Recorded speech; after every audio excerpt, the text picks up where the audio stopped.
Vibers. Hi, Vibers. Hi to the third eye, Vibers. I am Mindy and I'm living intentionally.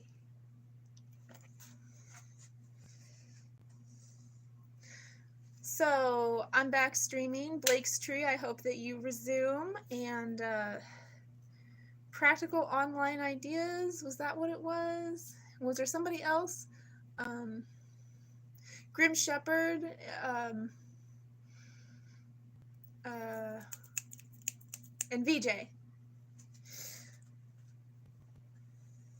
I hope that you can tune in, or just watch the video after it's done processing. I have 2 videos processing right now, and I don't want to overload that too much. So, and also I'm in headache territory, so even it would be great if I could know that I was in frame and facing the camera without being able to see the whole screen. Like if I could cover all of the screen and just make it so like it was a black mirror. Anyway, I'm gonna play the Infinite Journess, which is a CD that was made for me by a man that I love. And so Bandages is going into, can you hear me over there? Bandages is going into the pink sleeve, the pastel pink CD sleeve that Infinite Journess was in. And Bandages is going on the tower shelf with the other GameStop sleeves, because this sleeve is not GameStop, but Jordan is. Oh no, I just stepped on Chosen. Oh, are you okay? Oh my gosh, look at your, oh, look at your eyes. Look at your cute little face. Look at your cute little face. Oh gosh. Oh. Well, do you need those sunglasses right now? No, you don't. Oh, you're so cute. Oh, look. Okay. I'm gonna put Chosen right there. Chosen, you can watch me, okay? Watch me with your eyes. Oh, when Chosen was really close to my face, I was like, can you hear me? When Chosen was really close to my face, I was like, oh my gosh, so cute. And then when I set him down, I was so skeeved out by him looking back at me. Ah! Okay. I put the CD away, and I am going to blow in my Hello Kitty boombox. Anything with Hello Kitty on it used to be a sign of quality, and now it means absolutely nothing. Hello Kitty is dead. Hello Kitty is canceled. I do not buy Hello Kitty merchandise unless it is authentically vintage or high quality.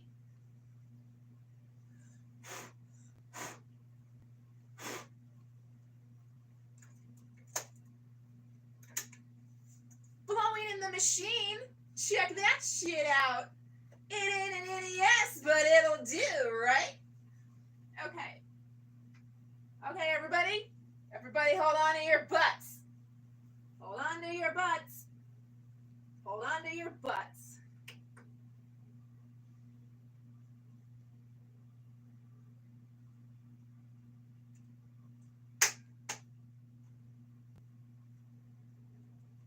Oh.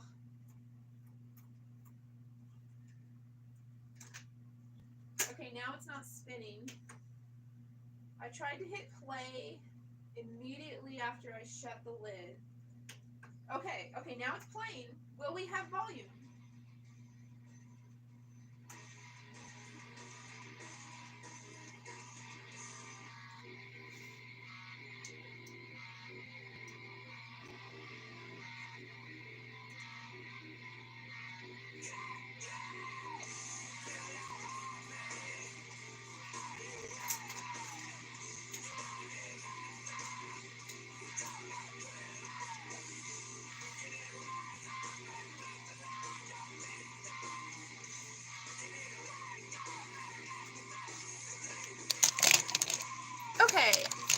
found some glasses. These are not Zenni Optical. These are like Claire's. Like, it was like a fucking, like my personality trait is that I wear glasses that are not prescription.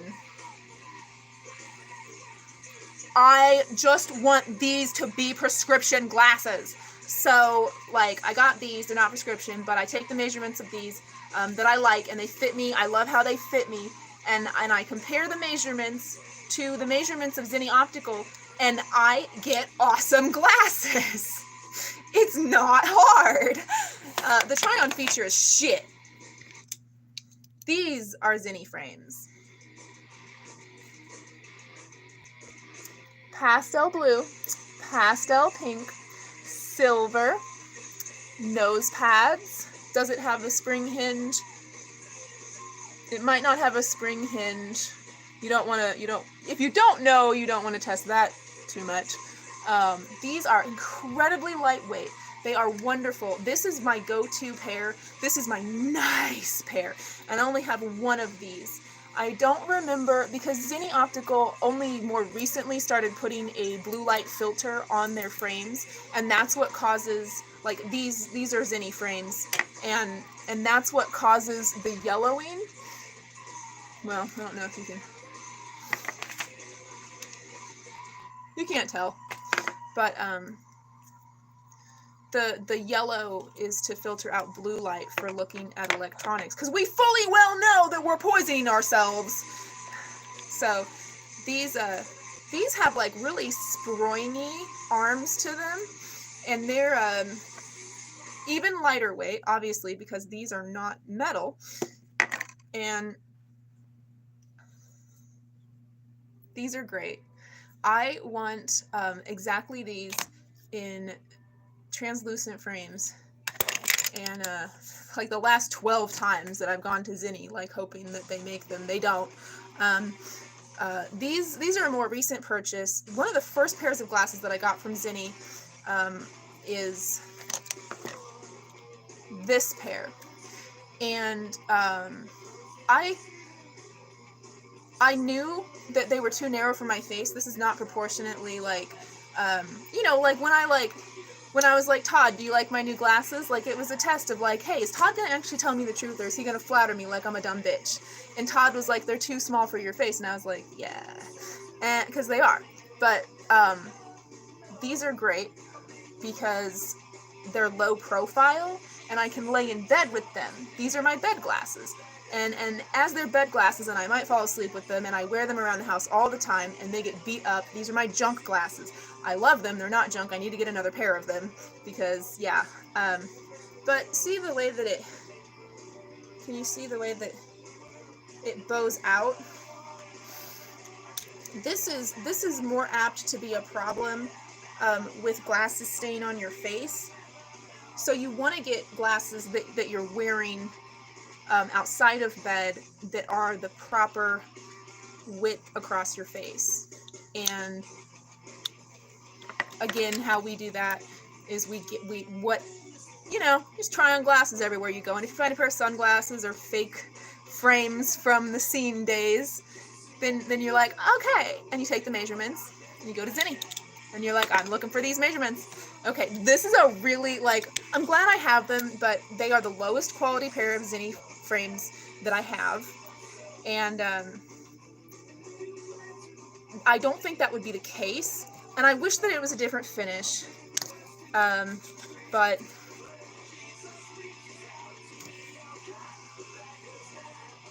motherfucker, what? Right? Yeah. I wish that these were, clear, I just want clear frames, yeah. I wish that these were clear, or in a fun color.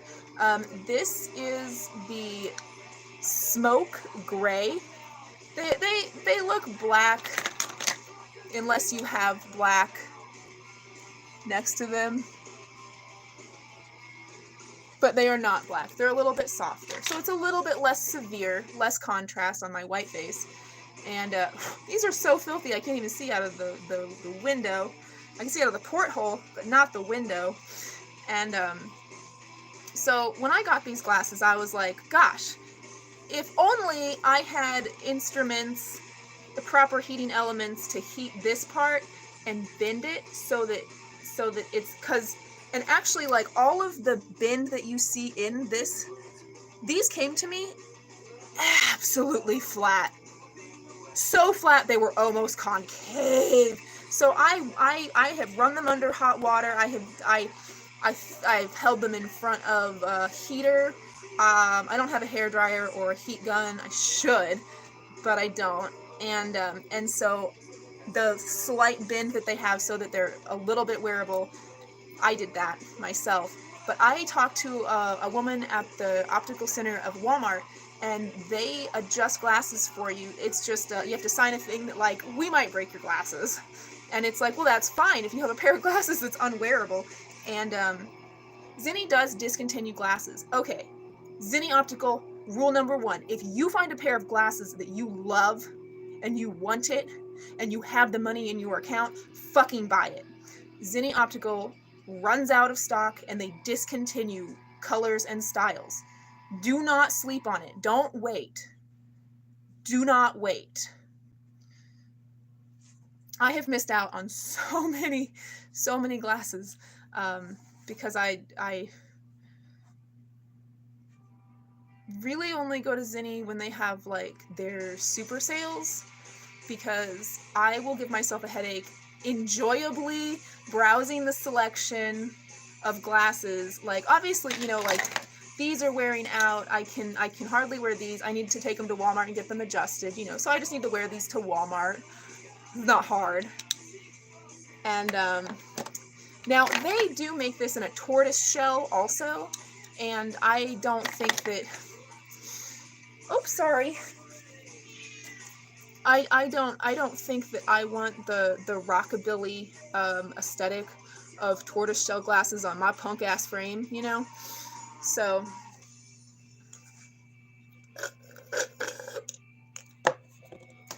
cause, like, dude, I like I don't know. I lost my train of thought. It was something about, like, cougars, old women, like, clinging to their youth, like, oh, sweet! In an actual Zenni Optical, this is the great, okay, Zenni Optical gives you an excellent, durable, good snap closing case with every pair of glasses that you get. They wrap the glasses in, I don't have one here, in a glasses cleaning cloth. They provide to you a tool to measure your frames every order. This has a little velvety lining. This is one of my favorite pairs, and it's very loosey-goosey. These fall off my face too easy, so I've got to be careful that I'm not doing chores or looking down a lot while I'm wearing them. Like, I have to be really careful wearing them out in public. If I use the restroom, I need to take these glasses off before I get my pants down. And oh my gosh, I don't need to tell you that when I need to use the restroom, it is an immediate and urgent need. I'm about to wet my pants. So, like, yeah. I don't know if wearing glasses might help my headache, so I think I'll leave these on, and because these are going to prevent me from, like, being too active, really, like, I can't dance around in these, they'll fly off. This is going to keep me on a leash, so to speak. So I'm gonna go with these. And now I'm trying to think. Okay, so I have shown you the perfectly round Harry Potter style glasses, the appropriately proportioned perfectly round glasses that hey, Zenni Optical, please just make these in a clear finish. This is really severe looking on my face. My personality is severe enough.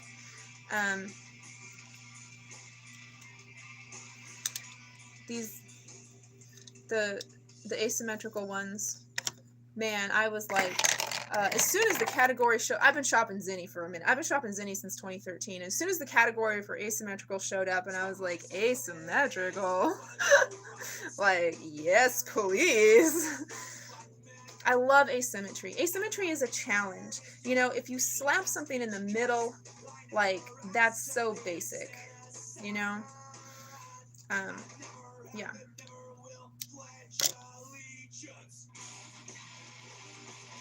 Okay. I don't know, man. I think that Jordan thought that I was like trying to win his favor and I was trying to make him think that I was cool. And like, I was just trying to like show him that like we are the same, we're cut from the same cloth. And, but yeah, he was just like, I'm not impressed with your punk demonstration. I'm not impressed with your punk phase. I'm not impressed with your punk. I'm not impressed with you, punk. I'm not impressed with you, punk. That's what Jordan communicated to me every step of the way. And he was a bully. He bullied me. He bullied me. That's what guys do. That's what guys do. And I'm a female in a male dominated industry. I managed GameStop. Before I managed GameStop, I was just a plebe. I was just a GA, a game advisor. I was such a good goddamn game advisor. I was running the show in no time, you know. Same story everywhere I go. Throw me anywhere and I will run the show. That's why like it's not advantageous for the powers that be to put me in an asylum setting or a prison setting, because I will have that army. That's how that goes. They don't want me to have an army, so they're isolating me. They don't want me to build my community. Okay, my army is an army of love and light. My army will be an army of the evolution of human consciousness, ascension, awakening, enlightenment, which of course you never stop becoming more enlightened. And yeah, what was I talking about?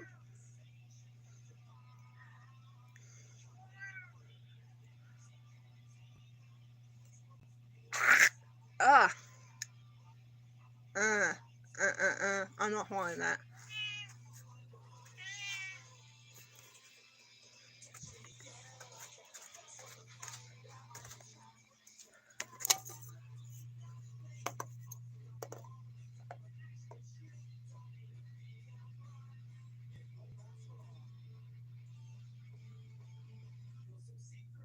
Uh,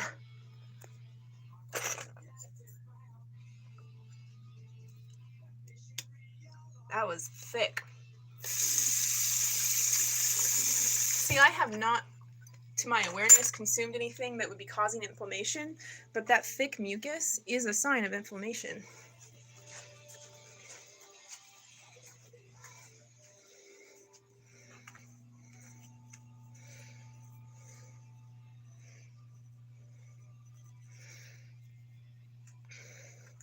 Jordan dreamed about me wearing that coat before he ever saw me in that coat, but you know, maybe Jordan did see me in that coat, and he just doesn't remember, because we circled one another. I mean, he lived in Grandma's neighborhood. Come on!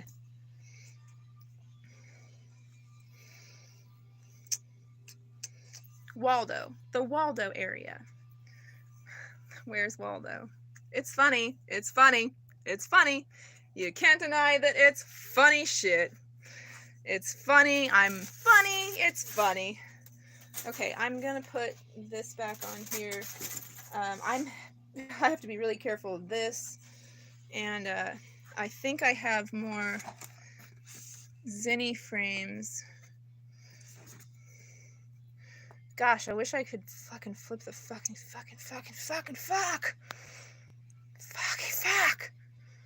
What does this do? Oh god, there's filters on this? Oh my god, I hope this doesn't automatically apply a fucking filter to me.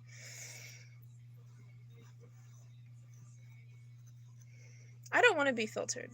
I don't want to be filtered at all. I will often. Oh, my Jesus shirt was just buried in this drawer. I had thought that it was like deeper lost than that. It was just buried in this drawer. It smells awful. All of my laundry smells awful, like mold. I think mold in this building is a problem, and I can't stay here unless that gets fixed. Or I will stay here and it will slowly kill me.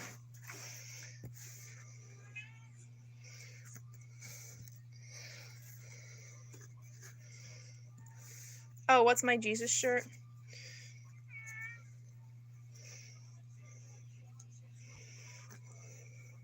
I have a viewer. I need to cater to my audience, right?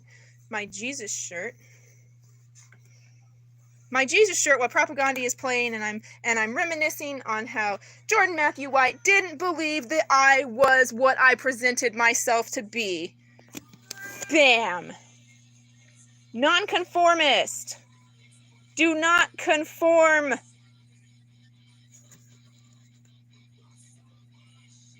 I don't even know what it says in cursive. I've literally never read it. It's Jesus, and it says nonconformist. It is just a black and perfect pastel pink shirt. I thrifted it. It's a fucking Gildan shirt, no less. That is my fucking Jesus shirt. That's my Jesus shirt. Okay. Got another drawer here. Oh, look! Starlight Deco Dream. This is Candy's packaging.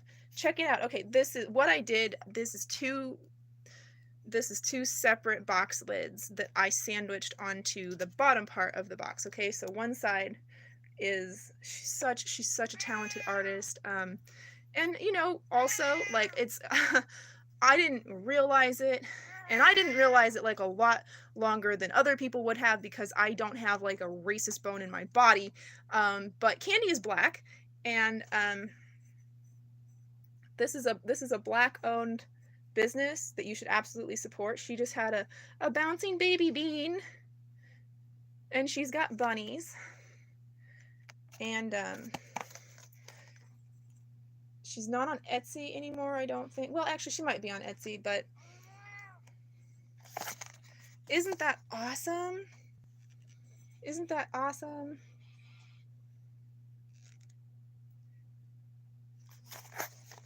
And then Creamy Manny.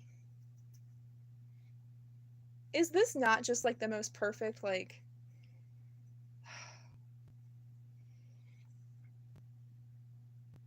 wouldn't you like get a tattoo of that? I would. I don't have like any familiarity with that particular anime except through Candy. Oh my gosh. It's a Monster High mini. I got this to give to Larry. But I haven't seen Larry in such a long time. Oh, maybe we should see what's in this box. If we're going through a drawer, just kind of low-key doing stuff. Oh, okay. Candy was my friend, and she sent me a care package, and this is some of the stationery that she sent me, and that's all that's in there. If I was a perfectly abled individual, I would run out to the living room and get what was in this box to show you, because it is a gold chrome mirror finish Sailor Moon pendant with Sailor Moon silhouette in the crescent moon, and it is fabulous. Let's see, I do have some other Starlight Deco Dream things that I can show you here. Let me turn the light on. I love this. I love this so much. The CD is skipping. Infinite Journess is skipping. Which means it's not in my carousel because it skips. But it maybe should be in my carousel. I don't know. If I wasn't distracted, would I have just gone down the Jordan rabbit hole? Maybe. Okay, so this is a bow, and it's like squishy spongy, and it's got a resin star in the center, and it has glitter. Any of the yellowing of it is because it's old, and I have used it so much. It did not come to me yellowed or worn, but it is like a terry cloth, and you like it's like this is the color of my grandma's bath towels. And this looks for all the world like I sent Candy one of the washcloths that I inherited when she passed. And she made it into a bow for me. But that's not what happened. That's just why I bought it. Because it's Grandma. I mean, honestly, why I bought it is just to support my friend. I should not have been spending money on anything. There wasn't anything that I was like dying to have aside from milk, which I will find milk. It'll be okay. There's no use crying over lost milk or spilled milk. Milk. Milk is the greatest thing that she's ever done, in my opinion.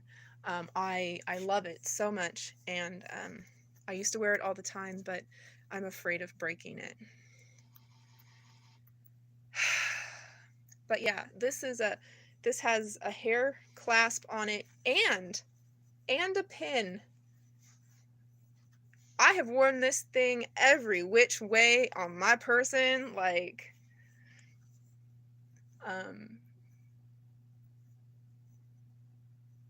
you can look at my outfit of the day photos on Instagram at scatterbrat.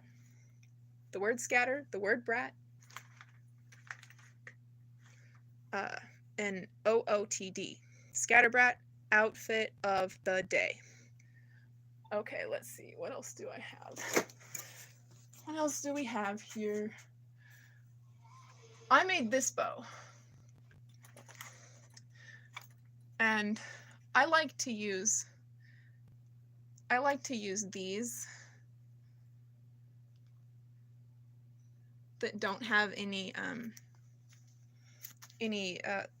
saw teeth to them. Look at this bow I made, dude. Like every time I see this bow and I'm like, that looks like something I ordered from Starlight Deco Dream, but I made that bow. Like, I found Candy because I had an idea or something. Like, I only search the internet when I have an idea to do something and I'm seeing if the idea exists. That's how I found Candy. That's how I found Lexi. So when I found Candy, I was like, oh, she's doing it.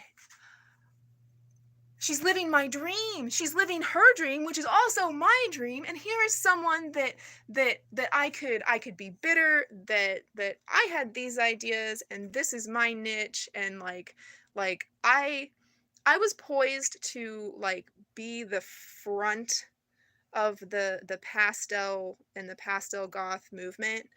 But I was disabled. And so, you know, like I could be like, ugh, somebody else that can do better than me. Now, I don't want to look at that. I never felt that way about Candy, not for a fucking second. Not for a fucking second. I was just like, you go, girl, get it, yeah. So, aside from that milk necklace, everything I've bought from Starlight Deco Dream is just to support my friend. And, as it turns out, which I wasn't aware of this until recently, a Black-owned company.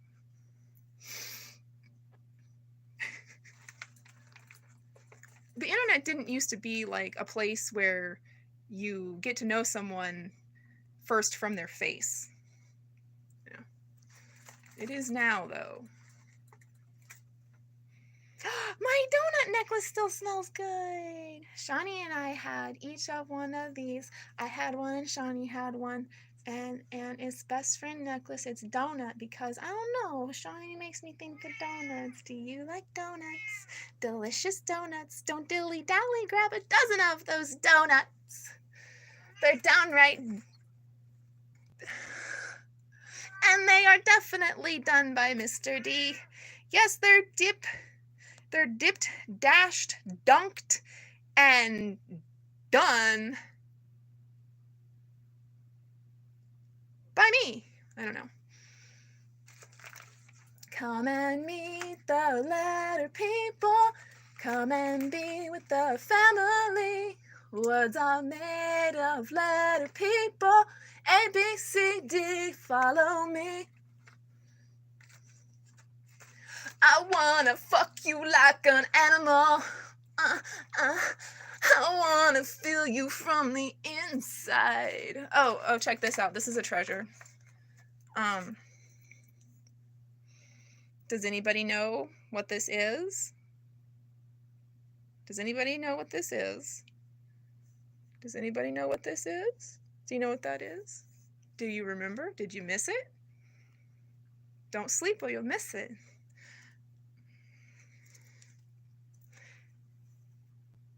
I'm not going to tell you what it is. If you want it, you'll hunt it down. I thrifted it. Oh man, but like that fucking payoff. You wouldn't think. But But look at what we have now. Like back when I was a kid, if they made a Hot Wheels that had pink on it, that was super fucking awesome. And in the 80s and 90s, like they put hot pink on boy shit. They didn't care. So I could have like a toy that was like representing that I was a little girl, but you know, anyway, if you have parents who are like concerned that you don't act like their expectations and the societal gendered stereotypes, like you're not meeting that criteria, and what they wanted was just the idea of a child, you know, not an actual individual human being. They just liked the idea of having a baby. They wanted a little thing to play with. They want a little version of their self. Like heads up, your kid will be nothing like you. But see, I just got this recently. This didn't come off of it, but I was thinking that it looks good there. And I don't know, I have to open it to know if a Lego figure sits in there, but I have glasses like that. And look at that. Look, that is a Barbie branded Hot Wheels car. And look, that car, if you ask me, is the best thing to come out of that extra line. And like, yeah, it's cool. But like, Mattel's got to earn my money like a mofo.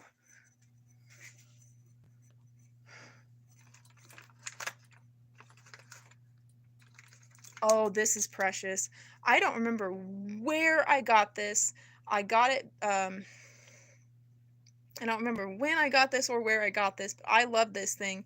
And I remember having this when the Cedar Hope chest, because like back in the day you had a dowry, and your family put things aside for you to move out of the house with your husband and start your family and start your life. And my mom had one of those. And when the Hope chest was against the wall, against the, well, I don't know north, south, east, or west, but if you're coming down the basement stairs and just keep walking, that wall. So 8 years old, maybe. I've had this since I was 8 years old. When I tell you, like when I tell you that I've known who I was all my life, like, you don't have to look long or hard to understand how true that statement is. I am still wearing jewelry that I picked out from when I was a little girl. And I just want you to appreciate, I hope you can, and if you're familiar with this cording from the 90s, you know, like, this thing is so silky soft and undingy. How precious must this be to me for it to be in this good of condition? Oh, it's got to be a special occasion that I can wear that. I can never risk losing that. If I went looking for this and couldn't find it, I would think that I was in the wrong Matrix reality, and I would start the jump program.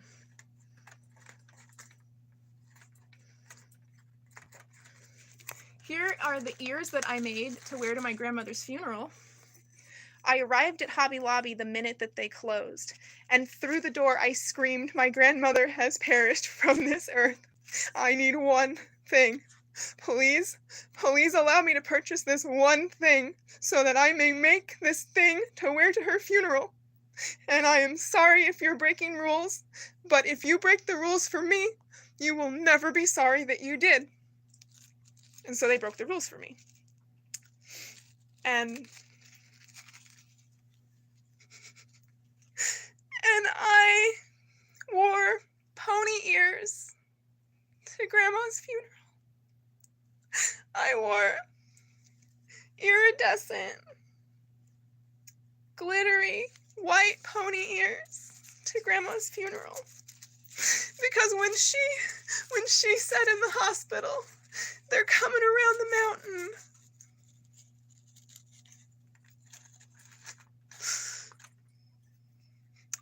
had brought Tiffany to see Grandma. And you know what? I'm not sure if it was Tiffany from childhood or Tiffany that I got from the My Little Pony arena when I was like, oh my gosh. My mint condition Tiffany, I haven't been able to find her for so long. And yeah. There's Tiffany. That one's mine. The arena one doesn't have the green mark. The green mark isn't from my rubber ducky. I can almost remember what the green mark on my My Little Pony is. You don't have to write your name on your toy to know which one it is, if you love your toy. Look, this is a Bush Willie that I thrifted. This is a hat. Is that her hat? That was never the hat that my Tiffany had. My Tiffany had a purple hat, and there exists the possibility that when Amy and I got our princess ponies, we traded hats, we got confused, or there was a slip up and I picked out the pony that was the slip up.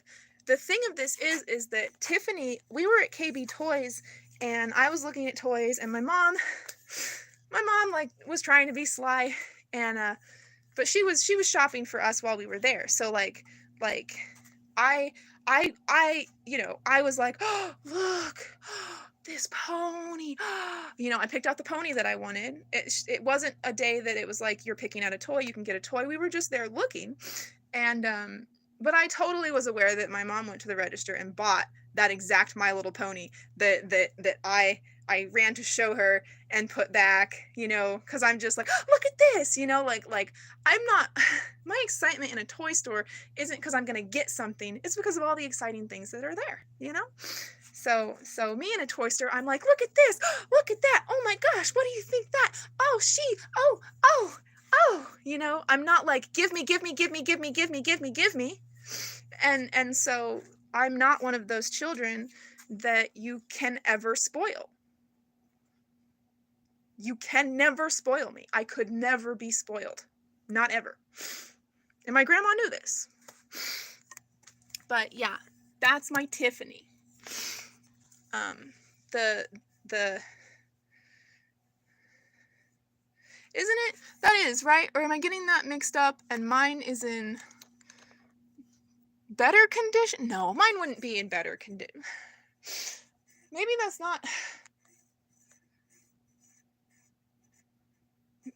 not my Tiffany. See, I don't even know which is my Tiffany. That's antipsychotic lobotomies for you, is what that is. But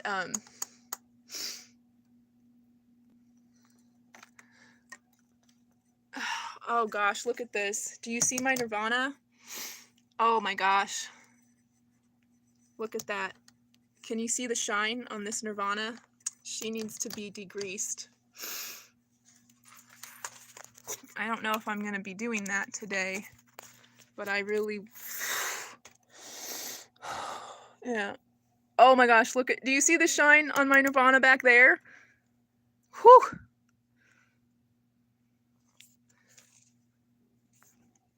If my Nirvanas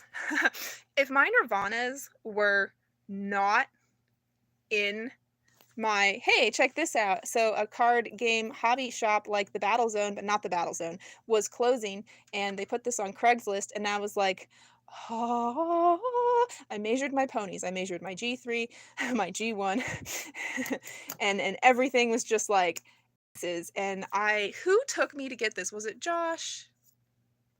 I feel like it was Josh. I feel like Josh would be like, he would understand. And he would be like, yeah, okay, a little road trip, that sounds fun,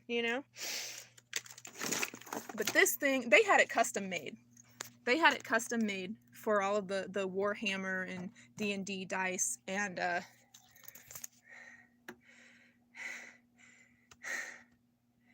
thank you.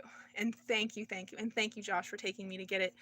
It is one of the most valuable things I own because it protects the most valuable things I own, My Little Ponies.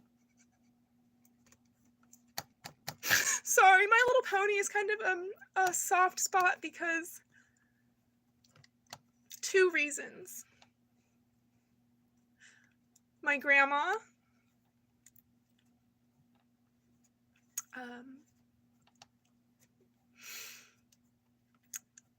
and the trauma of her death, where I was forcibly removed from the bedside of my dying grandmother by the Lenexa Police Department because my mother lied to the Lenexa Police Department and told them that I was a drug addict trying to squat in the old person's home, that I was trying to take advantage of my grandmother dying to get a roof over my head. Now, if you know me, that makes no fucking sense because I've been homeless on multiple occasions, and I'll be the first to tell you, being homeless is the most free you will ever feel in your life. I recommend everybody do it. I recommend everybody do it. You have never been so free. I love being homeless, but it's hard, and obviously my body is not like, you know, if I were to be homeless, Lico. If I were to be homeless with Lico, I would be safe as houses. And I almost was.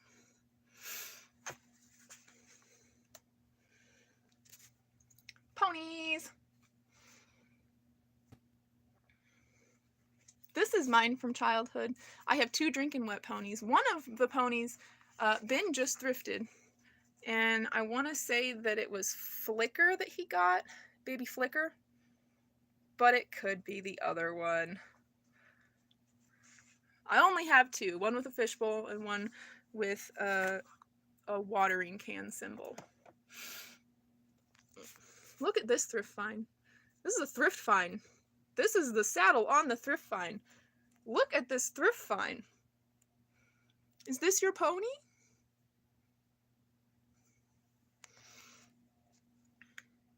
Is this your pony? She smells like she just popped out of the package.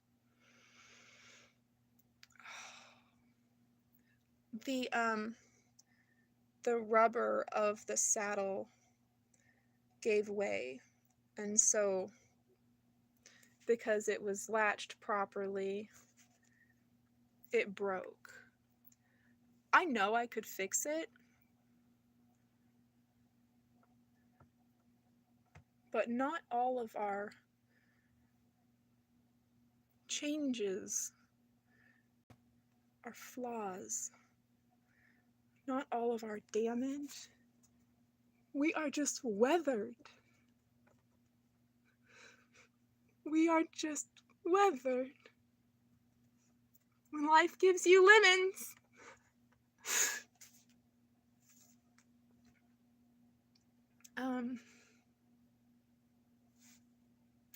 My Little Pony is something that I shared with my best friend also. My best friend in adulthood, Lexi. And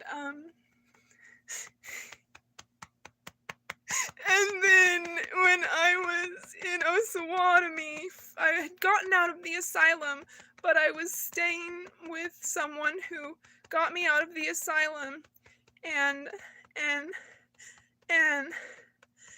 my boyfriend, he met a girl online to buy pot from, and he slept with her, and her initials were MLP. And just like Sean Todd, I couldn't have him because of Michelle Parks.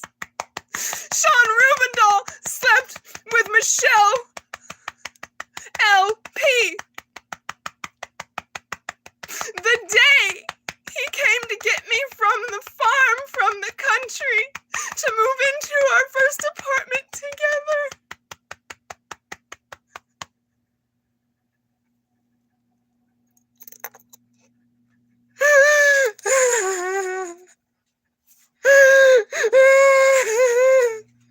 And it's so tainted something that is integral to my happiness and my being that I just had to run away from My Little Ponies because they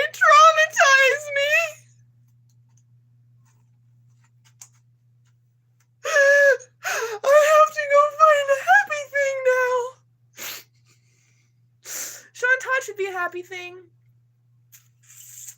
Yes, he is, definitely.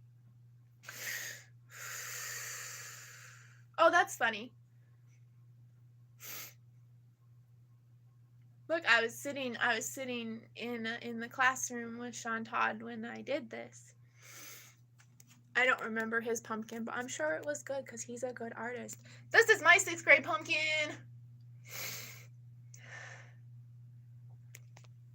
I don't know. I don't remember. It might have been in an art show and got an award. I got ribbons and medals and stuffs for my art. I don't remember if this one was my owl on my urn, my Greek urn owl. You put the black paint on and you scratch it off. My Greek urn owl was definitely in an art show and won an award.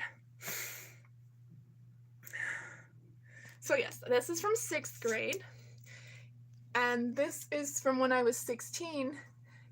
Whose birthday was it? How do I not remember now? That's so funny. Whose birthday was it?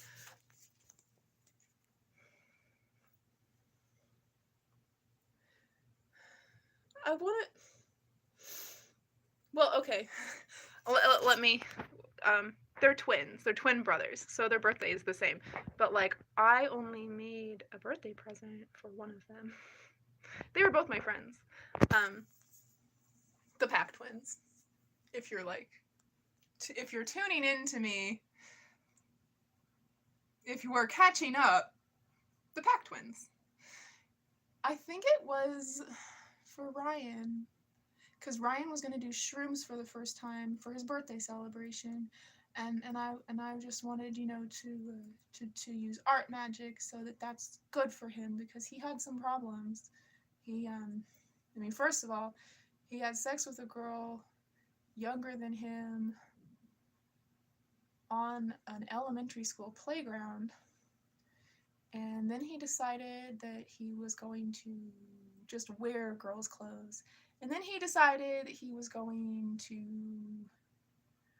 wear makeup and like be a girl. And when we would spend the night together, he would lay beside me and masturbate. And I would just be like, Ryan, fucking, do you have to? Like, fucking, Ryan, come on. Ryan never made a move on me. Ryan never expressed any romantic interest in me whatsoever. He just seemed to get off on me. But we were friends. I was friends with the Packs before they ever met the Coopers. They were just supposed to be mine. They're supposed to be my friends. But the Coopers have drugs and sex, so how did that go? We know.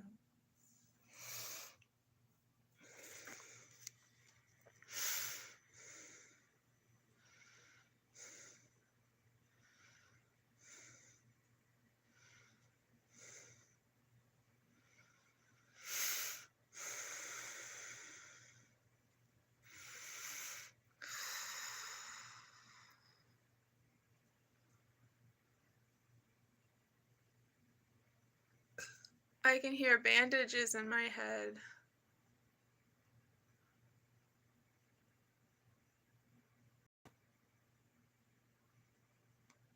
In 6th grade, Mr. Clinton, our art teacher, allowed us to listen to the radio.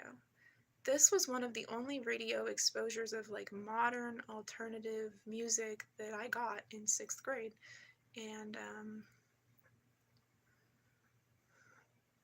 we took turns picking the station, and Sean Todd has good taste in music. Sean Todd has great taste in music. I'm pretty sure Sean Todd has great taste in everything.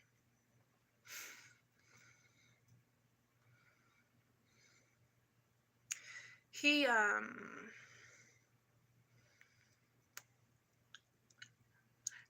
his goal is to design clothing, and he is a sharp dresser. He's not online, but he really rocks the black red aesthetic, and like he makes like his art is like really good, and like whatever I can do, like whatever I learn because I also have a goal to be a fashion designer, and I also rock a black and red aesthetic, and my art is also awesome, and I also have awesome taste in music, you know, whatever. Um, but whatever I can do to like enable him to live that dream, I will do.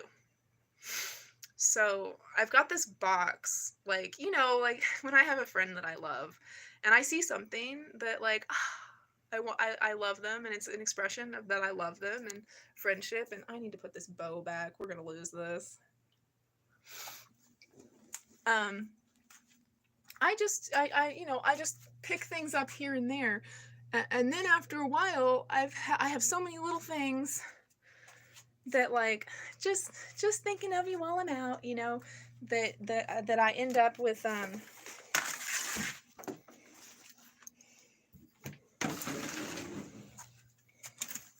boxes.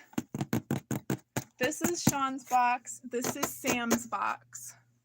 Sean's box isn't full. Sam's box is absolutely full, and I don't want to upgrade Sam's box again, but this is what I do. Is like my packages are like little, like they're hermit crabs, and like I know it's hard to understand, but like I'm a really broken person, and like it's a really big ask for me to mail anything to anyone. So it takes, you know, like 5 years for me to get something in the mail. Yeah. But it's just like anything. So yeah, I've got a bunch of stuff for Sean Todd. And oh yeah, this was I was gonna nail this. Sometimes like when I'm, you know, feeling away, I set my stand down somewhere. Well, sometimes when I'm feeling away, I look back on that and the thing, and I'm like, like I don't think they know me that well to like understand that I'm not just a crazy person to be dismissed, you know? So like let's see how this goes. Dear Sean, I've been thinking about you for a couple of hours. I can't sleep. Not sure when exactly I got on the subject of Sean.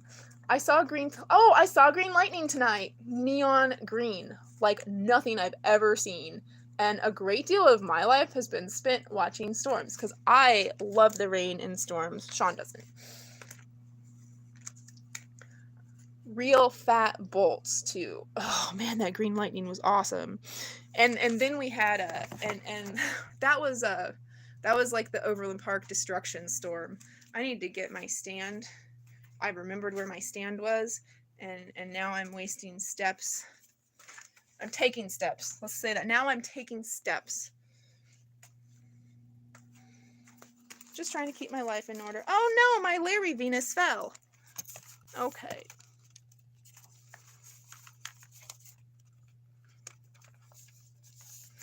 I'm pissed. I'm pissed about that tree. I'm pissed about that half-ass fucking tree. But you know what? Like,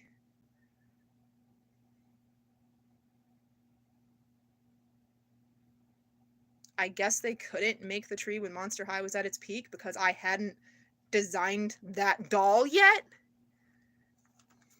Like, if it turns out that Mattel absolutely still has me on their payroll and has this whole time, I will not be surprised at all. I used to do product testing for Mattel and all Mattel-owned companies as a child. Not a bit surprised. I will be not one fucking bit surprised. You wouldn't either. If you saw what's been going on, you wouldn't either. Okay. At my old place in Lenexa just a few years ago, I saw the word love spelled out in lightning right in front of me. Moments like this, I wish there was somebody here with me to witness the beauty and like marvel at God's creation. So maybe that was when you popped into my mind. I made a playlist of songs we shared while chatting, and it used to be that those songs flung me back in time onto the stairs of your apartment. Curiously, I was actually wearing clothes that I've worn so much they're like a second skin.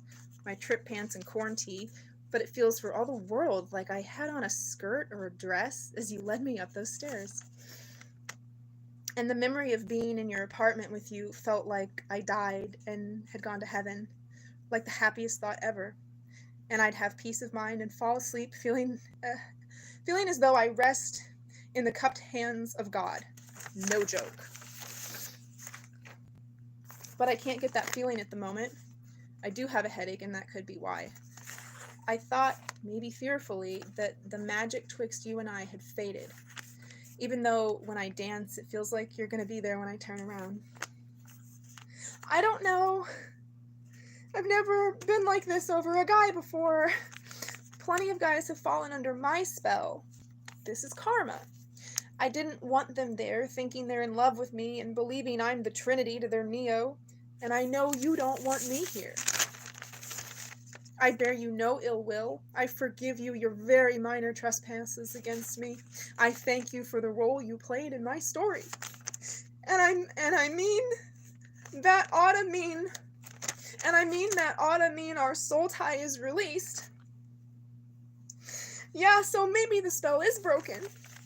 Or maybe I died that night in your apartment in a nearly identical dimension.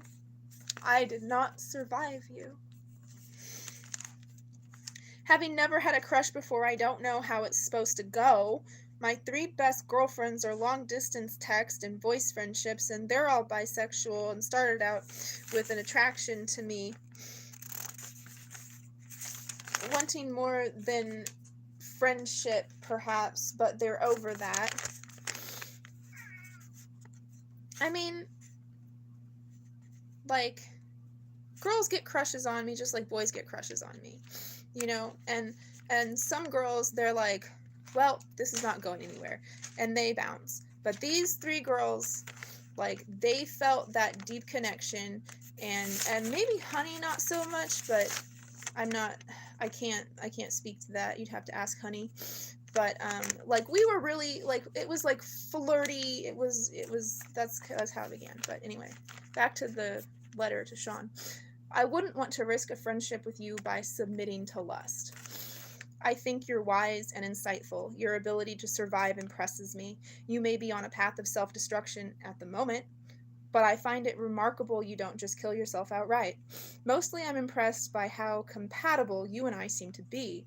I love that I don't impress you. Or thought I didn't. Anyway, I don't want to be on a pedestal. I want to be equals.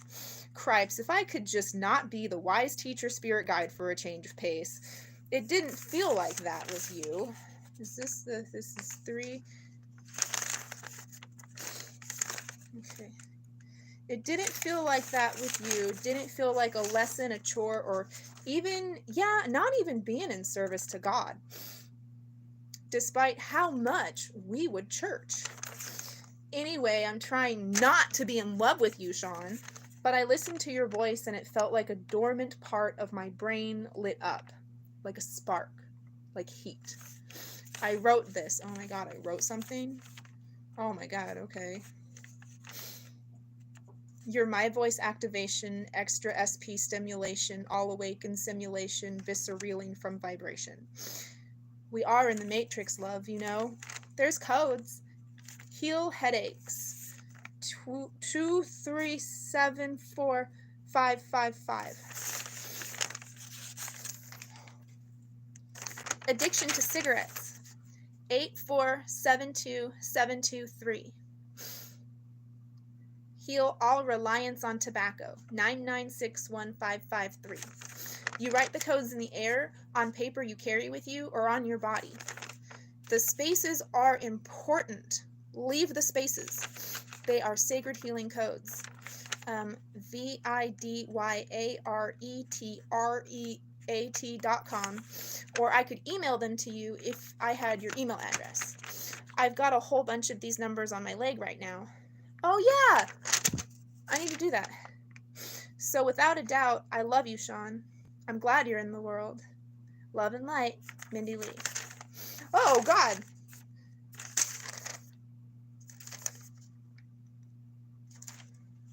I might not be able to send this.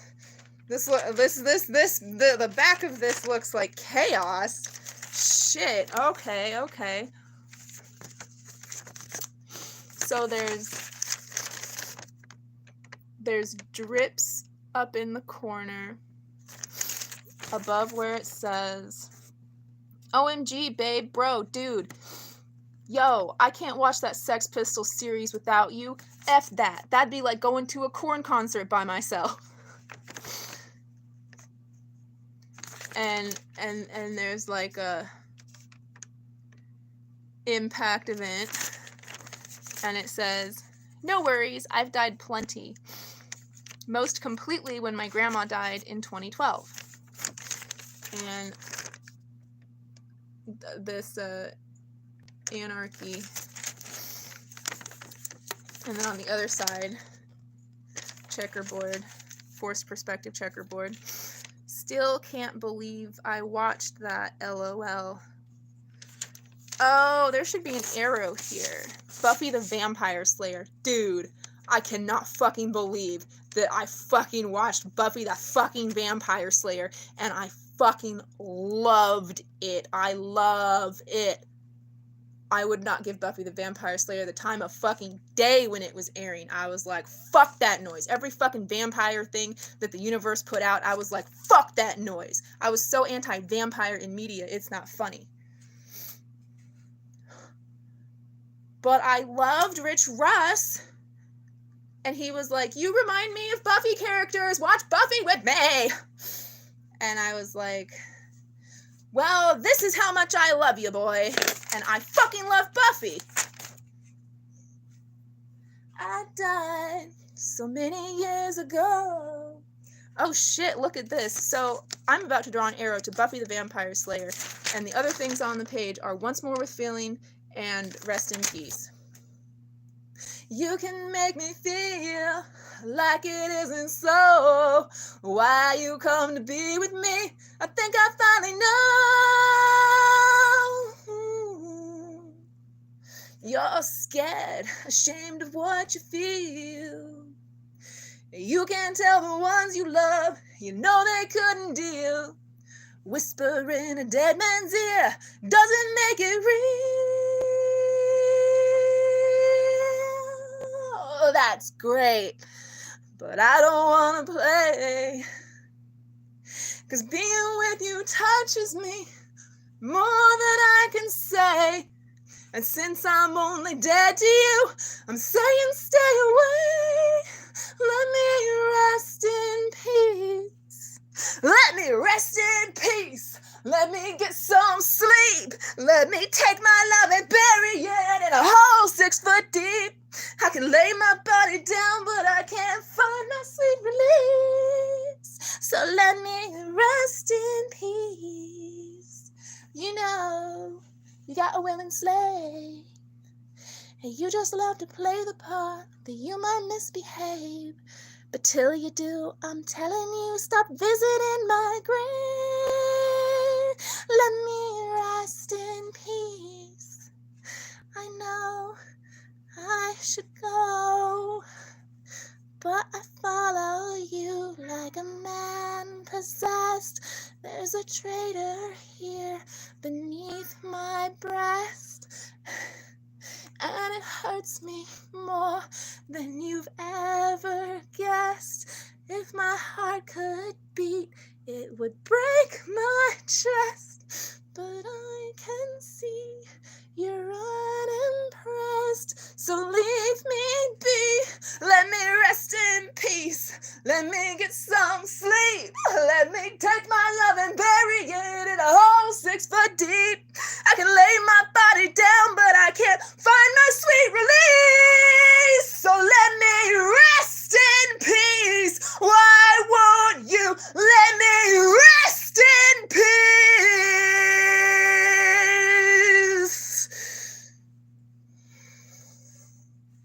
I'm getting a pin.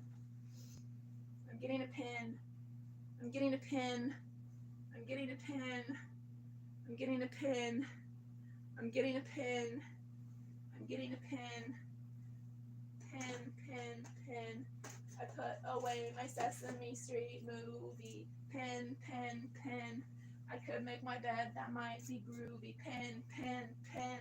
I need a pen to send my friend this thing where I have parted ways. This thing where I have let him go. Go, go, go, go, go. What the fuck is this? This is a shark named Bruce. I feel like this might belong in the Sean box. Because it's a shark named Bruce. I got Sean the Hot Wheels car with the shark on it before he put a shark tattoo on his fucking hand. But he's just gonna think that I saw his fucking shark tattoo and was like trying to win favor. Oh, my dad's name is Bruce. I'm in love with Sean Todd. And I need everything out of my life that reminds me of Sean Todd because it fucking hurts. And he left stuff here. But also, just anything that reminds me of Sean Todd is going in the box. So, I am a shark. I identify with sharks. They are the predator I most identify with. Finding fucking Nemo!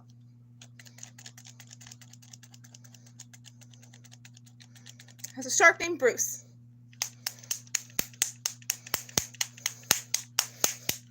I could do quite a bit of damage with this.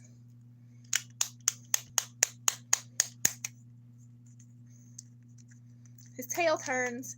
He's got those little buttons like the little Easter chickens. And I don't know what he was supposed to do because my mom gave it to me. My mom just like gave me like a box of old McDonald's toys. Like completely random McDonald's toys. And Bruce was in it. But I love my dad. But my dad hurts too.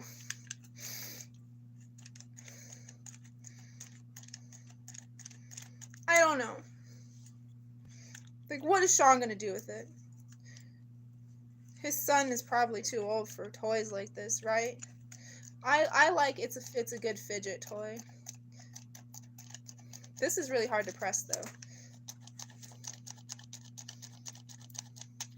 I mean, it's easier with my good hand, but it's hard to press, and it doesn't feel great. But the tail does spin, and it does this. It feels good. Oh, it's kind of like grabbing a dick. Ah, shit. I have to keep it. I just connected it to Sean Todd's dick. I don't even think of Sean Todd's dick. I don't even think of Sean Todd as having a dick. And I've, like, seen part of it, unless Travis was lying, and that wasn't him having sex with a girl who was completely unconscious with bright pink hair.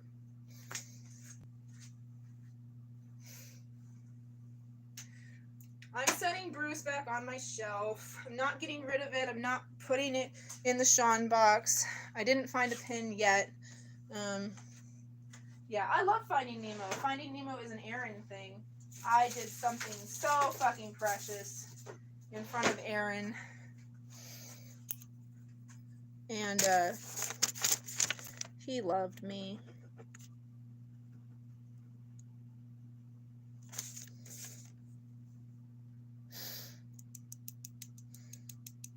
See this tentacle? It's actually shorter than all my other tentacles, but you can't really tell, especially when I twirl them like this.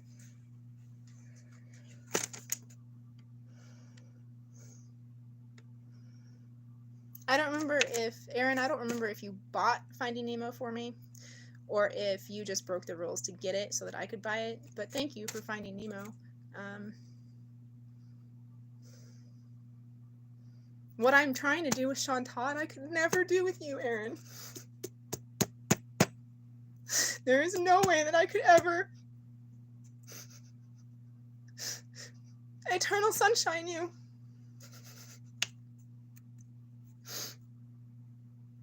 Last night I worried that there might be something wrong with you, and you were calling to me, and that was the spider sense in my spider web, but it was really late, and I didn't want to worry you or bother you, and I want to call you today, but I have a headache, and I don't know that, like, I'm in a form that you will not worry about, so, like, I hope you don't worry about me. I hope you know that you don't ever have to worry about me, but, yeah.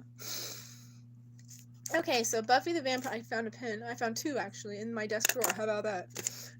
I only got one out of the desk drawer. Buffy the Vampire Slayer, once more feeling, rest in peace. You know what? I should put... It's a song. It's a song I just sang to you. It's a song I just sang to you.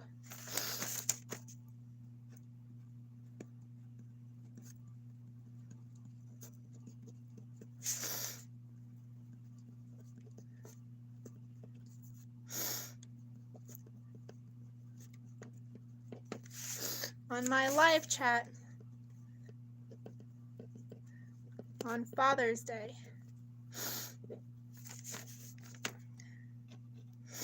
Yep. Okay. So what else is? What does that say? Oh, I know. There's some musicals. Musicals. Some musicals I like. Some musicals I like. Oh, yeah. Spike is the best reason to watch Buffy. Yeah.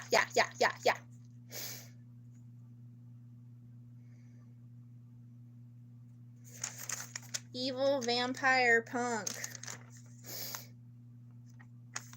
And then look at this, the shittiest rendering of a syringe. I'm doing the opposite of what Travis did for me.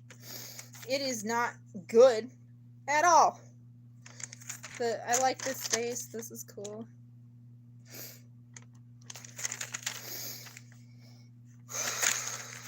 But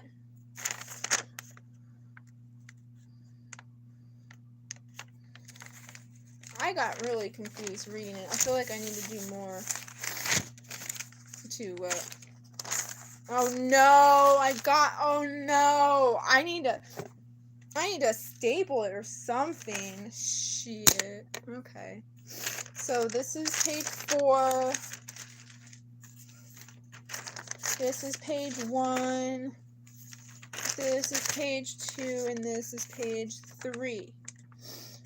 4, 3, 2, 1, and that's how it's done, son. Okay, do I have a stapler? Yes, I have a stapler. Do I know where my stapler is?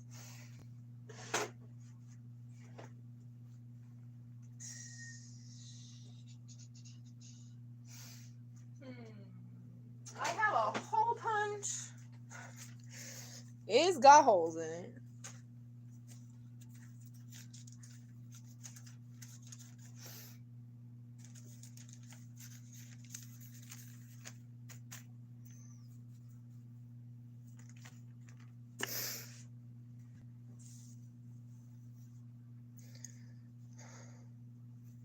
My wheelchair is still locked at my desk, so I have limited access to the desk drawer, but I feel like I got a good look in there. Maybe I didn't. When I bent down, my head hurt really bad. My head is hurting really bad now. And since I've already accrued that pain, I'm going to search more thoroughly and make sure that the stapler is not there, because I really do need the stapler. If you're just tuning in, I have chronic invisible physical illness. I have severe peripheral neuropathy, chronic Lyme disease, endometriosis, arthritis, inflammation. I'm recovering from long Omicron, which is like the government flu. Lyme disease is like malaria and syphilis, and I'm a survivor of traumatic brain injury. And that's all I can think of right now. I'm looking for a stapler. Oh yeah, okay, yeah. So like, because I don't know. Why am I leaning? I can fucking rotate it. Because I don't know when I'm doing too much. I don't know what's indicating. I don't know. I'm trying to figure out like how to gauge it so that I don't put myself in pain. Because I really had a good idea of how to do that before long Omicron. Lomicron made my existing nerve pain worse. It made my nails better.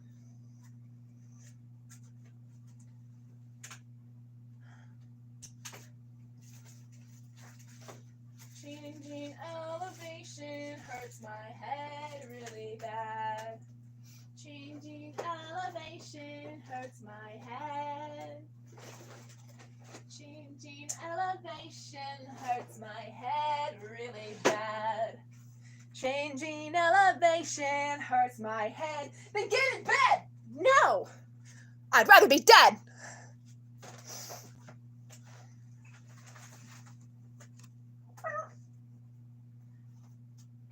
Wasn't I supposed to be wearing a pair of glasses? Oh shit!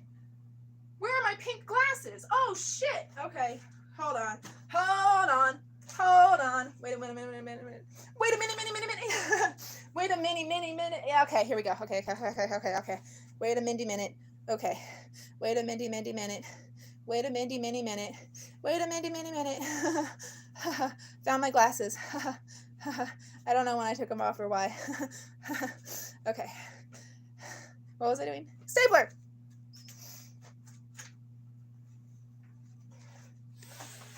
What was I just singing? I liked it. I don't remember. Okay.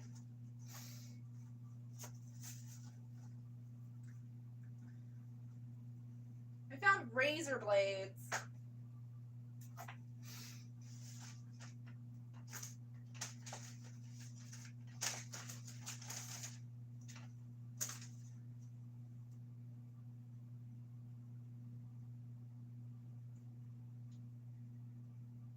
Greeting cards outside my room/unit LOL. Because someone is stealing art. So making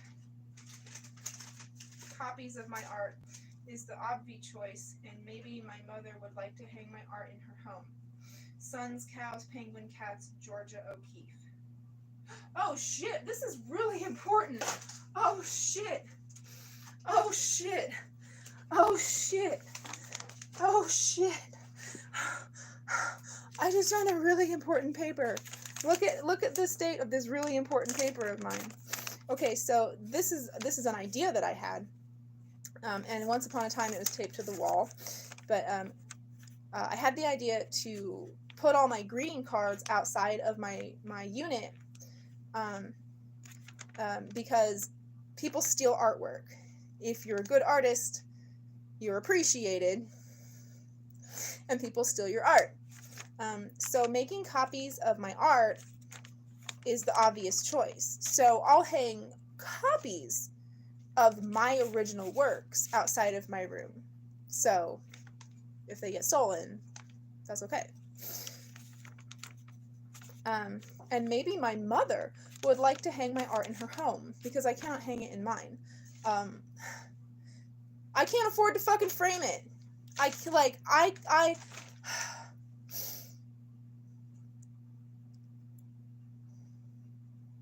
I was astounded that Sean had art completely covering his walls. Like he's not worried about it getting damaged.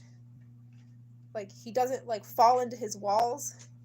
He doesn't accidentally like spit food and drink like onto his walls. Like I was just like fucking like wow, I wish I could do that, but I definitely have to get everything framed. I cannot do this. I can enjoy. And I thought I was going to be in that apartment. I thought that was going to be like my second home until he moved to his new home. And then that was going to be my second home. And we were just going to like fucking do life. But, yeah. So I found razor blades and I got an idea just now. And I don't know how like good an idea it is, but I'm probably going to fucking do it anyway because it was an idea that I had to do. And, I'm fucking hardcore. So fuck you.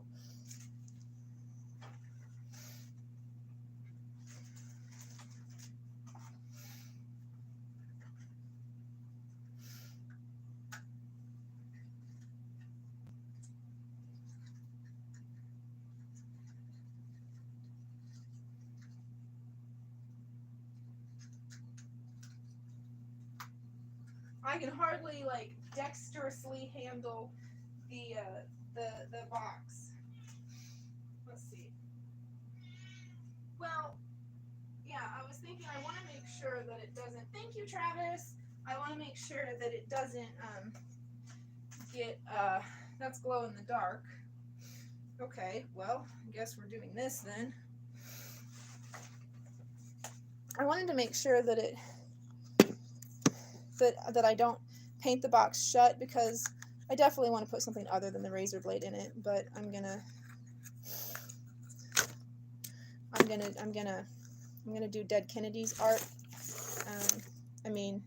like, in a perfect world, I make it look like a brick wall and put the Dead Kennedys graffiti on it, and then on the other side, bleed for me, all dripping. But, and then, like,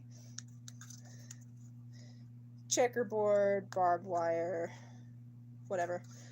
But in this world, where I'm very limited by what I can do, if I paint the box white, like this part of the box, because does anybody care about this? Always wear eye protection? Yeah, fuck that. I'm gonna paint the box, and I'm just gonna write "bleed for me" on it. But I can write "bleed for me" and glow in the dark, or I can do the background and glow in the dark. But the first step is getting the box white. So, hey, Graham. For the ones yet to come. Sister sun, your ivory tongues flowing like a water run, and all my thoughts jump into feathers about fall on the page down, feathers about fall on the pages. Sister sun, your inner lungs are spinning shapes alive and wove in vision, wove or woke in vision. Praise, pray. It's probably all I should do. I put paint on the brush, and that's all I should do. I should have been paying attention. I should have been more patient. I have shitty acrylic paint, and this is white paint. I cannot do another layer on that now.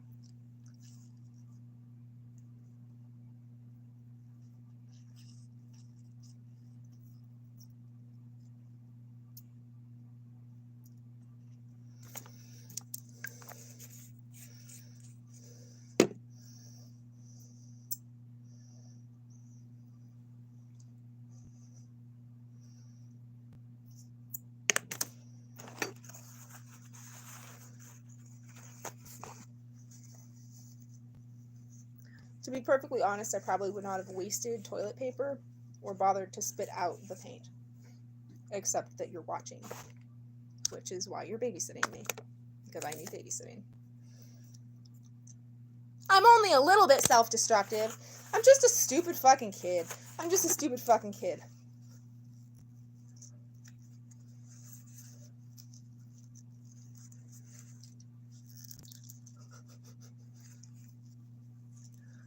I'm doing my best. I'm doing my best to not swallow paint. This is how much I love you. This is a pain in the fucking ass. This is so much more fucking work than just drinking a bunch of water. Look, I've even got a spoon here. Is this spoon clean? Look at how not clean this spoon is.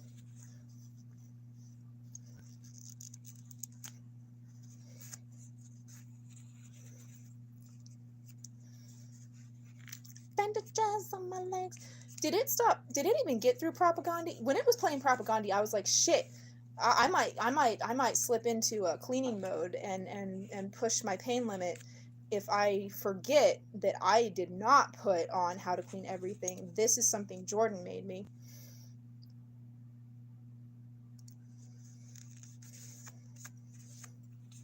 Okay. This is why Sean Rubendahl hates me. Because I'm gross.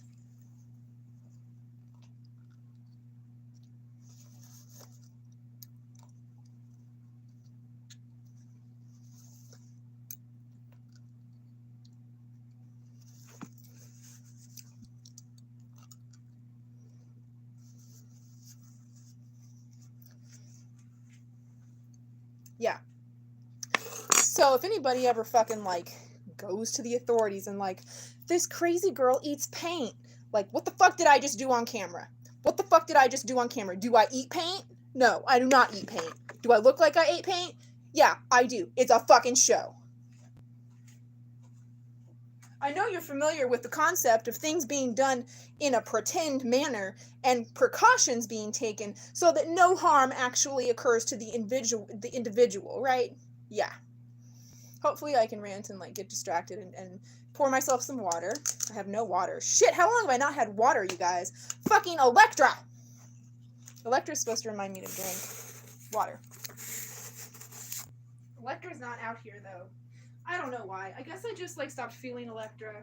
But nobody else is here to remind me to drink water. I guess I need to change Electra's clothes. Yeah, that's what I need to do. Oh, that's a fucking empty... Hi, baby. Hi, baby. That's fucking empty, too. It's good to have milk jugs around because they're lanterns in the event of a power outage. If you just have empty milk jugs around, though, people are like, you're a hoarder.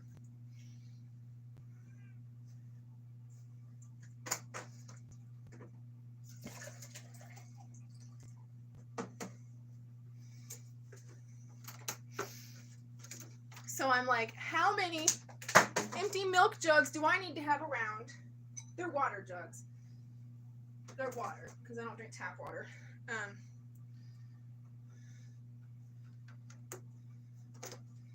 In the event of disaster. I also, though, if I don't have an empty container and a thing runs out, I will forget that that thing ever existed.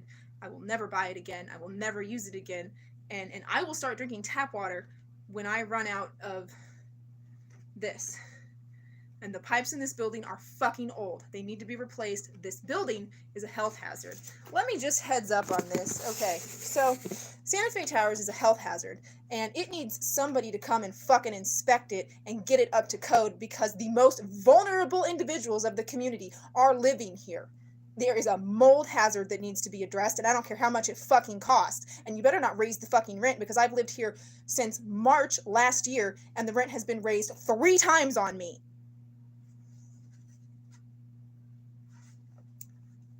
This is like a fucking closet. I live in like a fucking closet. We may be here to die, but we don't need to die from the fucking building we live in. Shit. Clarence DeMarcus, I love you. You're doing great.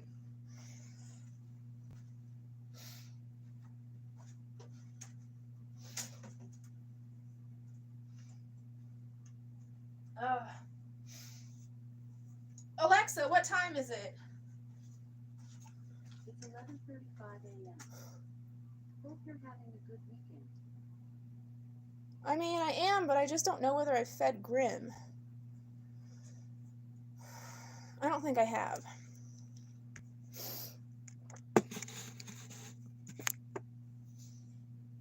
Oh, you know what I could do?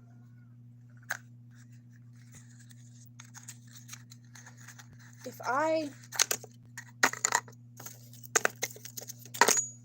I paint the razor blade, I just don't know that I can paint the razor blade. Well, let's find out. Ow. Ow. Ow. Ow. Did I feed Grim? Does anybody know if I fed Grim? Hey, viewer. Let me see if I can see you. Did I feed Grim? Hey, viewer, did I feed Grim? Hey, viewer, did I feed Grim? Viewer, say, do you know if I fed Grim? Did I feed my cat today? Did I feed my cat at 9:30? My cat eats at 9:30. Did I feed my cat at 9:30?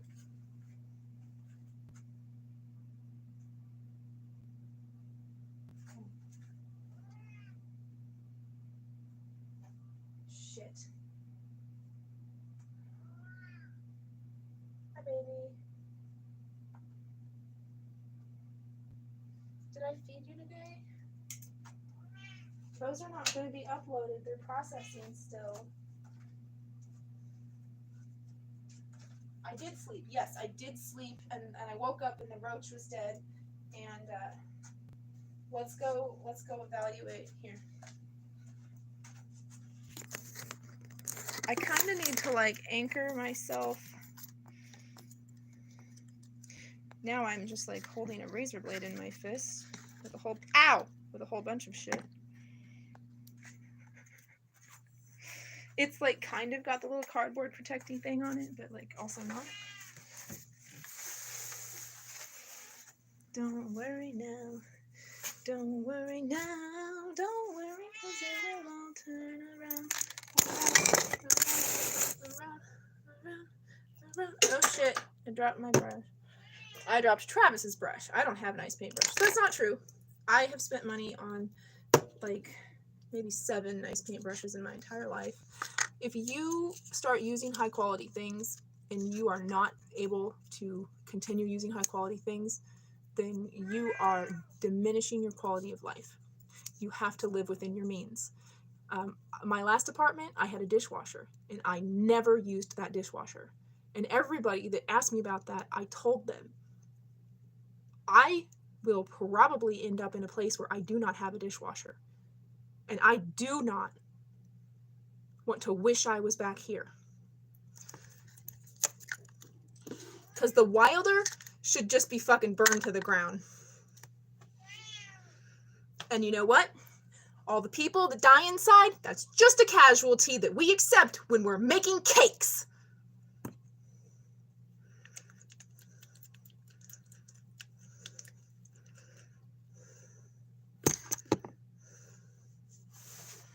Okay.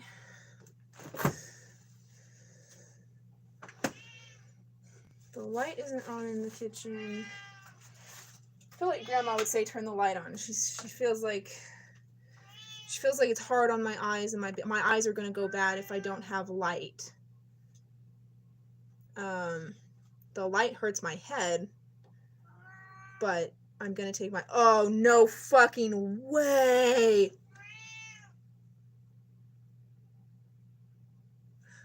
Dude, do you remember when I threw that cotton ball over here earlier? The first one went into the trash. This is where the second one landed.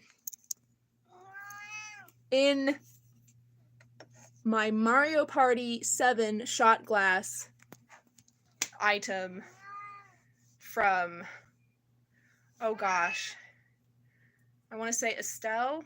I don't know. Oh, I'm so sorry. The Nintendo rep was wonderful. We had a female Nintendo rep at my store, and she and I really got along well.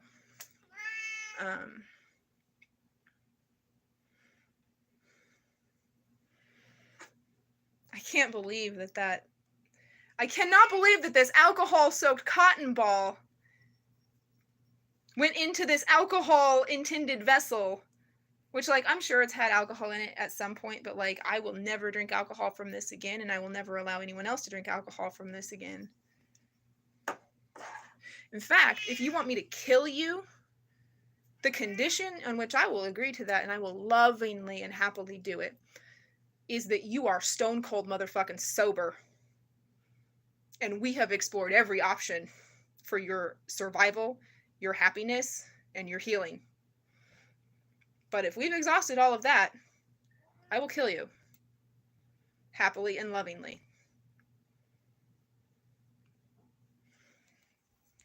That's just the kind of girl I am. Okay. So this doesn't need to live here. I don't need to have this in this shot glass to remind me that something miraculous happened, because it's on video, so I can move on with my life, and that's really nice. This shot glass is for my cat to have water. Okay.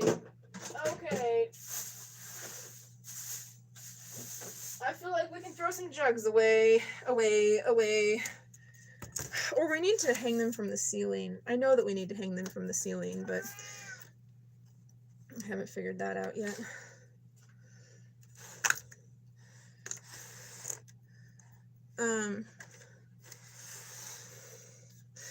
My back really hurts. Oh god, my back hurts. Oh, my back really hurts. Oh, my back really hurts. Oh, is it my posture? I am looking down at the phone. That's problematic. I need cameras to be, like, up.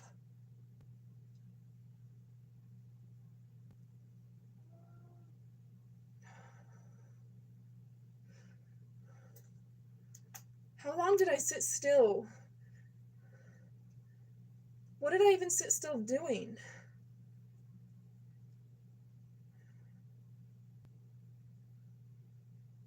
It's just my back.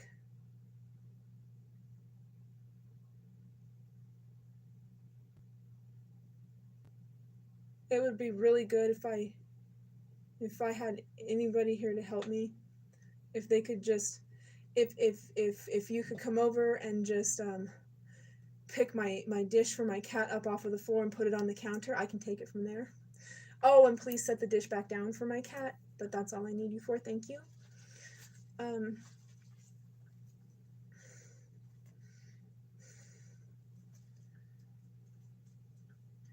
He doesn't seem really hungry. No, I don't think I fed him. I don't think I fed him. And I'm going to err on the side of caution and feed him 2 breakfasts instead of risk him not eating.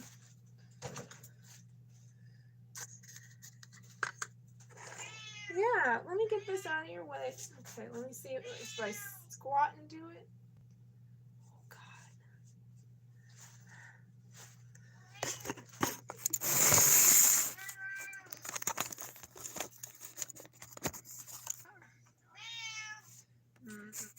Okay. Posture, crack back, shoulders back, lumbar support.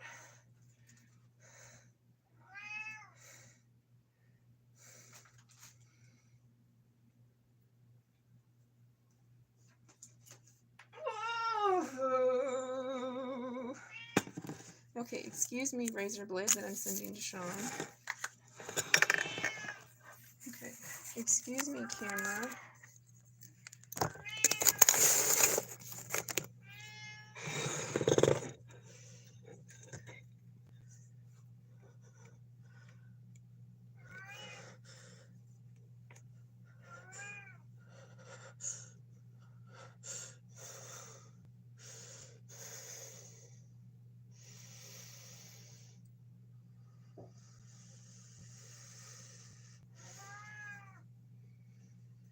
Come on, breathe.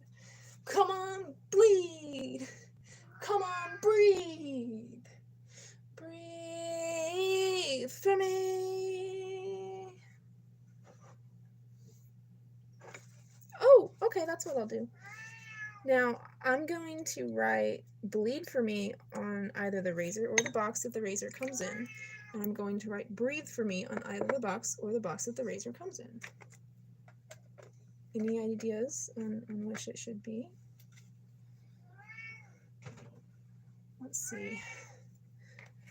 Bleed for me.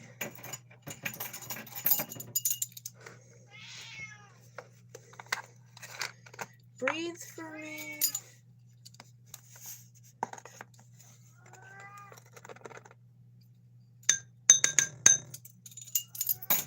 Bleed for me. Breathe for me. I think bleed for me on the box and breathe for me on the razor.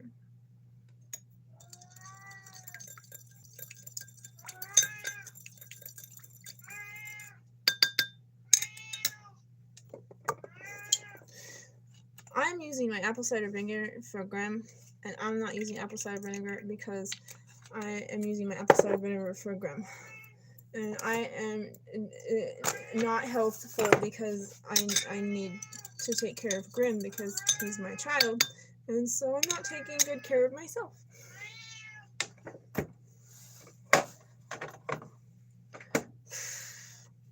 I think I made a mess in my freezer.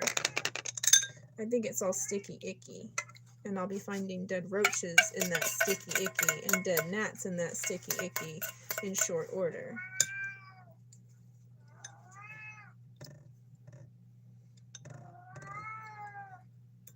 So yeah, it's the Santa Fe Tower apartment building.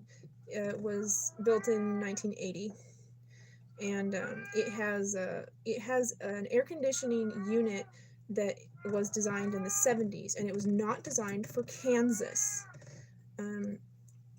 It has to be a certain temperature outside before that unit functions as an air conditioner and is not just a fan. And the way the temperature fluctuates,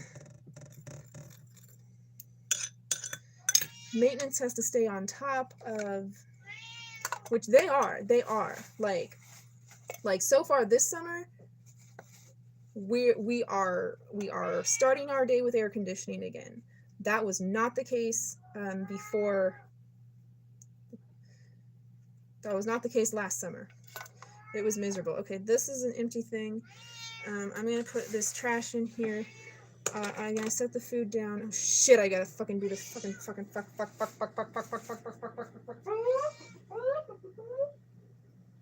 There you go.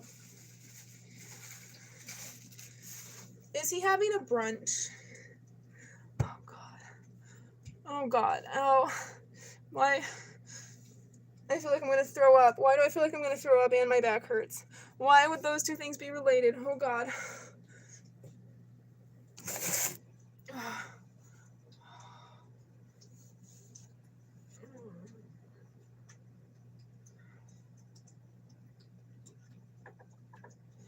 Oh god, my head hurts from bending down now. Right now is when that kicked in. Not as bad as it could. But the headache, the back pain, and the nausea. I need to scoop litter. And this art project and this letter to Sean Todd is gonna have to wait.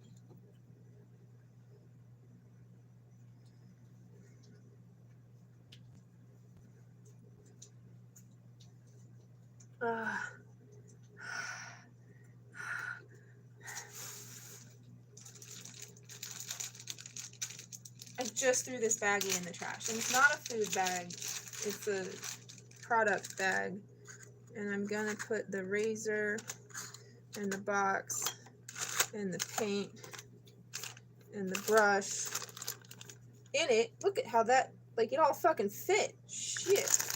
It all fucking fit. Shit. And, okay, I've got to, what do I need to do? I have to put away my art project.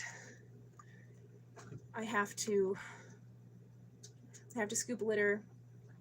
Oh, I'm not done here. I haven't opened the new can.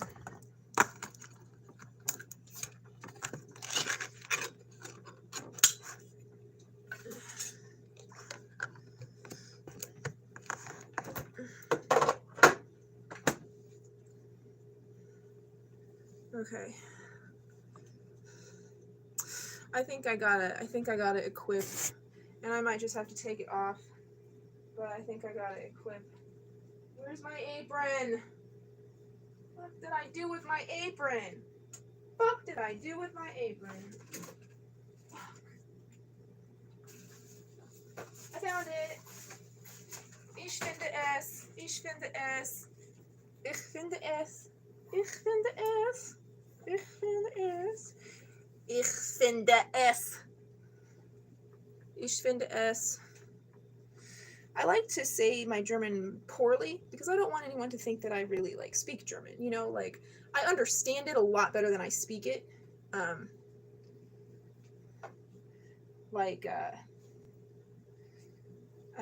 It helps me to keep up with my German, and then also like my Afrikaans.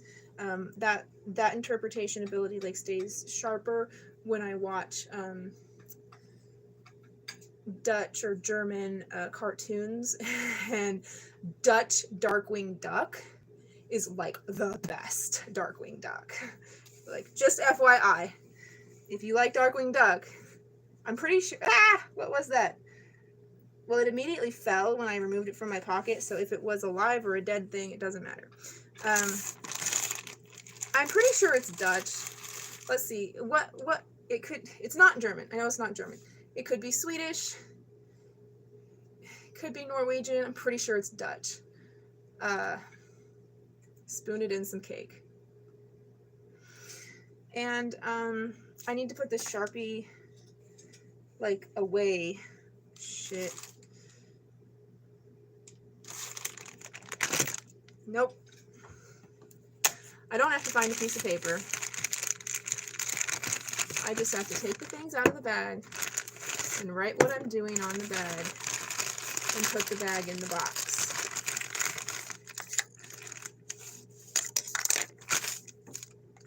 Okay. So,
Oh shit, okay. I thought I didn't. Oh no, I wrote on my counter.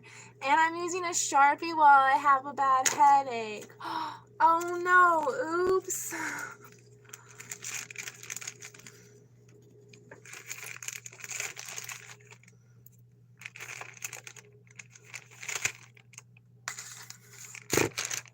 I am not putting that back in the box. Then I will have to get it back out of the box when I resume my art project. And I'm not doing that. Oh yeah, it's Father's Day.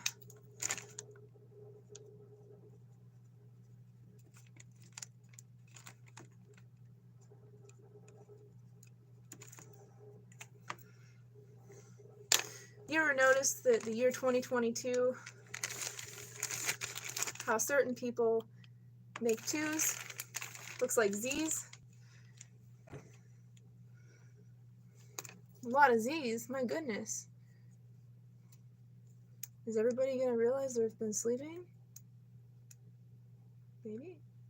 Okay, so the Sharpie needs to go back on my dry erase board. And that is this way. Oh, right, yeah, no, I have an apron on. I was like, why am I hotter? Because I have an apron on. Right, okay. So there's that. Oh, shit, did the Sharpie dry? Yeah, okay. Okay. This is happening really quickly here. Okay, fold this up. Look at this. This is what I'm using for my phone stand. This is what I needed to be able to do this. This Dollar Tree phone stand. And there's a variety of pastel and bright and other color schemes. There's not black and red, however, or I probably would have gotten one for Sean. Which Sean? Shit. Good question. You tell me. Okay. I need a big trash bag. Oh, shit. One of my cans fell out. Danger, Will Robinson. Fucking A. Alright, well, I thought that we were, but no, we're not. Oh, God. Every time I bend down, it would be bad if this rug slipped out from under me. Before I fell asleep last night, I had the very real sensation of the rug slipping out from under me when my dad was upon me in the bathroom.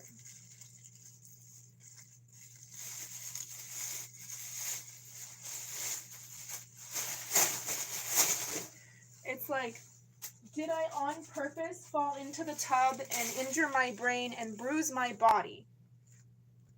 Yeah, a little bit. Did I plan to fall into the tub? Did I plan to anger my father,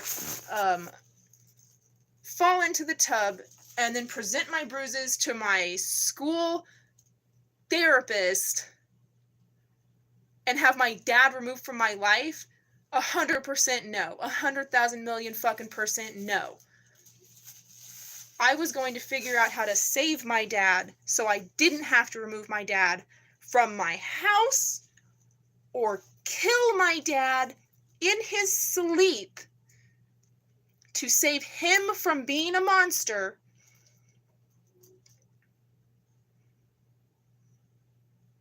And how much trouble do you think I would be in? If I'm 15 years old, I kill my dad in his sleep, and the neighbors across the yard were fully informed that my dad was molesting me, and my mother was fully informed that my dad was molesting me. How much trouble do you think I would be in? I don't think very much. I think I would have done my time happily, and I would have lived with the weight of that death on my hands, and I would have missed my dad, but I would have been saving him from himself. And by acting, by the way that happened, by deciding to tell the counselor, and I knew that telling the counselor was like,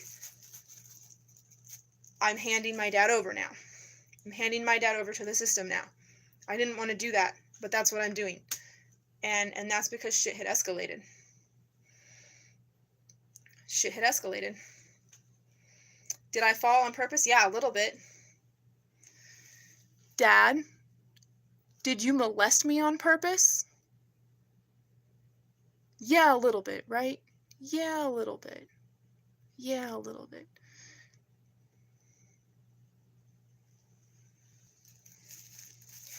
My dad, when he would molest me, he would be drinking, and he would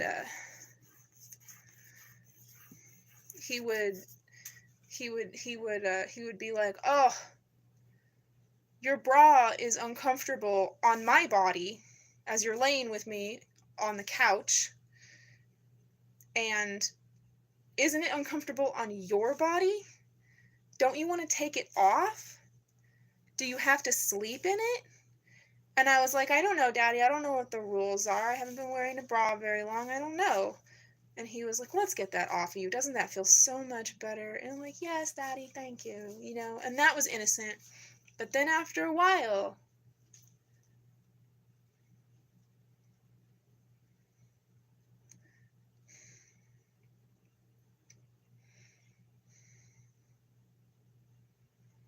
you are now watching Mad TV. After a while, he would start fondling my breasts. And he did it silently at first. And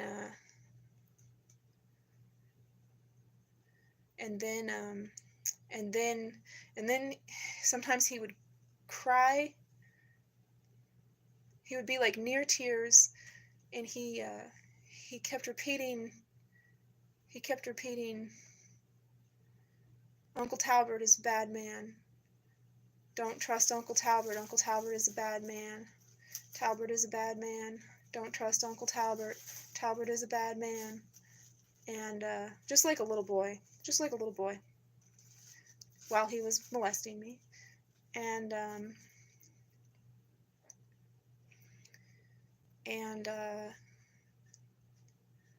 my dad's older brother is named Talbert, so I have an Uncle Talbert, and I thought that was the only Uncle Talbert that there was. Until last year, when I found out that my dad had an Uncle Talbert, and my dad sacrificed his innocence as a boy, as a little boy, in order to save his female cousin from her father. He was running after Christy to rape her. This is the story as I've been told. That's all I can do. I'm trying to get a hold of Christy to corroborate. Christy was running away from her dad, and she told my dad what was going on, and my dad ran to the woods with her, and he hid her in the woods. But like, imagine your little kids in the country, in the woods. Are you going to survive in the woods? What are you going to do? I don't understand how my dad reasoned this or how this played out. But here's the story as I have heard it, and my mom says it's from the horse's mouth. This is what Christy told her, that my dad begged Talbert to take him in her place. He convinced him. He's a pretty enough, and young boys look a lot like young girls, don't they? It's really hard to tell a young boy from a young girl. It makes it really hard to tell whether your child will be safe or your child will be preyed upon if you don't know whether your child is a young boy or a young girl. Reconnecting, and you're live.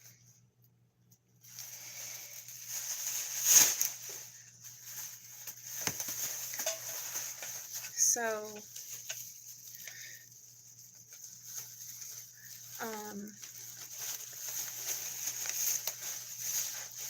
I didn't start this war. We didn't start the fire. It was always burning since the world's been turning. We didn't start the fire. We did not ignite it, but we will try to fight it. And the trans agenda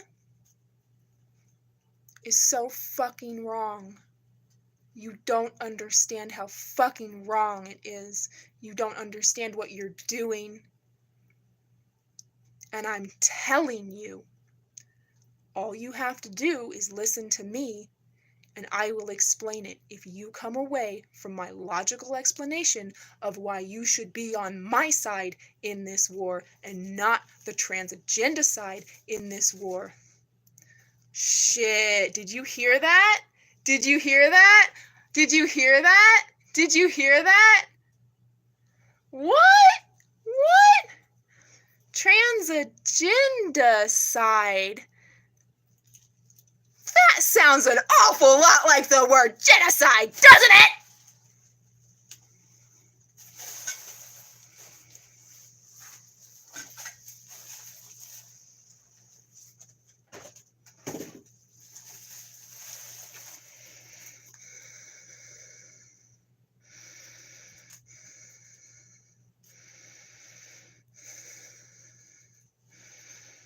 Anyway, he was telling a story. So sometimes my dad would mutter that Uncle Talbot is a bad man, sounding like a little boy, his voice thick with his hick accent, because my dad was raised in absolute poverty, and he picked cotton as a kid so that his family could eat. And I don't know what thought process went through his head that he decided to convince Uncle Talbot to rape him instead, but that's how it went down. And that's why my dad molested me. I didn't know that when he did it. I just forgave him instantly because he's my father and I love him unconditionally. Did you hear my phone ring? It rang for like 30 seconds or something. I can't fucking see it.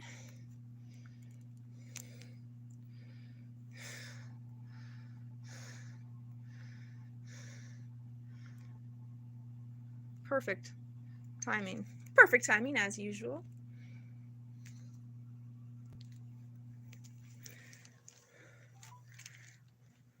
Wait, Steve! Are you there? My phone, I might not be getting service. Hello? Happy Father's Day! Steve, happy Father's Day! Happy Father's Day, Steve! Happy Father's Day! Can you hear me? My phone isn't getting service or something. Happy Father's Day, Steve! Happy Father's Day! Steve! Perfect timing as usual. Steve! Steve! Steve! Perfect timing as usual. Steve! Happy Father's Day, Steve! Perfect timing as usual. Happy Father's Day, Steve! Perfect timing as usual. Happy Father's Day, Steve! Perfect timing as usual. Happy Father's Day, Steve! Happy Father's Day, Steve! Perfect timing as usual. Hello? Happy Father's Day, Steve! Perfect timing as usual. Happy Father's Day, Steve! Perfect timing as usual. Happy Father's Day, Steve! Perfect timing as usual. Happy Father's Day, Steve! Perfect timing as usual. Usually it's the dry erase board. Hello? Hello? Hello? Happy Father's Day, Steve! Perfect timing as usual. Hello? Hello? Happy Father's Day! Perfect timing as usual. What the fuck? Mute. Hello? Hello? Can you hear me? Hello?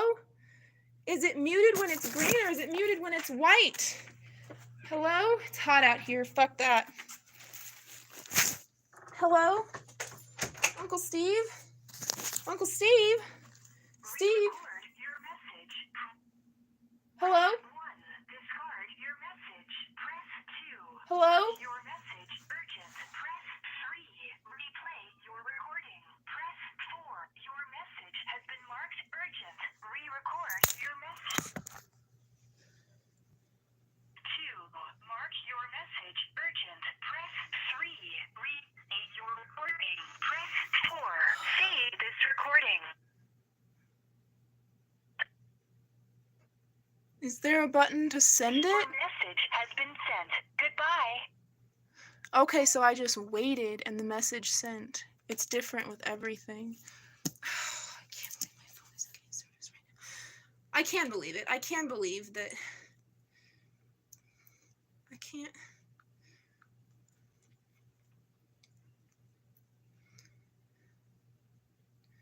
Oh, I just push it? Oh my gosh, okay. Okay, touch and hold to record audio message. Okay. Happy Father's Day, Steve! Perfect timing, as usual. Oh, I'm thinking about my dad a lot. And I had more than half a mind of what to do for Father's Day, but I would have to get a ride to go to my dad's house. But I want to stand outside of his house with my Hello Kitty boombox, and I'll bring an extension cable because maybe he's got outlets on the outside of his house, and I can plug it in because it doesn't have batteries. It takes batteries, but it doesn't have them. And I'm gonna play music outside, and I'm gonna sing and dance in the driveway, and I'm gonna bring chalk, and I'm gonna make a card on the driveway, and he won't even have to come out of his house to see it. He won't even have to come out of his house to enjoy me. He won't even have to come out of his house. I don't even remember where you are. I don't remember how caught up we are. Did you know that I found Dad and I went to Dad and he hugged me, and I thought that we were gonna just move forward, but then he said that he didn't feel safe having me in his life. Like maybe he thinks I would hurt him. And so I was just thinking about how like I can see how he would think that I like planned what happened, but I did not even want my friend to tell her mom what he was doing, and I certainly didn't want or know that her mom on that day called the office and told them to bring me into the office at school and just talk to me. She didn't say anything of what was going on. She just told them, you need to get that student in the office right now. And they did. And the bruises were just all fresh, you know? And it was getting worse, you know? But I love my dad and I forgive him, and I have to ask him to forgive me, and I have to mean it, and I have to take full responsibility for everything, but I don't know how to do that because it's not my responsibility. So I asked my mom for cousin Christy's number so I can just get the story from her mouth, you know, like what motivated Dad to run out to the woods and hide Christy and go back into the house and trade himself? Why did he trade himself in? Why didn't he just keep running? You know, I don't understand that. And I would like to, and you know, I would also just like confirmation of the events because my mom told me, and she might have gotten something wrong, although it doesn't seem like she did. She'd been holding that inside for, I mean, ever since it happened, ever since the week that Dad was taken out of my life. But I never organized that. I didn't fall in the bathroom and get bruises because I was planning on going and reporting him to the police. It just played out that way. I told my best friend that what he was doing so that she and I could start working day and night on how to make it so my dad can stay, but he's not molesting me anymore. You know? She wasn't supposed to tell her mom at all. I would have had it. I could have done it. And I can do it now. but I have to get an audience with him, and he doesn't trust me because he doesn't see me. You saw me, you see me, of course you do. You know, you're my brother in Christ, but like, my dad rejected me outright, and for all the world you feel like a father to me, and when I was a little kid it felt like you were a daddy to me, and my daddy was never so Christ-like as when you were in his presence. He was so happy, he was so himself, and my mom was just like a cloud over his head, and you were the sun. And I guess that makes me the rainbow. I love you. I love you so much. I can't wait to see you again. I pray for you all the time. I'm really frustrated that my phone won't work. I'm gonna call Mom to ask her to take me to Dad's. I really hope that this thing sends.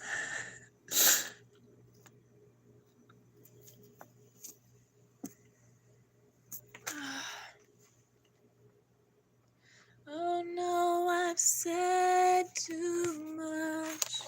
I haven't said enough. That's me in the corner. That's me in the spotlight, losing my religion, trying to keep on cue, and I don't know if I can do it. Oh no, I've said too much. I haven't said enough. I thought that I heard you laughing. I thought that I heard you sing. I think I thought I saw you cry. Every minute, every week.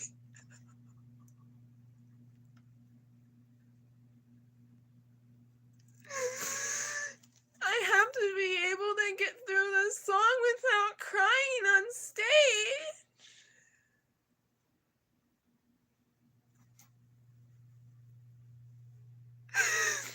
It doesn't feel like it's happening today. My phone won't even work, and my phone usually works like in front of the dry erase board or in the bathroom, but it's not working. I'm so blessed that I heard it ring at all. Did you hear how brief?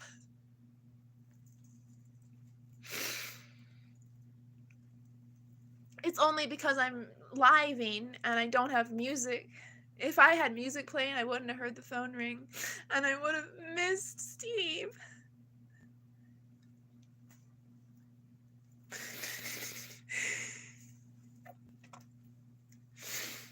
Okay, but I want to go.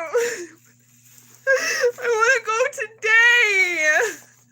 I can do it. I can do it. I don't even know all the words to that song. Just as soon as I don't know the words anymore, I'll stop singing, and I don't have to.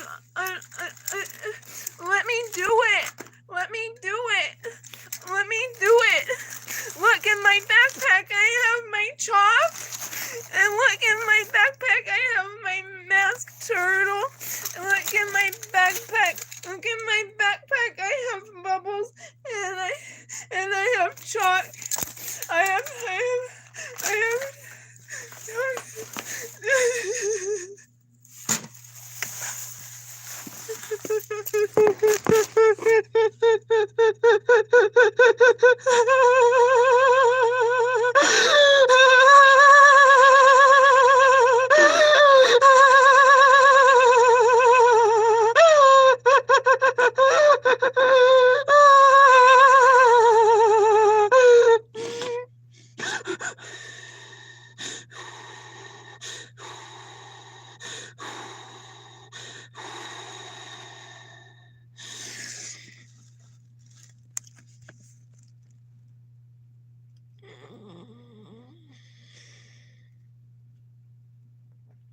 Alexa, play.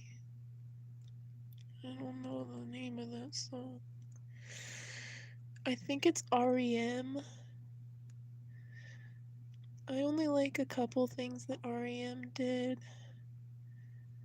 But a girl with really good posture who played flute in band, I think she liked REM. Or maybe it was some other thing that I dismissed kind of out of hand, except for its one contribution to my existence.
I've got a theory. It doesn't matter.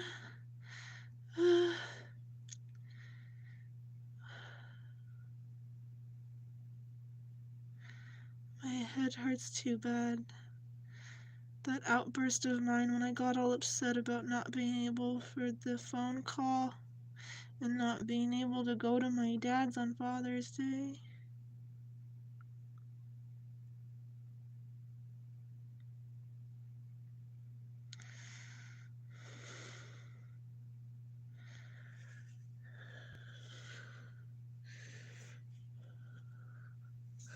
Oh, my stupid mother can't figure out how to use Facebook Messenger, so I can't fucking talk to her.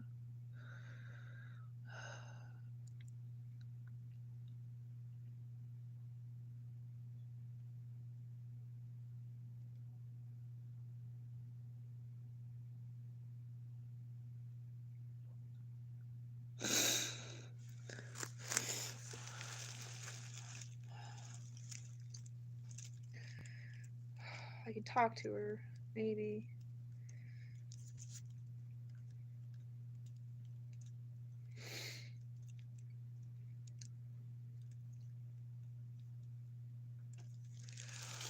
Doesn't hurt to try.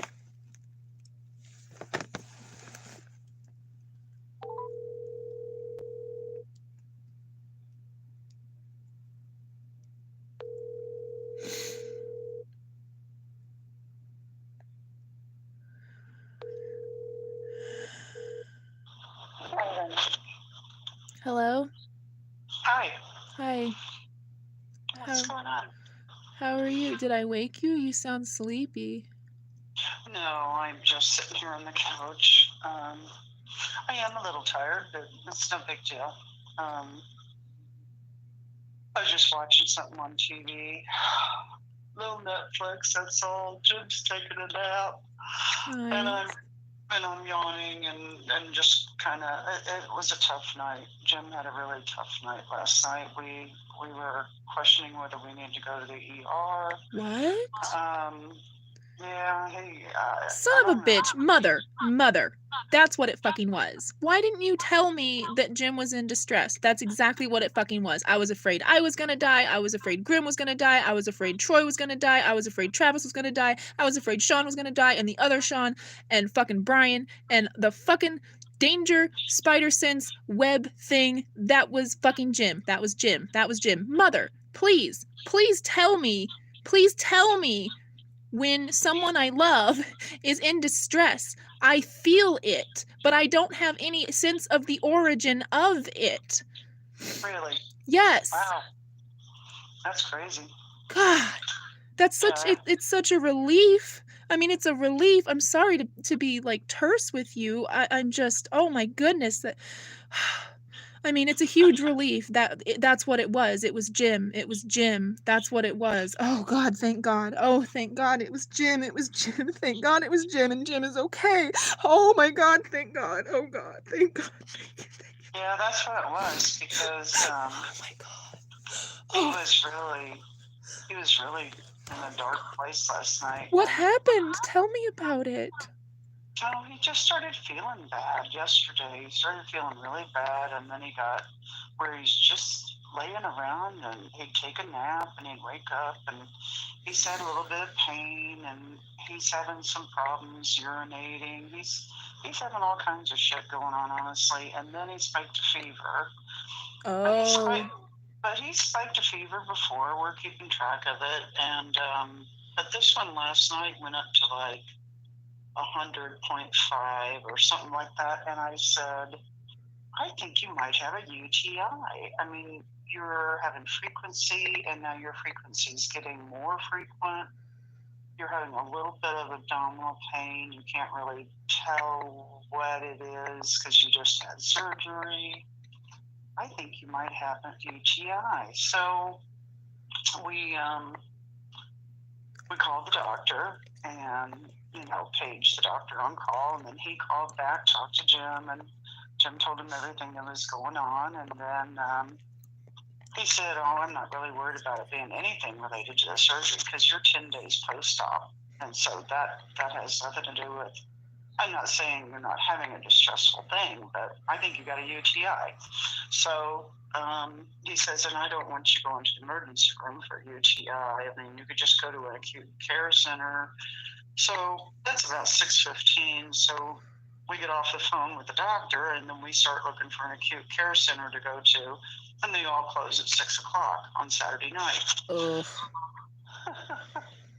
So then he's still really just having lots of, I don't know, I think he's just getting more nervous, and everything that happens with him since surgery just is very scary, and every feeling he has is so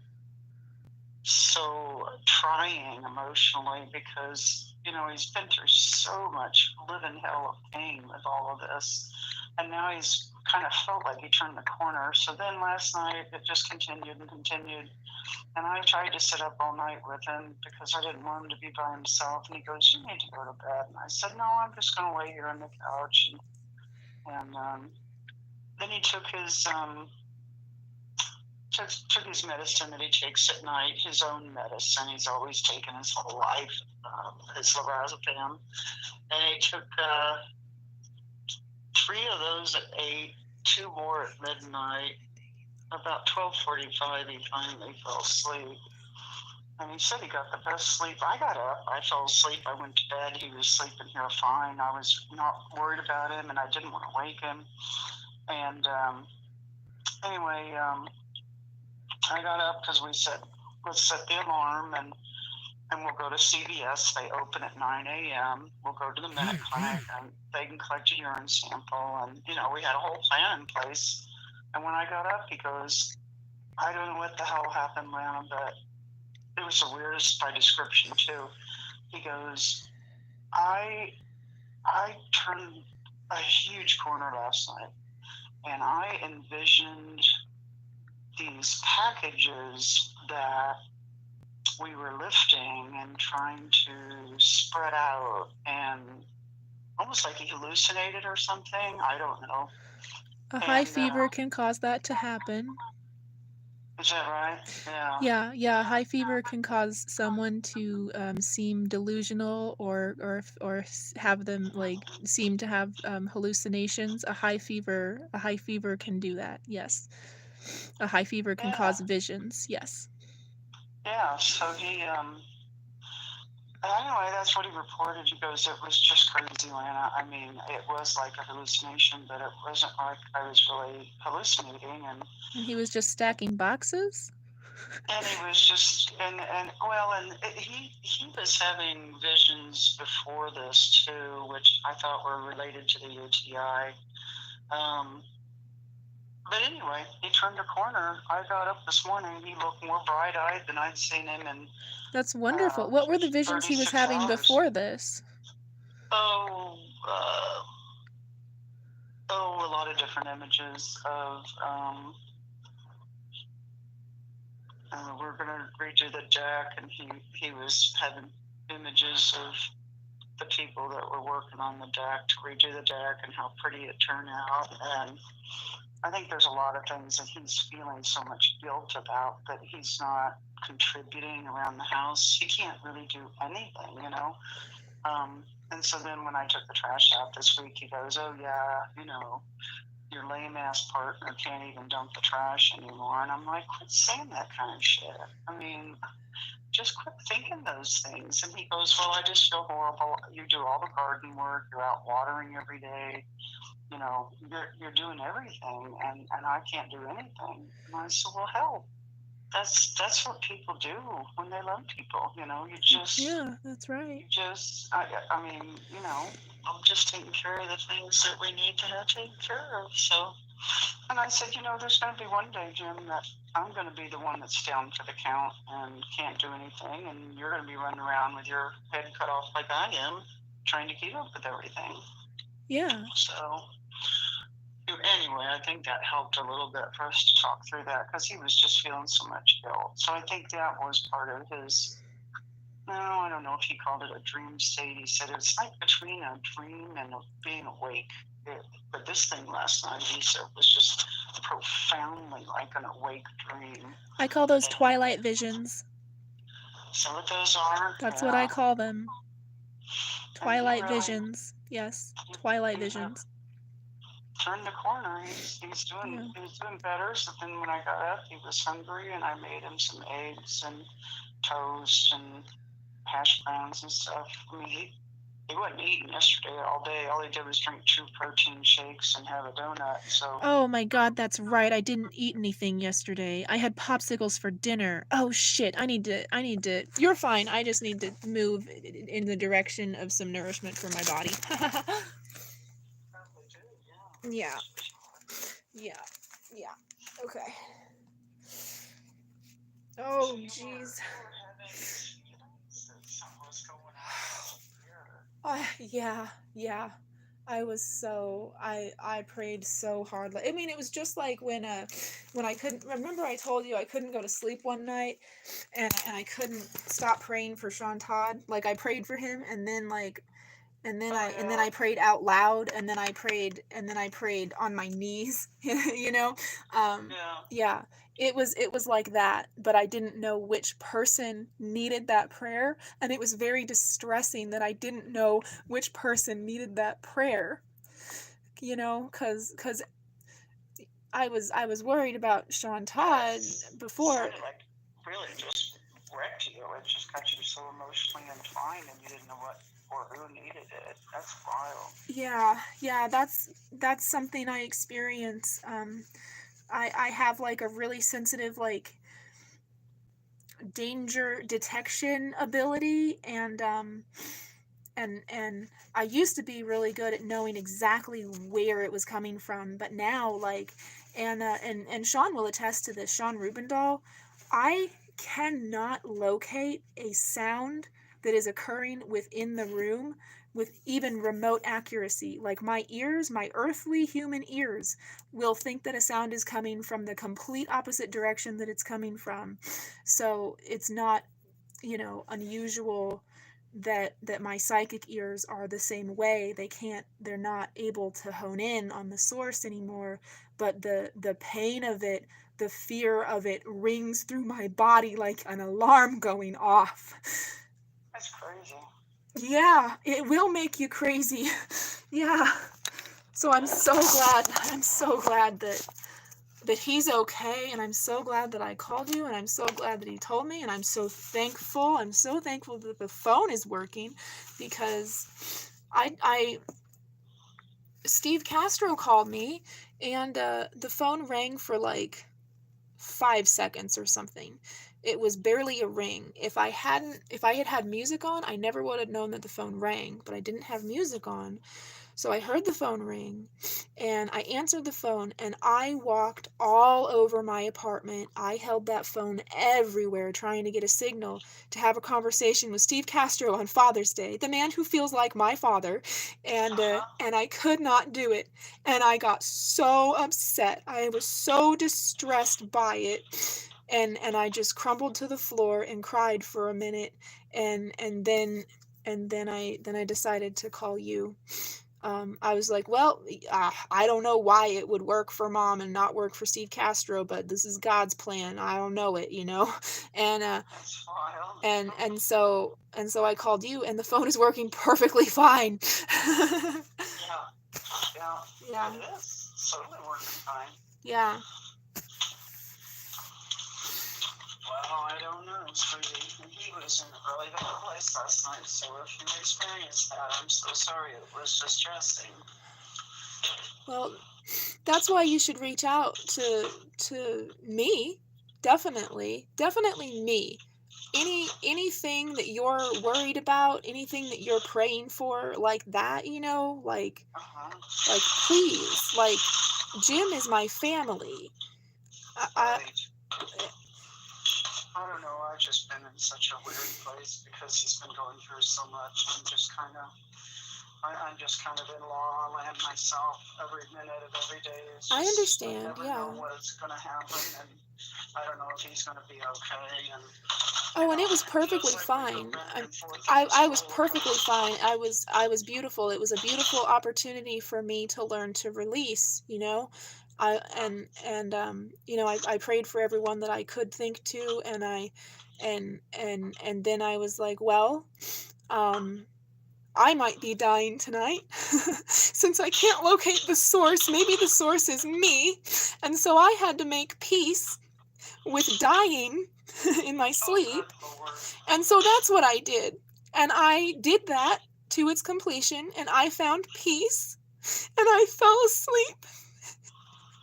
Oh my God, honey. Mom, I fell asleep thinking of everything that I would do for Dad on Father's Day if I woke up on Father's Day. If I was still alive on Father's Day, I had plans. But if I wasn't alive on Father's Day, then that was okay too. So I want to go to Dad's house. You want to go to Dad's house? Yeah, I want to go to Dad's house. I want to go to Dad's house. If you want to go to his house. I have to get a ride.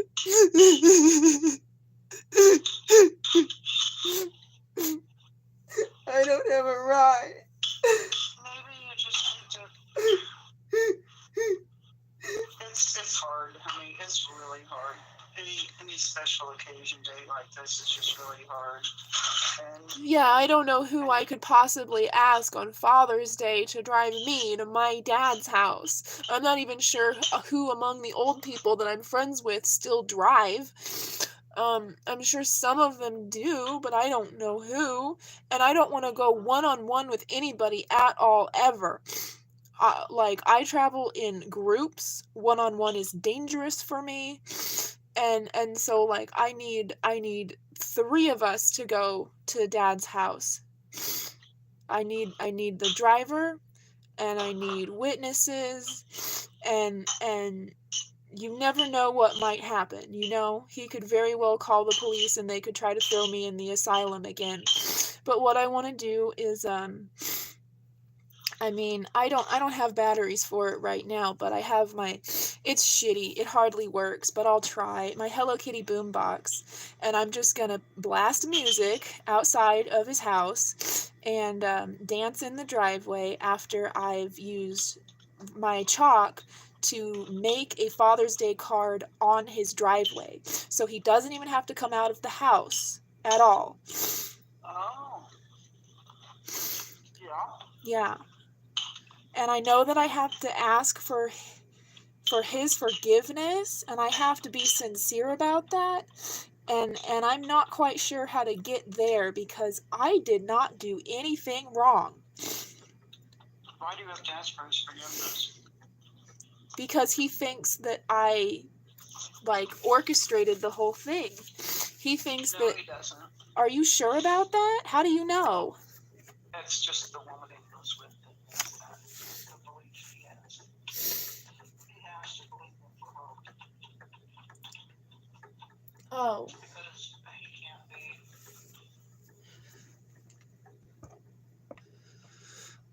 Did I lose you? Oh shit, I can't move the He phone. wants her to see him the way that he wants to be seen.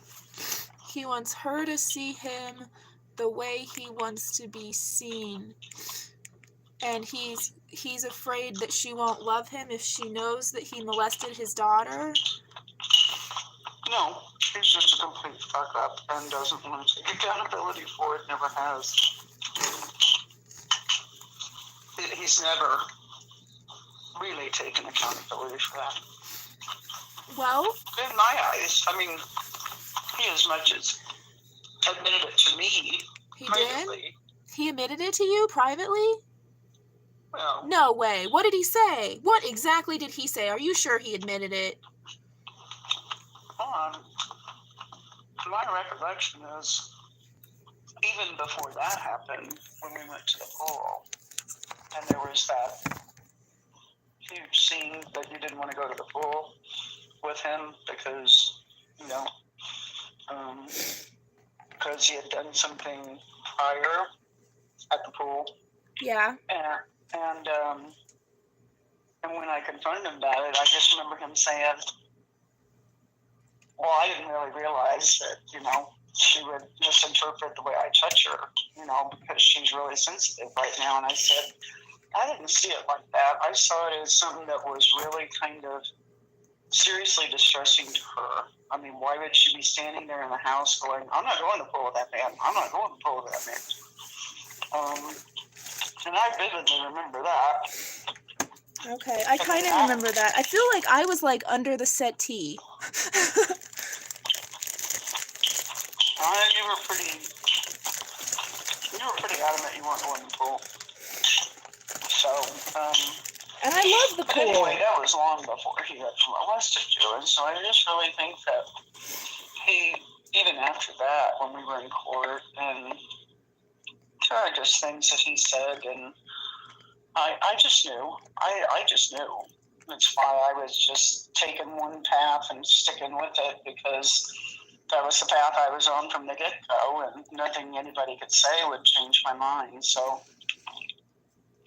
and believe me, lots of people thought I threw away my marriage and all this stuff, and I'm like, well, whatever. Not throwing away my kids. So,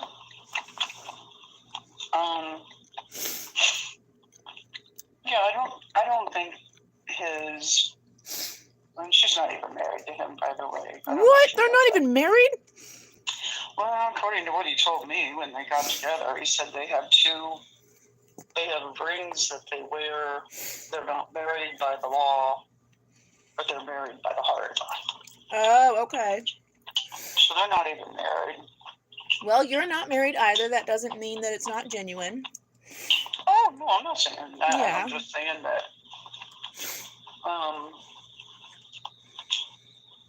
your dad just has a really, your dad is just one really weird egg. So, Yeah, I know.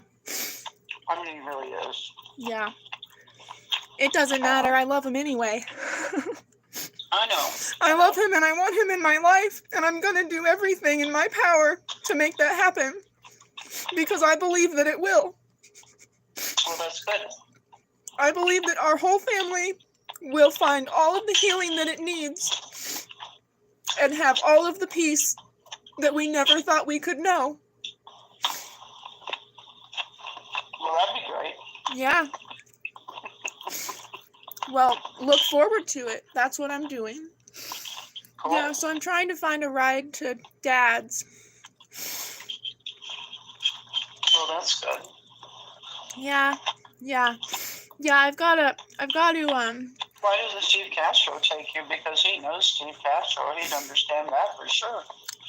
yeah, and I would totally have asked Steve Castro when he called. Like, Steve Castro called while I was like, oh, did you get the text message that I sent you? about Do you have this cousin? morning. Yeah. Do you have cousin Christy's phone number? Oh, I know who you're talking. You're talking about. Wait a minute. You're talking about Christy Lee. Yeah, Dad's cousin. Wow, I don't know if I have anything on that anymore. Did she Oh, wait, marry? what? She's just Christy Lee in the phone book. No, she is married. Yeah, she's married. Who did she marry? How could I know? Fantastic. Well, that's about 80 Christy Lees to go through Well, in the phone book.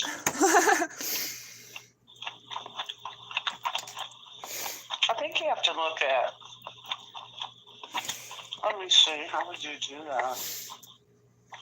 Family tree type thing, genealogy type thing. You look at birth records. Oh, okay. So I need to call Richie. What's Richie's number? Richie's number? Yeah, Oh man. it's 888, isn't it? Richie's. God, I don't know. Wasn't our old number in Lenexa 888-4917? Yeah, that was our phone number in Lenexa. Yep. Let me see if I have Richie's phone number. I feel like his is like 888-0475. Yeah, that doesn't ring any bells. Let me see if I've got it, because I never call it. Doesn't mean I don't have it.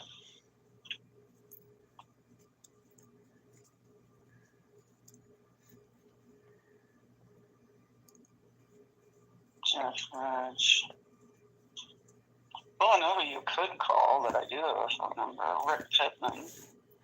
Okay. Let me write that down. Rick Pittman. That's Richie's best friend, you know. Oh, okay. Okay. And that's the only number I would have. That's 913. Wait. Okay. 913 244 244 7641. 7641. Okay. Cool. Thank you. And why don't I have Richie's phone? His number was 492. Why does that ring a bell? 492-5655. Whose number is that? 492-5655. I'm just thinking that. I mean, I'm just remembering numbers now. I always have this great memory for numbers. So. Did you say 5655? 492-5655. Yeah. That's Okay. what I said. Okay. Let me see if I have. Any other numbers? I have Pastor Mary for you, but Oh, I have not seen that woman for like a year. is that right? Yeah, she and I are completely out of touch. I don't know what happened or why she lost interest in me, but she actually has like a church.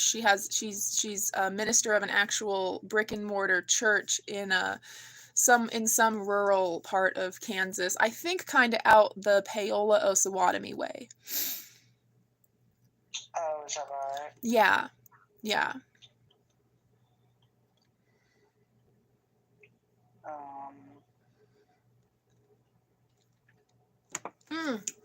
I didn't remember to call Jim. If Jim doesn't have anything going on with his daughters, then Jim could drive me.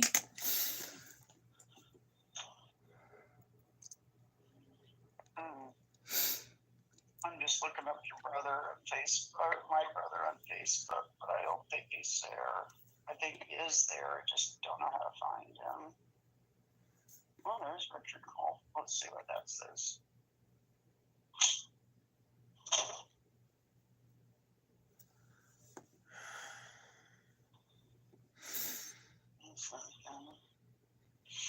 Richard Cole.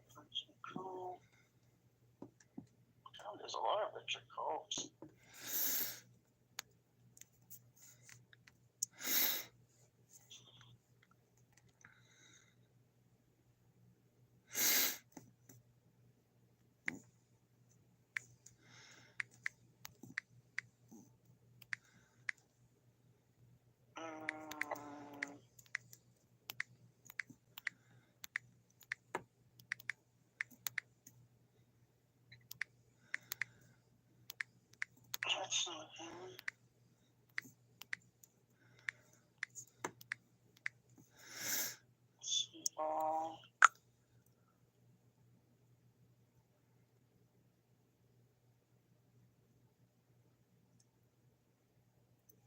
Well, let's see. Why don't I try with Pittman first, because Rick's always calling me on my birthday.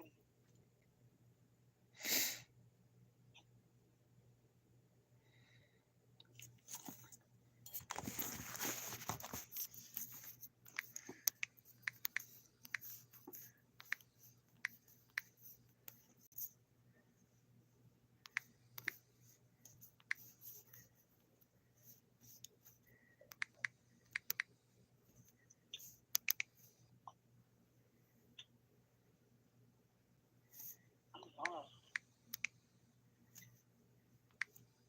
scroll.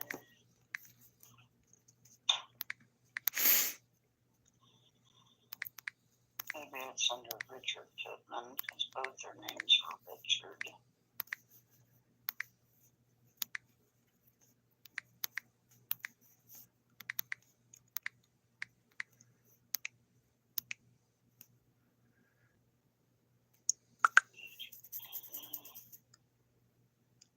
There he is. I found him. He sent me a friend request. That's interesting.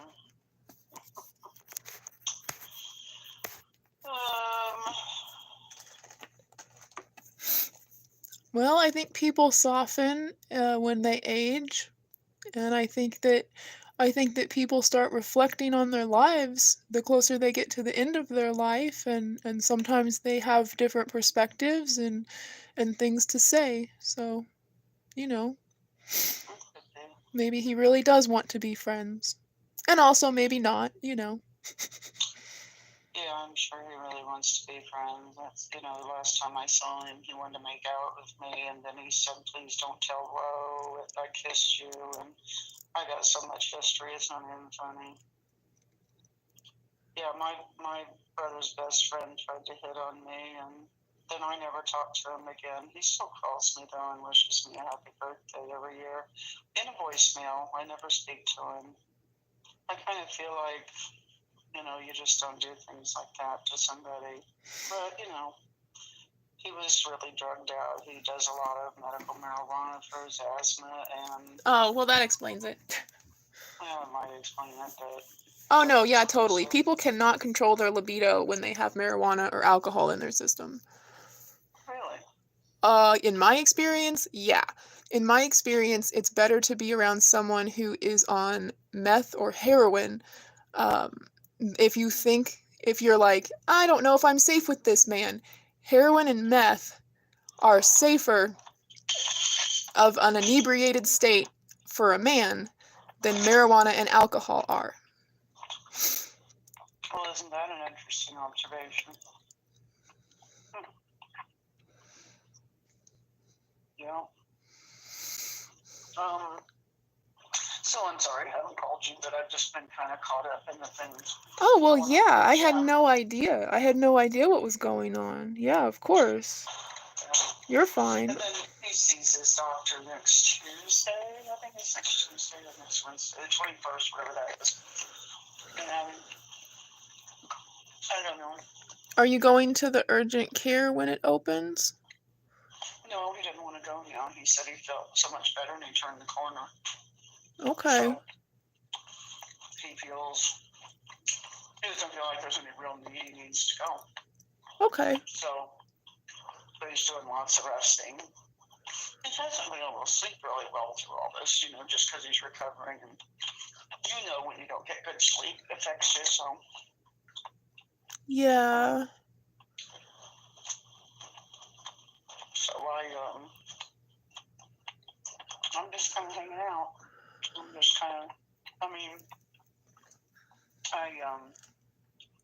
just don't really like to leave the house, honestly.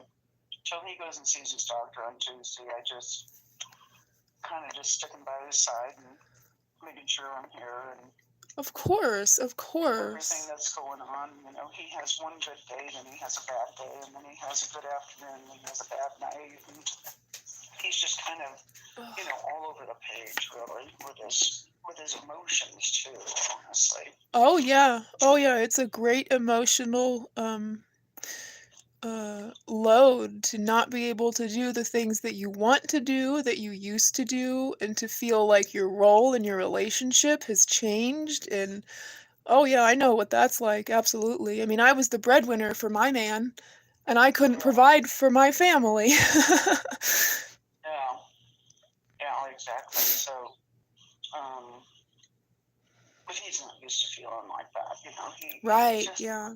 not used to feeling that kind of feeling. So, and it still hurts to try to sit up because he's got internal sutures in his stomach muscles, you know, and they're kind of, I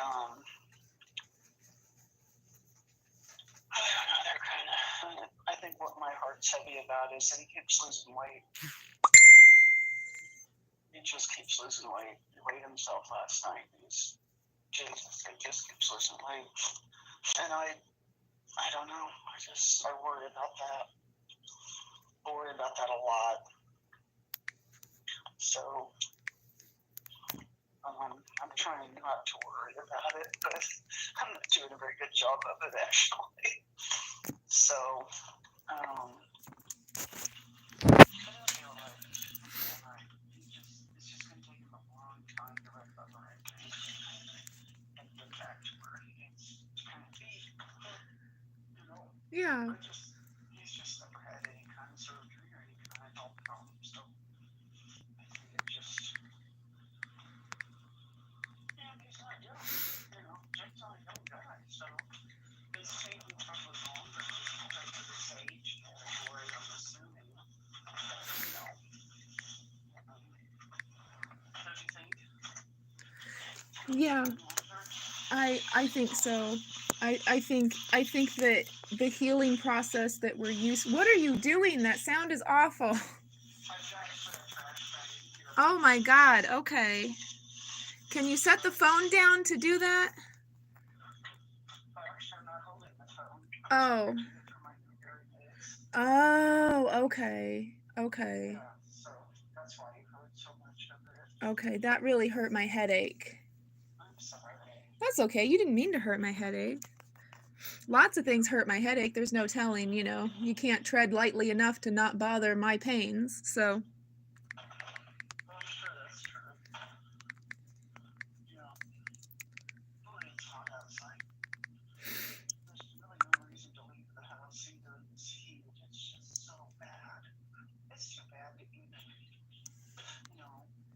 Sit outside in the shade. It's just hot. Just really hot.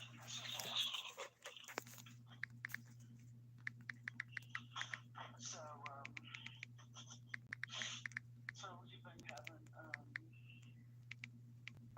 think I saw on your Facebook that I'm on now that you've been working with a dog, basically. You've been cleaning your bathroom and you're looking up all kinds of stuff, and then your neighbor stopped by and helped you get your laundry done, and now you have clean sheets and stuff to sleep on, and Yeah, I guess I have been doing a lot, huh? It doesn't seem like a lot because it's not enough, you know? Like I'm not done doing the things I need to do, but I guess I have been doing a lot. I better watch that. I better be careful about that, but you know, you never know what's gonna be too much. well, yeah, and I think, you know, when you feel like doing it, that's when you do it. That's what I do. If I feel good enough to do something, I do it. So, but if I don't, then I don't worry about it anymore. I don't feel bad that I'm not doing something anymore. Well, that's good. That's a good way to look at it. Well, it is, and I used to not be that way. I used to just be so unsettled about not doing anything, and now I'm just kind of, well, I think it's my antidepressant. I think my Lexapro really helps keep me calm down. Oh, okay. So you're liking the Lexapro? A lot. Yeah, I highly recommend it. It is awesome. That's fantastic. It just is, you know, it's not some heavy duty, hard hitting drug. It has really just smoothed out the rough edges, is what I would say. Well, that's good. I'm glad you found something that works for you.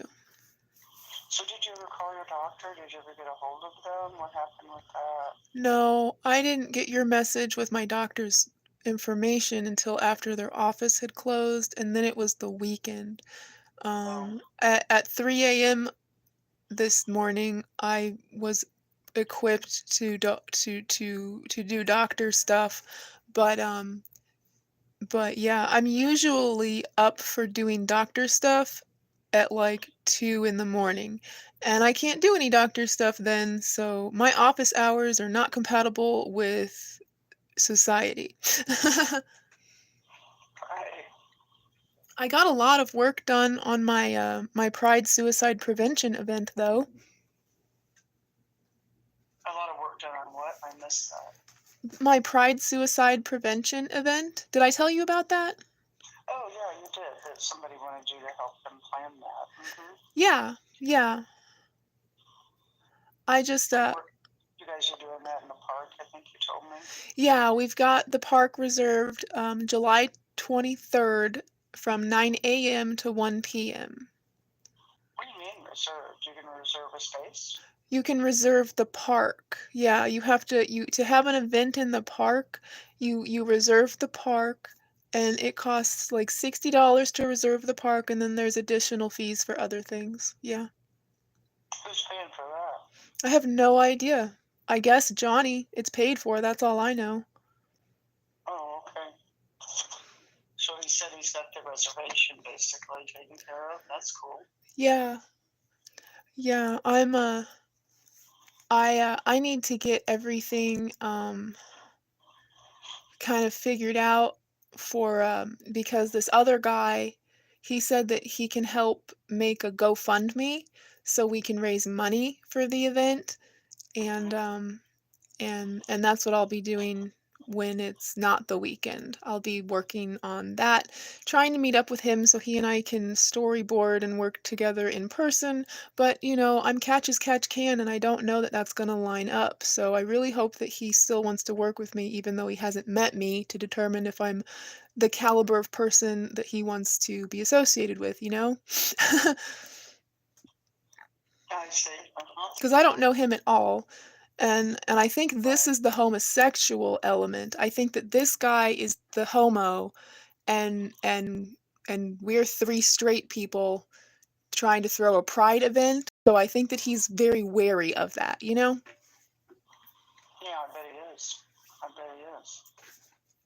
But that's unusual to him. I guess that's the way I would think of it. Exactly. Unusual. Yeah, exactly. Yeah.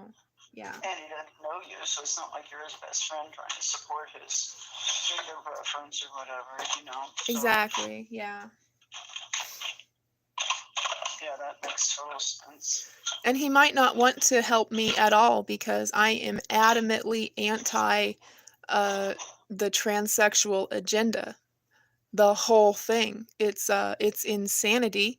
It's mutilation. It has become politically protected self-mutilation and it's bullshit. So it is not going to be a trans agenda event at all. It is going to be very exactly what I want and only what I want, or it's not happening. So something is happening in the park because I have the park on that day, but I don't know what exactly that is going to look like because I don't know how much help I'm going to get to do it. Johnny, his heart is in the right place, but he's busy working, to get by, and he's also, a struggling meth addict. So he's doing meth and working and he's got I wouldn't say severe schizophrenic symptoms, but it's problematic, I mean, like when Brian was like delivering pizza, like that's Johnny's level of ability. Mm-hmm. But I think he busts his tables at Applebee's. I see. Yeah.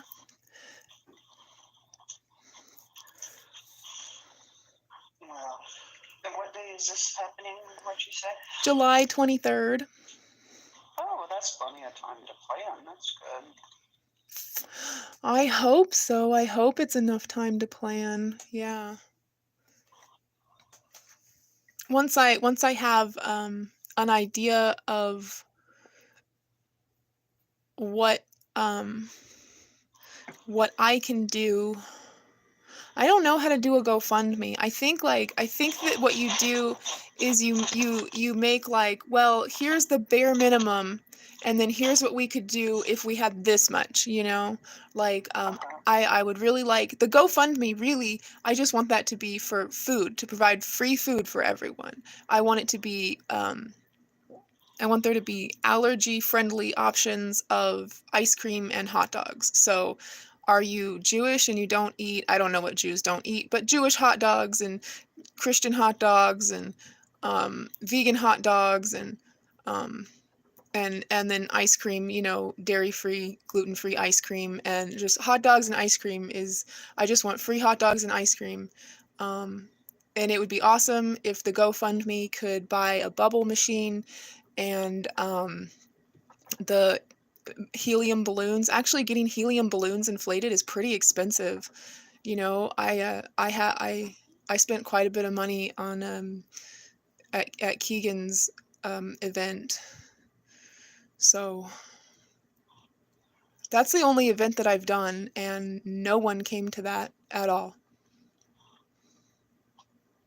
Well, maybe you can find somebody to sponsor the food. You know, you could Oh, ask yeah. for someone to sponsor it since it's going to be a public park. How does that work? How does sponsoring work? What does sponsor mean? They help have with no the idea. money? I would not be the person to ask because I've never worked in marketing or PR or anything. So, Okay. yeah, I wouldn't have any idea on that. Yeah, I don't have any I would think idea. you'd walk into the restaurant and you want to sponsor it, and you'd say, "We're having an event, and we'd like to have you help with food." Okay. That's what I would do. Okay, I can do Go that. into the actual place. Well, because of I want it business. to be the pop culture that's just right across the street from me. They have great dairy-free ice cream options and wonderful ice cream that's regular with dairy, and it's a local business, and they're right there, you know. If somebody, you know, was like, "Oh, I don't like these ice cream options that you have," we can be like, "Well, the place is right across the street if you want to see, you know, if you want to go buy something." I like that idea, you know. Right.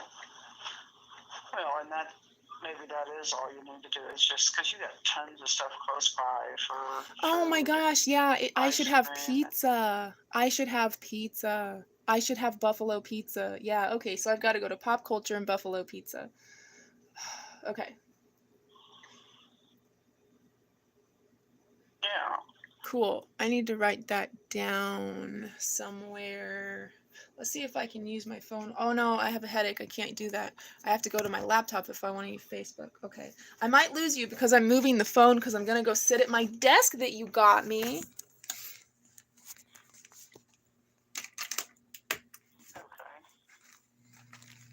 Okay. Oh gosh, there's some snot on the floor. That could be a slipping hazard. Oh. All right. Got my glasses all lined up there. Is that in my pocket? Yeah, my stand is in my pocket. That's fantastic. That is fantastic. All right, let's get this. Let's get. Oh yeah, that roach is dead. Yep, right. Sometimes I get I spray a roach with my diatomaceous earth, you know, and I put a jar over it or a cup or something, you know, and I just try to like time how long it takes for the de-earth to kill it. This was a really tiny one, but I sprayed it with de-earth before I went to bed, and when I woke up, it was dead. So I feel like that's like really fast. Oh, I see. Well, I have gotten a can of Raid before, a long time ago, when my first apartment, actually. My first apartment, after...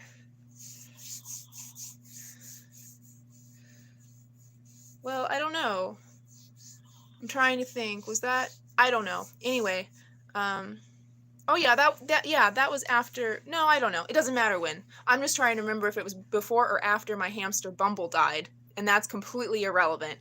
But I had a can of Raid roach killer, and there was a roach in the bathroom, and I sprayed that motherfucker like you would not believe, and it was completely stuck to the floor, and then I just sat waiting for it to die, and I was sitting in the bathroom watching this roach die for 8 hours at least. Uh-huh. Yeah.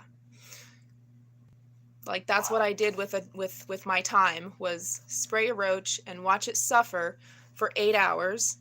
I don't remember right now. It could go either way. Did I actually just like put it out of its misery at some point, or did I lose interest? Did it take a lot longer than 8 hours? All I know is that like 8 hours of suffering, like for that fucking poison that hurts me and makes the creature suffer. The roach doesn't mean to be evil. It's just, you know, our world is filthy, full of garbage, so of course we have roaches everywhere, you know. And and so I just, after that, I decided that the bug killer is not the way to go for dealing with roaches. So what do you do for roaches? What do you think? Oh, the diatomaceous earth. Yeah, yeah. I've got You get roach motels, right? You get those things that crawl in and they die. I think they're sticky hotels or something. They get in there and they can't get out. Then they just die. Oh yeah, that's way less effective than the diatomaceous earth. I have a sprayer that it like blasts the powder in a cloud at the roach. So you know, and what you want to do is spray the roach and then let the roach go. You know, you don't want to spray the roach and kill the roach, because the roach will go back to its colony potentially with the diatomaceous earth on it, and the diatomaceous earth will spread around the colony and kill more roaches than just that one roach that was in your apartment. You know, because roaches, they travel. When you see a roach, it's not like that roach lives in your apartment and is your buddy. That roach is just trucking through, you know? Right. We've this building, Mom, is problematic, and I'm going to have to become a problematic tenant, like as soon as my Pride event is off my calendar. I'm going to be focusing on this building, because it is this is not an appropriate quality of living, and it needs to be dealt with. Okay. So that sucks, because there's mold in the vents and the pipes are super old. I tried to run a bath, but there was like black chunks coming out of the faucet. So that didn't work. And I don't know what those black chunks were, but maintenance is so busy with emergency situations because the building is falling apart that it would be not right to, you know, call someone in for black chunks in my bath water, you know. Right. And there's only a couple maintenance guys here. That there's not enough maintenance staff, and they're not putting enough money into this community. And I know they think that it's just a box for old people to die in, old unwanted people to die in, and they are very mistaken there. So that's gonna be fun. That I'm gonna be a pain in the ass to management in a minute. But yeah. As long as you do it in the right way. What's the right way? What's the right way? Well, I think it's getting more than one person to have a voice. Oh, have a petition? Okay, yeah. Yeah, you want to have more than one voice. You want to have a pretty significant number of voices expressing that concern. Okay, yeah, I don't think that'll be a problem at all. People that have lived here a lot longer than I have are like, things have gone downhill severely. Most people are very unhappy with the state of things at this point. Well, and you also need that historical information that you don't have, you know, because you've only been there a year, so to show a consistent pattern of how it's going downhill. Oh, that's a good idea, yeah. Yeah, you want those voices primarily because they carry more weight. They Yeah. carry more knowledge. Someone's apartment flooded on the first floor, and what they have basically decided to do is seal up that apartment and relocate that resident, and now it's just like a hole in the building. It's just a wet hole in the building, and they have water problems like quite often. They turn off our water like every other day. I mean, Yeah, they have a the pipes are old and need to be replaced, and it's really expensive and they don't want to do it, but the pipes are old and need to be replaced, and that's just the fact of the matter. well, yeah. As far as the place that flooded, there's flood remediation for insurance purposes, and so all of those criteria have to be met for the insurance to pay. And they come in and they run heaters and fans and they block off the area and they cut holes in the wall and they do all kinds of things. So yeah, nobody could live in it. Yeah, but they're not going to do anything to make it an apartment unit anymore. That means that like when an apartment floods, or when someone, oh yeah, okay, when someone destroys their apartment because they're a hoarder living in squalor, like they're just gonna like shut it off, and they're gonna have less and less units available for people who need to live here. That's where that's going. Yeah, not necessarily. Maybe they need the space for something else since it's the first floor. It's something to ask about. It's something to ask about in the community meeting you attend. What's going to become of the Oh, well, the community space. meetings that I attend, those don't have anything to do with management. We are lucky that the people who now own the building allow us to have those meetings. That has nothing to do with the people in charge of the building. It's that's just community. That's just bake sales and art fairs and our monthly dinners and raffle, and yeah, that's just community. There's no answers to be found from the meeting. I can go directly to the manager, but I have not even had any interaction with him, and I would prefer that the first interaction he and I have not be me telling him that the mold in my apartment is killing me and I'm going to take action. Well, you'll have to have medical proof that something's going on. So, and you need to make a follow-up appointment with your doctor anyway. I don't know that I am going to. It doesn't feel like it's like going smoothly. It doesn't feel like it's working. Is that right? Well, I mean, What doesn't feel like it's working? You've only been one time. They did some blood work. yeah, and they have an online patient portal where all your test results and the notes from your appointment are supposed to go into your patient portal profile online, and they have not put that information there on my portal. So I don't know that that's an office that I want to fuck with because they're not doing their job. Well, there you go. It's your decision to make. I know, it sucks though, because shopping for doctors sucks. Man, I got my wheelchair locked in the desk. You got your wheelchair what? Yeah, this is like one of those like only my daughter could have fucking done this moments. Yeah, my manual wheelchair is locked to the desk that you gave me. Okay. I scooted it in, and I cannot scoot it back out. Like it's got like levers, and I can't.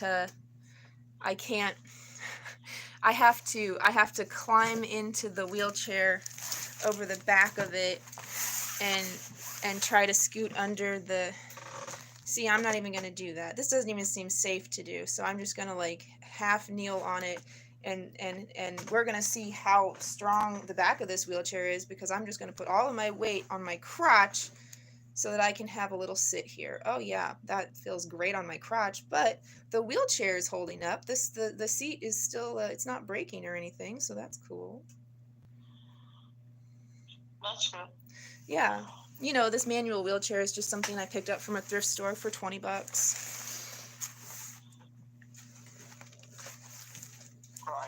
Right. But yeah, I don't know what I'm going to do about the wheelchair being fused to the desk. I really need that to not be what's going on right now. That would be nice. If we could just not have that going on in reality, I would really appreciate it if I could sit at my desk and do my work. Okay, so 1:22 p.m. Whoops, p.m. What's the anniversary date of your move in there, Mindy? March 1st. March 1st. I thought you'd already been there a year. I know. Yeah. Well, that's awesome.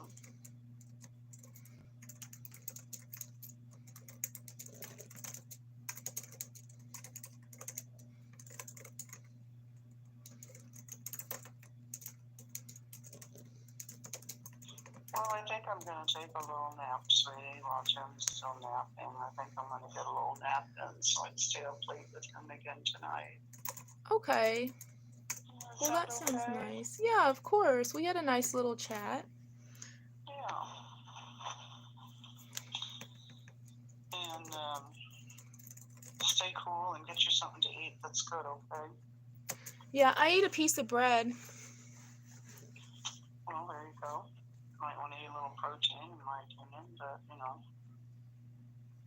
No, fiber would be more better than protein, but I don't have a lot of good food options right now. I don't think. I don't know. Food is really hard for me, but I also just don't feel like eating. Like, I don't want to eat anything, and I don't even know why that is. But like I said, all I ate yesterday was popsicles. So maybe Brian really does just exist on ice cream. When I asked him if he's eating well and what he eats, and he said mostly just ice cream, maybe he really meant that he really just eats ice cream, because I'm now subsisting on popsicles. Yeah, there you go. Oh, that's right. I think I made a mess in my freezer that I need to clean up. A sticky popsicle mess. Yeah. Oh yeah, I need to sweep not sweep. I already swept today, like 3 feet of floor. But I need to scoop the litter and take the trash out. Yep. Okay, well, a year ago today was when we did that sale in downtown Mission, Kansas. Oh, cool. That you did, so I sent you a little picture of that because it uploaded on my phone a year ago. Oh my gosh, awesome. There's pictures from that? Oh my gosh, I'm so excited. Are Travis and Sean in the pictures? I don't know. I don't know if there's any pictures of that or not. I didn't realize that was the anniversary of that. That's beautiful. Well, I'll try to find pictures. Maybe I have some on Facebook that I can send to the guys. That's a good idea. Yeah. Yep. Okay, honey. I love you. You have a great afternoon, okay? I love you too, Mom. I will. You have a good nap, okay? Okay, thanks. You're welcome. Give Jim my love, and call him if there's something going on with you guys. Call me. Call me if there's something going on with him. Or you. Don't let me worry. Don't let me worry like that, please. Okay. Okay, I'll call you. Thank you. Okay. Okay, sweet dreams. Bye-bye. All right. Bye-bye.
Okay, so I wrote phone numbers on protein powder.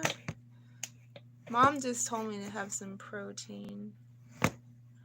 Okay, let's put those phone numbers in my phone. No, not yet. Ah, the phone. Okay, I know why I'm feeling like worse than when I was just having a conversation with Mom. Okay, let's see. 128.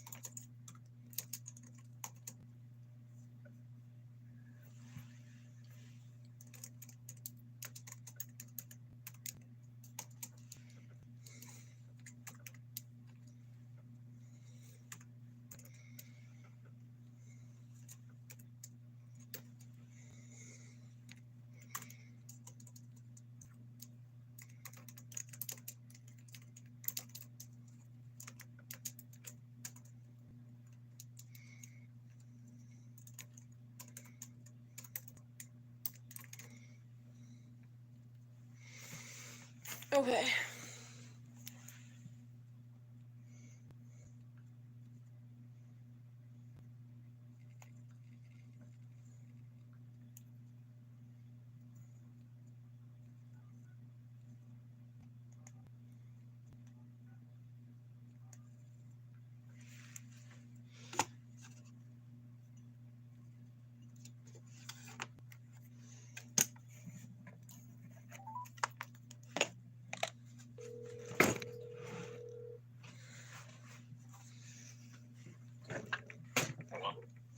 Hello, is this Rick Pittman?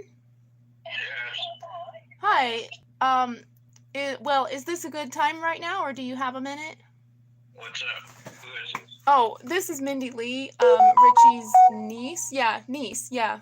I don't have Uncle Rich's number, and my mom had your number, and she told me to call you and see if you had Uncle Richie's number.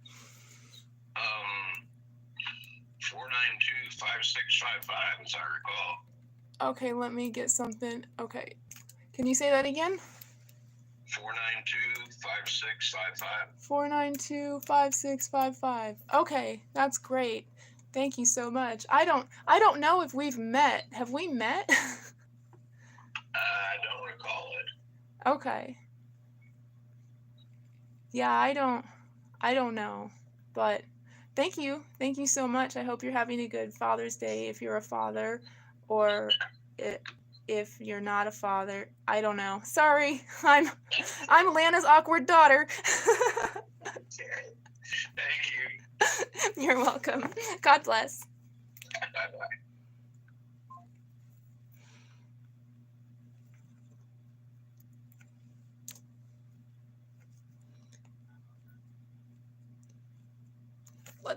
I need to be sitting down.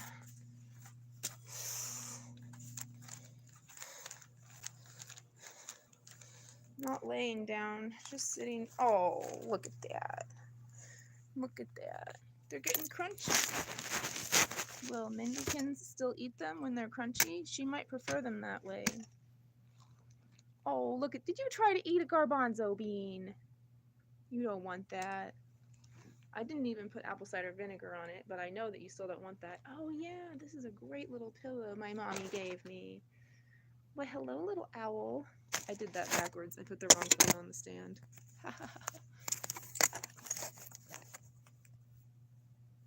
Oh gosh, I just want somebody to film my whole life so that I can see my son, so that I can have my son on camera. Where'd the little owl thing go? I just had that little owl thing. Okay, sidetracked. There's my water. Hi, baby. Hi, baby. Oh, you're sleeping on your little owl thing. Okay. Okay. Let's just do this then. Let's just do this then, shall we? I think I need a...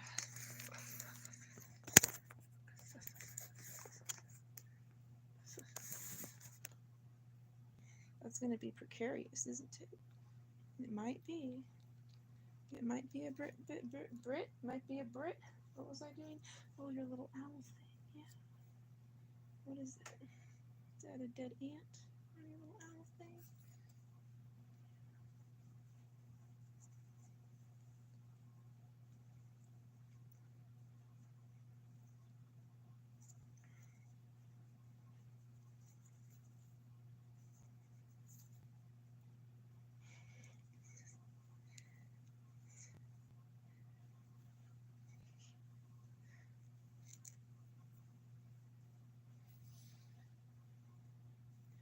we're sleeping. You don't want to have your eyes covered?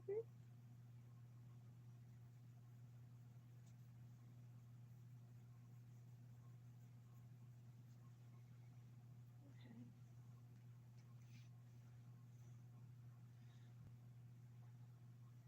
I walked away from the phone numbers. Gosh, okay. Was it 5655? Oh no. I mean 492? 5655. I know Richie's number is too similar to Tracy's number for me to know Richie's number because Tracy's number is more important. My phone is dying. 913-492-5655. Okay, let me get my. I gotta get my phone on the charger. Oh, I just sat down with the baby.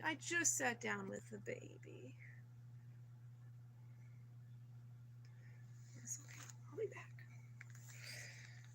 Mom, I'll be back. Oh my gosh. I shouldn't be sitting down with the baby with Sean's present in my pocket.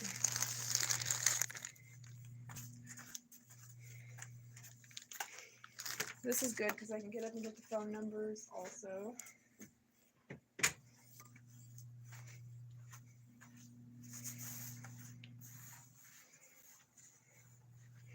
Oh yeah, this should go back in the closet too.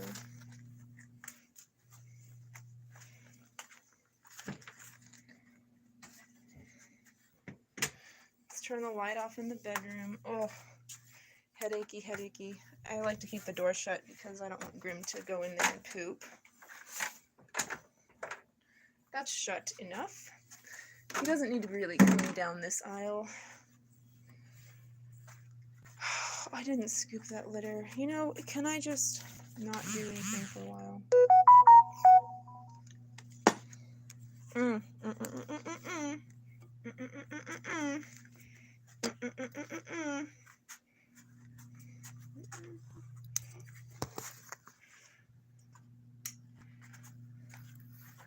Ah.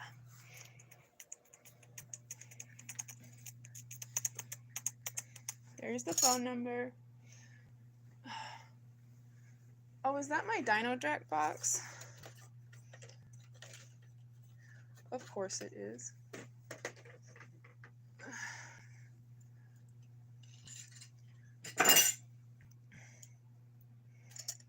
Right, the phone was dying. Phone cord. Oh shit!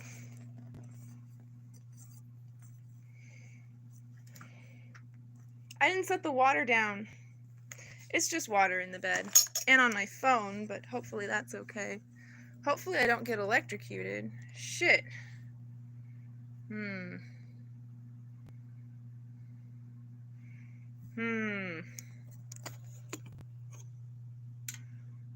Oh, no, the hole looks fine.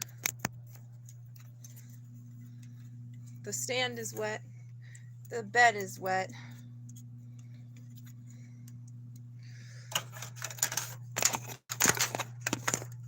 Certainly not ideal.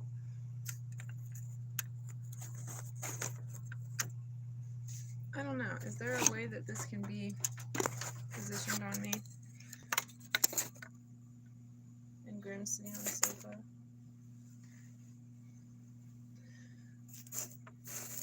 Wait, is that Grim? That's Grim. Okay. Okay.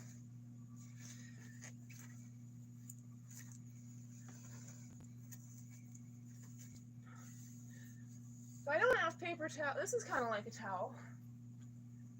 My head wrap.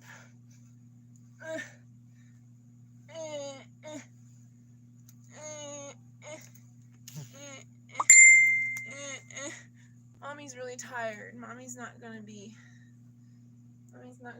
good at doing that right now. Okay. Yes. I think we are good to sit down. I think there might be some chips in that bag. Ugh. I tell you, people who have the privilege of being able to afford to eat every day of their lives, they worry so much more than you should about my not eating every day of my life. Don't they? Don't they? Don't they?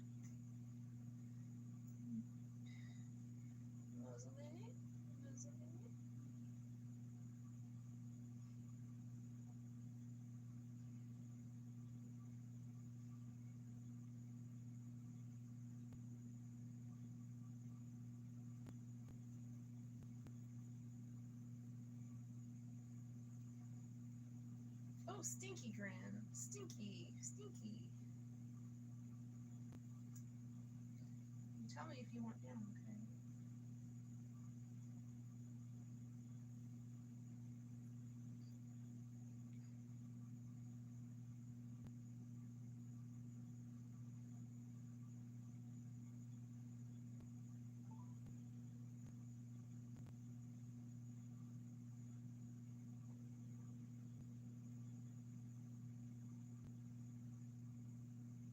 Hello? Hi, is Richie available? Who's this? Mindy? Mindy? Yes? Oh, okay. Hold on for a second. Thank you.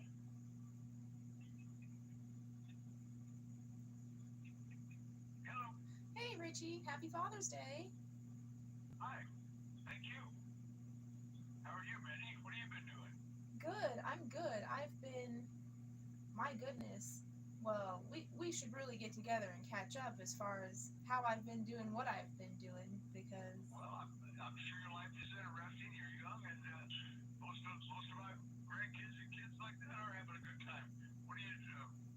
Well, you call me anytime. Come by and see me. Oh, I would love that. I would love that. Let me...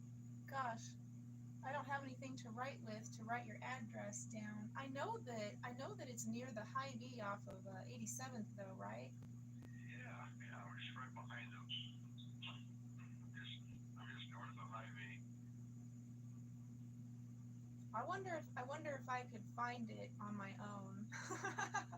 You never know. Why don't you just write down my cell phone number and call me? Oh, okay. Or actually, if I give you my cell phone number, could you text me yours or? No, because I got a flip phone. Oh, okay. I don't text. I don't have anything modern, you know.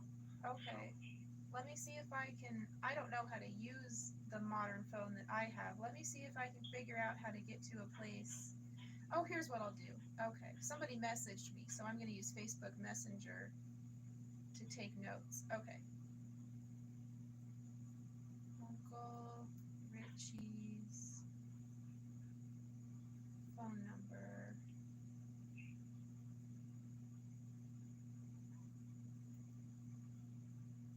Okay, what's your phone number? 913 913 909 909 1926. 1926. Okay. All right, I got that. Oh, what's your address? Well, I've got the note taking out. 128 128 15 15 West West 82nd 82nd Street. Street. Okay. That's Lenexa. Yeah. I mean, I could definitely navigate into your neighborhood, but I tell you, even when I was a kid, we would get to your neighborhood and I would be like, I know that we're close to the house, and every time the house would come into view and I would be surprised. I was like, I didn't know we were that close. Yeah. You don't remember when you get over here. Yeah. Okay. Well, call me. Come see me. I will. Yeah, actually, I was calling. I appreciate you calling me on Father's Day. That's real nice. Oh, You're growing up and we see how things are going. yeah, How's your brother absolutely. doing? How's your brother doing? Well, I heard from him a couple months ago, so he was still around a couple months ago, but we don't really know how Brian's doing. Really? Yeah. He was missing for about 6 years. Nobody heard anything from him for about 6 years, and then I heard from him last October, and we talked. We text messaged a little bit back and forth, and judging by that, he's not doing too well. We'll have some things to talk about then. Yeah, definitely. But I'm good. I'm absolutely good. I'm so great. I love my building. I live independently. I'm in service to my community. I go to church when I can. So I'm just doing great, and I look forward to catching up. And I'm glad you're having a good day. Okay, you come see me. I'm thank you for the call. Okay. Okay. I love you. Bye. I love you too. Bye. Bye.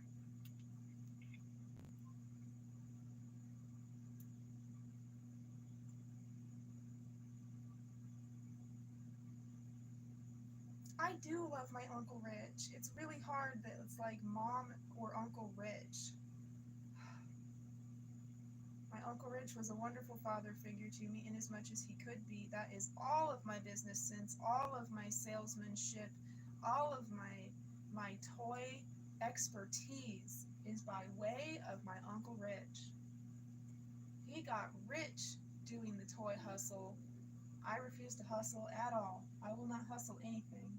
I will not hustle anything ever. But oh my gosh, if I could like share the excitement of Monster High with my uncle. I've never even gone to a toy store or a department store and looked at toys with my Uncle Rich.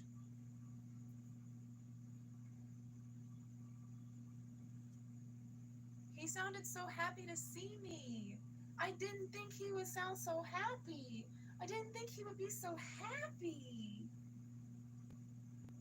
I didn't think he would be so happy. He's so happy. And that makes me happy. Okay, how about now, universe? Can I have Steve Castro now, please?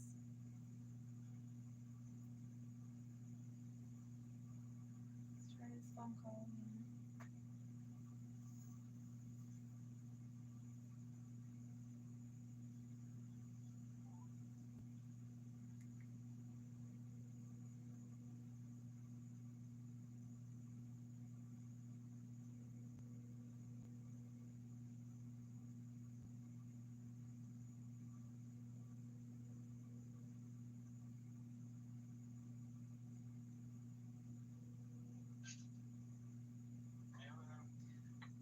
Uncle Steve?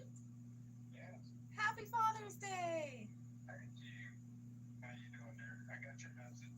Okay, good. Yeah, I'm doing good.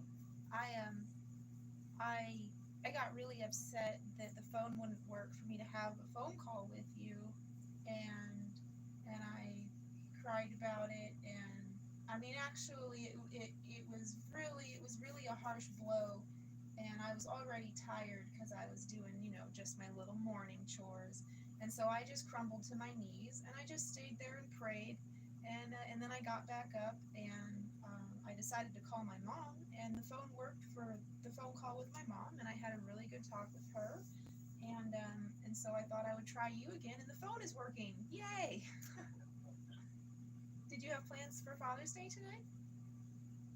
No, I got some friend coming in tonight to put brakes on my car. Oh, your car doesn't have brakes?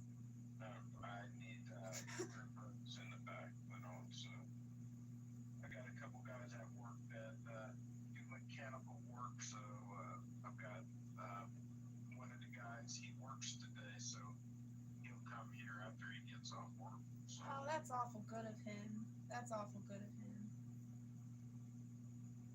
so I'm just waiting to get my brakes done so I can. I've been keeping everything kind of close to home.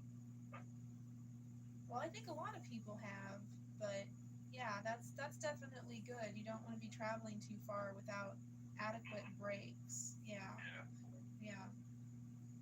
One of the old ladies here, her brakes got recalled or something, and she kept putting it off until she got in a car accident and totaled the car, and she was okay. I mean, she was okay, but yeah, cars need brakes, definitely. Need something to make me stop. So Yeah. Well, oh, I know why I called Mom. Yeah, I had thought that it would be really cool if for Father's Day, like we could, like honor my dad as a father, because he was a good father to me, as good as he could be with everything he was dealing with in his life and his past. And so I don't know. Like, do you have any like fond memories or good stories about him, or just anything? Like, let's just like talk about Dad, if that's okay.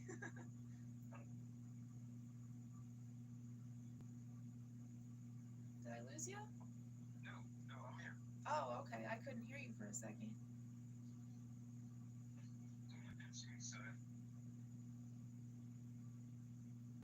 Oh, well, I called Mom and asked if she had cousin Christy's phone number so I could do that with her also. And I was just gonna, that's really the only people that I know to call to like have fond reminiscing about my dad. So she didn't have Christy's number. So yeah, but the first person I wanted to talk to was you. And it's just worked around that you're not the first person that I talked to. but that's okay. So how did you and Dad become friends? Like you worked together, but like how did it go from work to like a real friendship?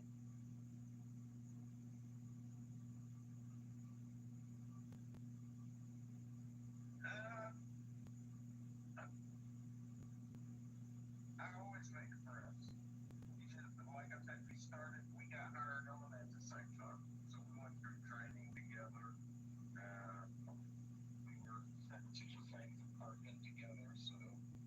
So you just make friends with whoever you work with, wherever you are. Okay. Like I said, if you don't like me, there's something wrong with you.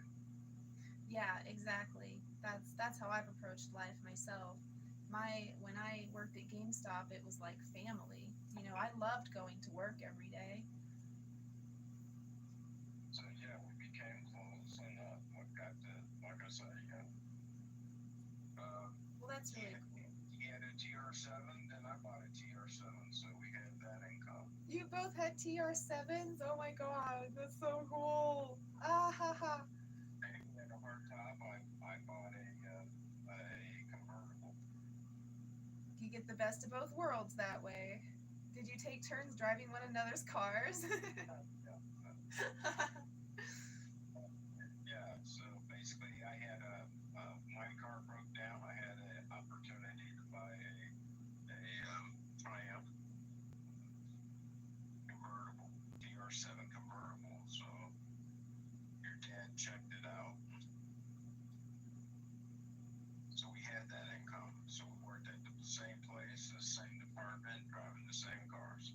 That is so cool. I don't remember my dad having that car. Is that the one that he got in an accident with when I was still in the womb? I don't remember your dad ever having an accident in it there. Okay.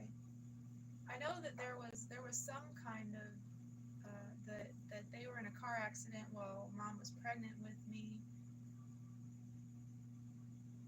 But I don't remember what car that was. And then when I was really little, I remember that there was a car that was like under a tarp and had a lot of repair that it needed. I don't know if that was that car. I don't know. I think it had like a, you know, like the films that you can put on cars that, oh gosh, I'm trying to think. What is that? I think they call it wrapping nowadays, and they like shrink wrap a color onto your car. I think that he had like rainbow, not on the window, but on the car itself, there was like a lenticular rainbow strip along the car.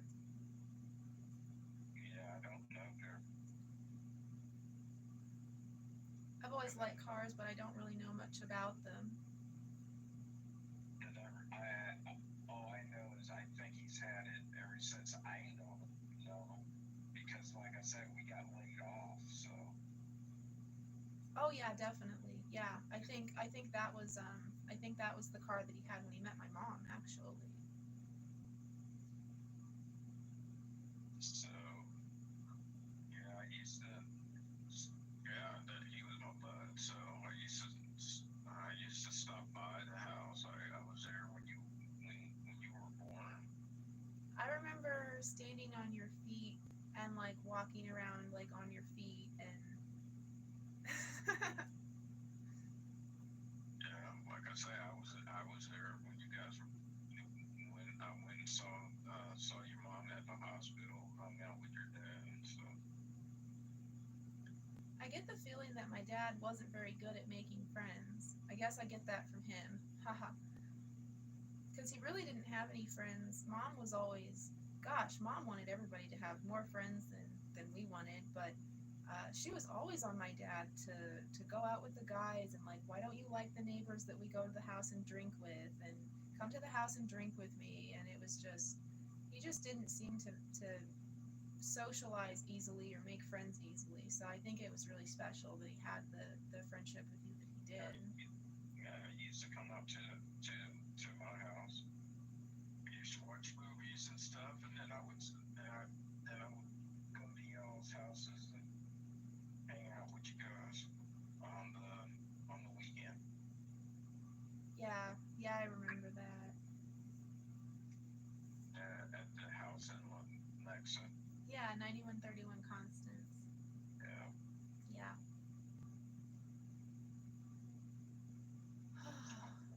With the bedroom, with the big bedroom, with the overhang, with the bedroom that looking out over the living room. Yeah, that was an incredible house. Oh, I love that house so much. You know, if I win the lottery, or you know, I fulfill all of the goals that I have in this lifetime, that to be sufficient and have my own house, like I really just would want that house. I never wanted to leave that house. So hopefully that works out. I know that I'm pretty sure that the people who bought it from my parents still live there. So they were like hippie art people when I was 11. So that's like 93. I wonder if they're leaving it to anybody or if it'll go on the market when they retire.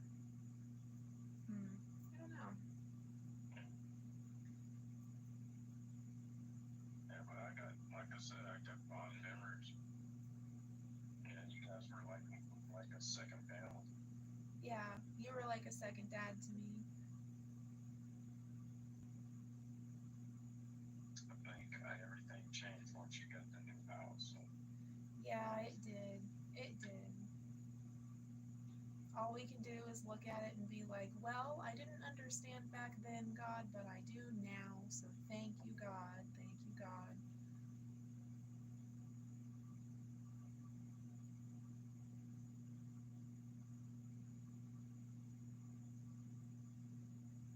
So I hear you found one. Where's he at? Yeah, he lives in Lenexa. Oh, really? Yeah. It's it's kind of like the more rural end of Lenexa. Like it's real far out there. I don't have the address right in front of me now, but I just looked him up online, and you know, I've looked him up online a lot of times and tried to find a more current address than the duplex that he owned in Casey Mo, and there wasn't any. But this one time that I looked, you know, it just it was it was there, and I was like, well, you know, maybe he still lives there or maybe he doesn't, but I'm gonna go find out. And it was really good. It was really intense. And I was like, and I woke up and I decided to do it, and I just like flew out the door.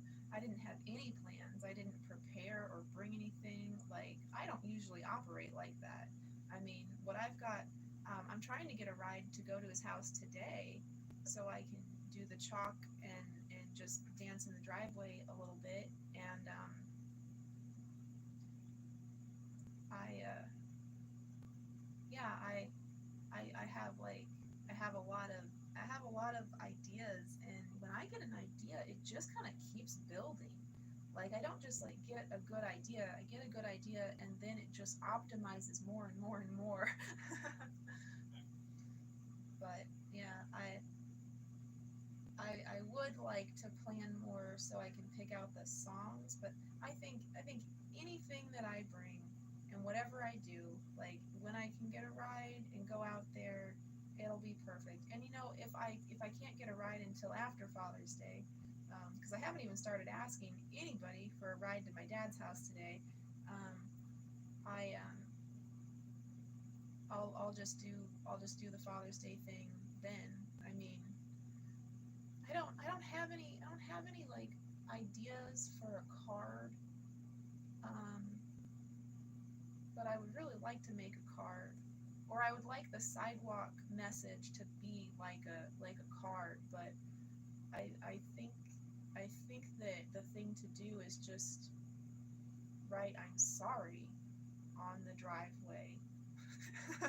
That's all I can really think to do. That he needs to hear that from me, and I don't know. It's worth a shot, right? I can give you his phone number if you want to try to get in touch with him. Just message it to me. Okay, I will. Let me see if I can figure that out while we're on the phone. And if you have his address, message it to me too. Okay, let's see here. How do I do that? Okay, contacts and dad. Oh gosh, scrolling hurts. Oh gosh, looking at the phone hurts. Okay, dad. Okay. It is 913-515-8900. Copy that. And then here at the bottom of the alphabet, Steve Castro. Who's that there?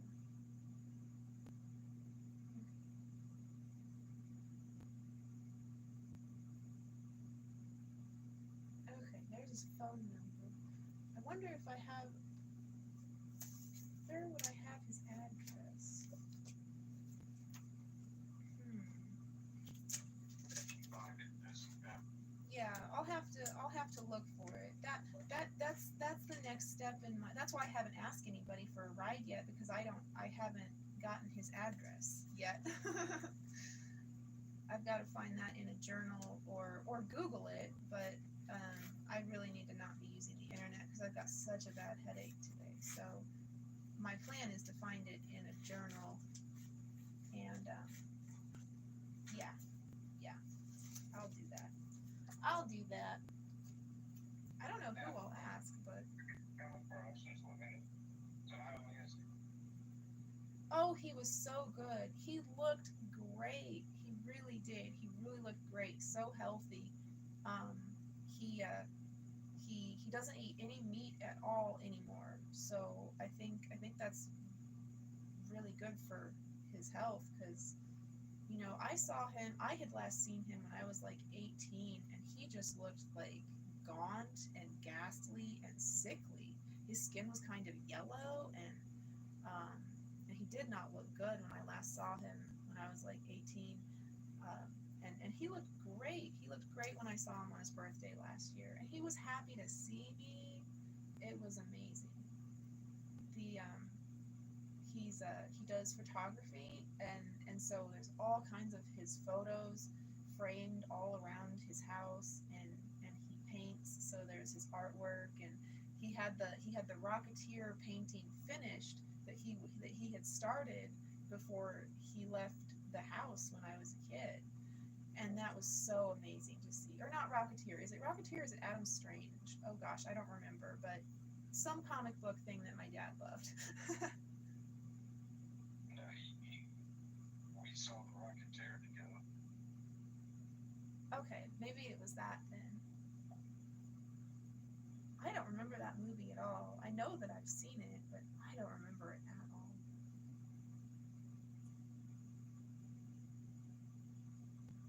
Oh. Sorry, I have a pretty bad headache today. Sorry. Yeah, talking makes it worse, but I wanna talk. I'm doing pretty good. I think that the long Omicron COVID thing is it's improving somewhat. I feel like my lung function is getting back to normal, and that's really like the most important thing to me, because getting winded just from getting out of a chair that's not okay. And I went to church yesterday morning, and it was really good. It was so good. and then after church ended, a couple of the guys and me sat outside, and we had our own little church, and it was just amazing. I mean, it was just God. It was just a God day. Yesterday was a God day,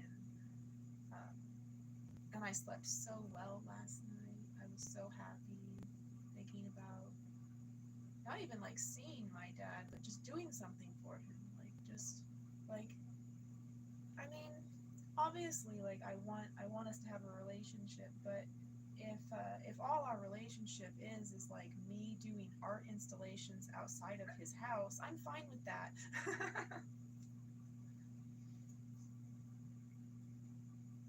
Yeah, I like to see him. Haven't seen him in a long time. I'm sure he would like that. I can't remember his wife's name. Well, they're not actually married, but they wear rings, and they're just not married in the law. They're married in their hearts. But I can't remember his wife's name. Is this the woman that he was with back then? Well, I guess it's the woman that he was with before he met my mom. No.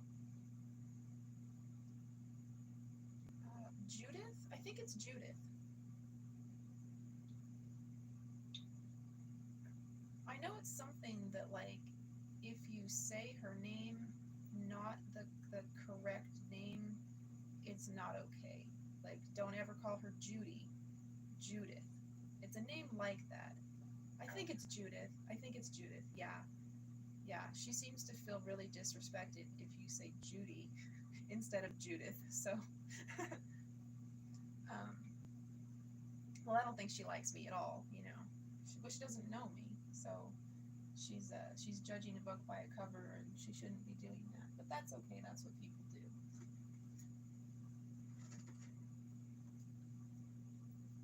When I was talking to my mom, she told me that her brother had sent her a friend request on Facebook, and she chose to ignore that and not trust him, and that's her decision. But I chose to call my Uncle Rich and wish him a happy Father's Day, and he received me warmly, which I was not expecting. Like, historically, when I call my Uncle Rich, like, he has this attitude, like, what do you want? You're a charity case, you're a lost cause, and it's like this tone. And he was like, hi, oh, it's so good to hear from you. And he actually wants to get together, and he told me to write down his address and to come visit him, and so that's what wants me back in his life. I'm really happy about that. I'll just have to be cautious, and I think that I would feel safer if I wasn't going to visit him alone. So I just need to get someone else on board to escort me, and yeah. You know, like, not even, I don't know, safe is kind of a silly, like, yeah, like, anything that you ask me, like, any topic that you get me on, I will get on the topic and I will stay on the topic unless you pull me from it, you know?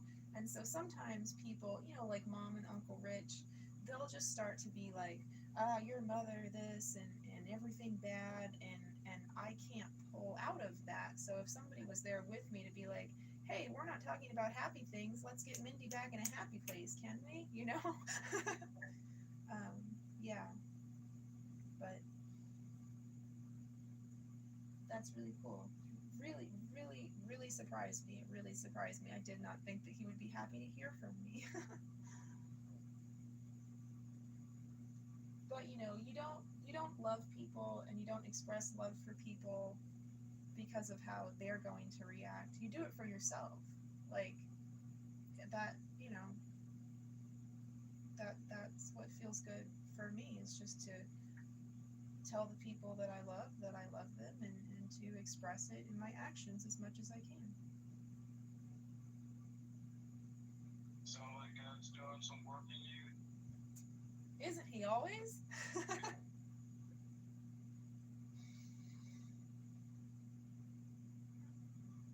how's God working in your life lately? I'm doing well. Doing well. Got a divorce hearing on the 30th, and final board is supposed to be on July 6th. Okay, let me write that down. What, the 30th of this month? Okay, Yeah. June 30th And July and July 6th. Okay.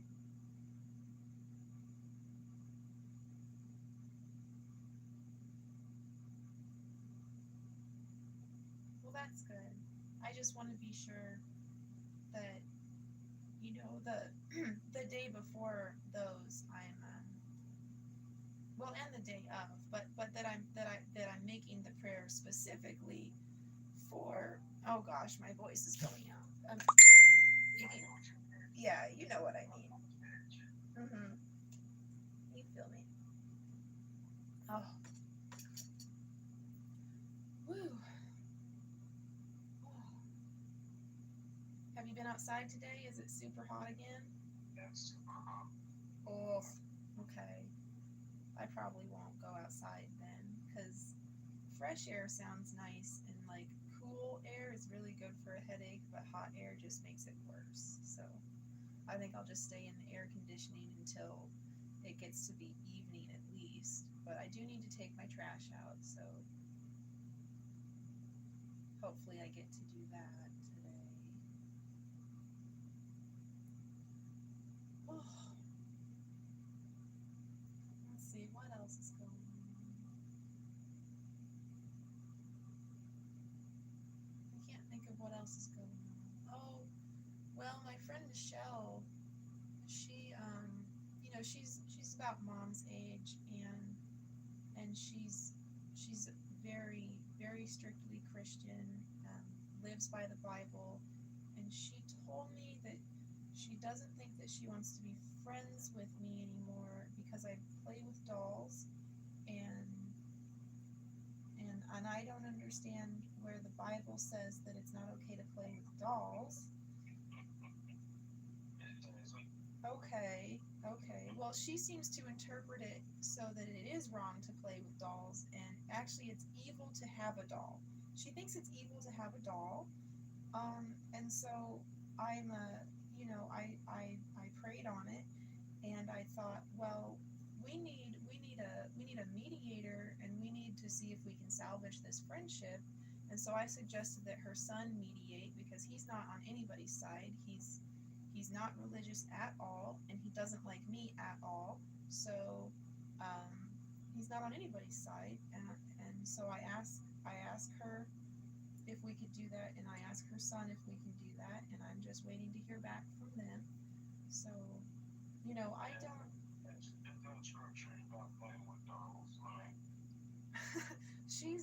She's a pretty extreme lady. She's pretty extreme in her beliefs. You know, I've heard the term Bible beater, you know, but I've never actually known someone who beats the Bible while they're talking to you, and that's like wild. It's wild. Because we'll just be talking about like anything, and she brings up scripture every chance that she can, and then gets upset that I don't know scripture, and she gets out the Bible, and then she's just like standing over me and telling me that the Bible only means exactly what she says, and that it is not up for interpretation at all, because she explains the scripture, and I'm like, oh, okay, I was thinking maybe it was this, and then she gets angry at me, like I'm doing it wrong, and it's like, I'm not sure that this is a relationship that I should have.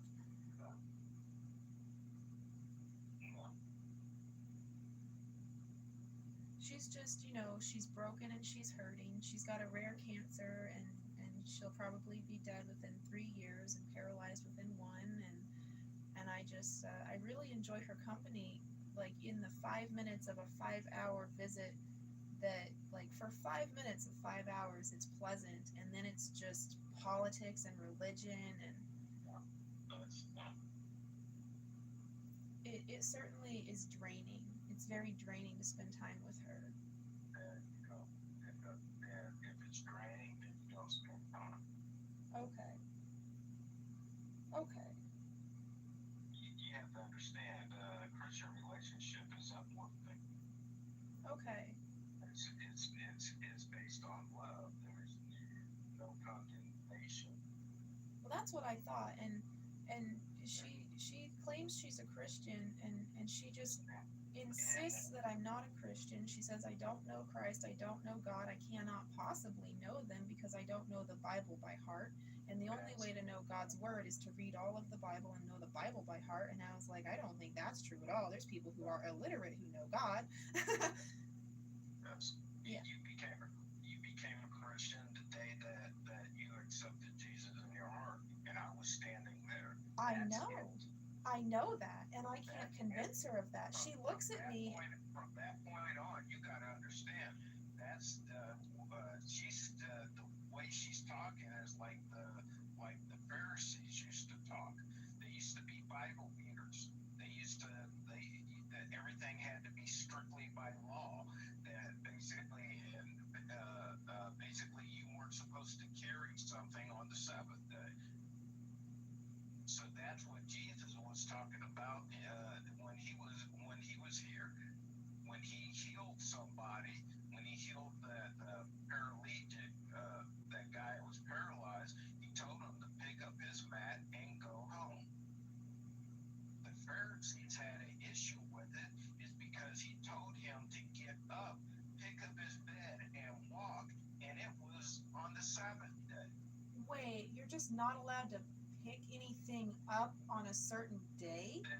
But see, they were talking about rules, and what Jesus says is, listen, who would not, if you had a sheep that fell in a hole, that even on the Sabbath day, you would not get up and get that sheep out. Yeah, I mean that sounds insane. So that's what we're talking about. Is we're talking about what the Pharisees was talking about, the legalistic laws of the Bible. Okay. And Jesus came and he died on the cross to free us from those laws. Yeah, I know. So what in the world is she thinking? So basically that's what I'm saying is, okay, this is what her form of Christianity is, which is not it. What she's saying is not biblical. Because God's love is based on love. Okay, yeah. I mean love is above. Love is above the law. What the scripture says is, okay, you need to take the speck out of your eye. You need to take the beam out of your eye before you start talking about the speck in your neighbor's eye. Okay, yeah. Who is she to be talking about who's a Christian and who's not a Christian? That's not her place. Our place is just to love one another. Love your neighbor as you love yourself. Yeah, she doesn't act like a Christian at all. And that's what we're talking about. It's not what you call yourself. The Christian is Jesus says that we need to be a light to the world. So anybody that sees us can see that we're different. Yeah. Not by what we say, it's by what we do. That's right. When people see you, they're supposed to, they look at you and say, like, man, she's different. I mean, there's something different about her. Well, and that's why this woman was drawn to me, I think anyway. I don't know. Maybe she needs for me to be a demon so that she can save me. But I just don't know what to tell her. It's like, I've already been saved, Michelle. Like, I don't know what to tell you. Like you can't save me. I've already been saved. And she's just like, no, you're not a Christian. You don't know God. And I'm just like, oh my goodness.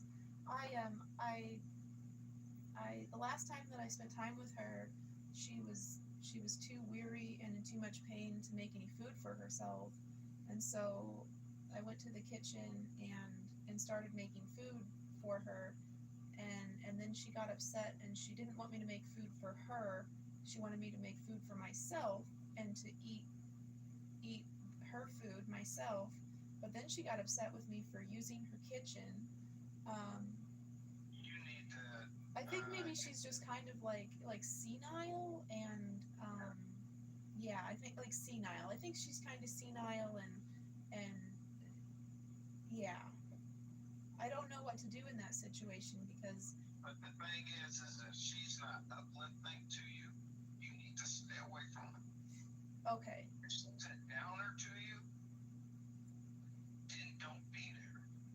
Yeah, you're right. And all of this turmoil and that I'm having to pray on this, and I mean, it hurts my heart that she says the things about me and to me that she does. That's what I'm saying is basically if it's not uplifting and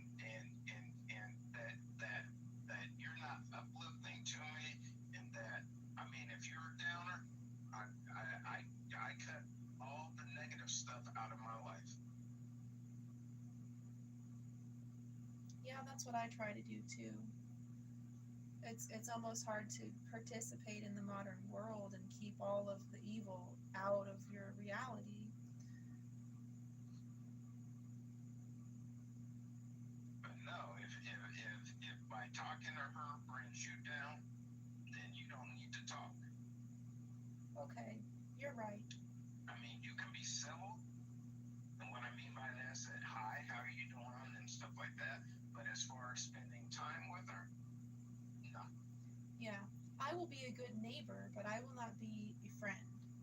Correct. That's right. Yes. I had to do that with another guy that I really thought he and I were going to be friends. He's around my age, and he was hiding like a very severe alcohol addiction from me. We were spending time, and most of all of the time that we were hanging out and just enjoying one another's friendship, he was blackout drunk and doesn't even remember it. So I had to block him on everything and tell him that I love him. He's my brother in Christ, and I hope that he finds the peace that he needs and gets the healing. But he can't be in my life because I don't condone that behavior, and I don't feel safe with someone like that. I mean, he lied to me. I asked him to his face, Uncle Steve, do you drink alcohol? Do you have an alcohol problem? I don't want any friends in my life who have an alcohol problem, and it seems like you're drunk. And he lied right to my face. He was absolutely drunk. So yeah, so I when I see him in the building, I'm a good neighbor to him, and he's a good neighbor to me. But that's all that it is. It's just passing, and here's a package, and someone thought you might like this and asked me to bring it to you, and that's all I'm here to do. And I feel really good about how I established that boundary and how he's respecting it. He really is a good Christian man, though. He really is a good Christian man. He just has an alcohol addiction that he cannot conquer yet. So I guess I just got to do that again. That's so weird.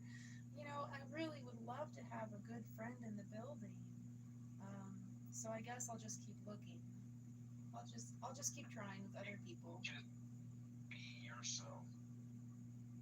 Yeah, I guess that's really all I need to do. It's not about, it's about just being yourself, and just you be a friend to other people. You be a light to those other people. That's what I like to do.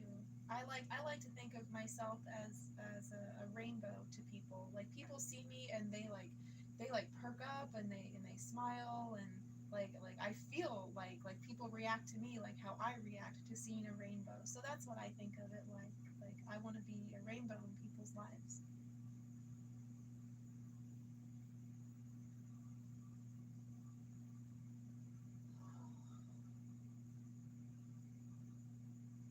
Oh, Steve, do you know anything about sponsorship? Because I'm planning an event. It's a Pride suicide prevention event, and you know, I may not agree with the lifestyle, but I certainly do not want people to be ending their lives or turning to drugs and alcohol because of that pain. You know, so it's a couple friends of mine are doing it too, but I think it's kind of mostly on me. I think that the planning of the event and the execution is going to be mostly on me, and that's okay. I like planning things, but I don't know how to get sponsorship because I just want ice cream and pizza at the event. I just want free ice cream and pizza, and I don't know how sponsorship works. I'm not even sure if I'm using the right word, but like Yeah, I know what you're saying. okay. The only thing I don't know. The only thing you can do is just ask. Okay. Well, I'll do that the next time I'm out and about. I'll pop into those places and see if they would like to support that cause. I don't want it to be like political, you know, and I just want it to be like people people need to be seen. People need to be seen and heard, and a lot of times in their family and in their circle of friends, people don't feel seen and heard, and maybe if we get like minds together, people will trade tools for how they cope with their darkness, and I mean the goal is to prevent suicide. So yeah, I'm excited about doing that, but it's a lot of work.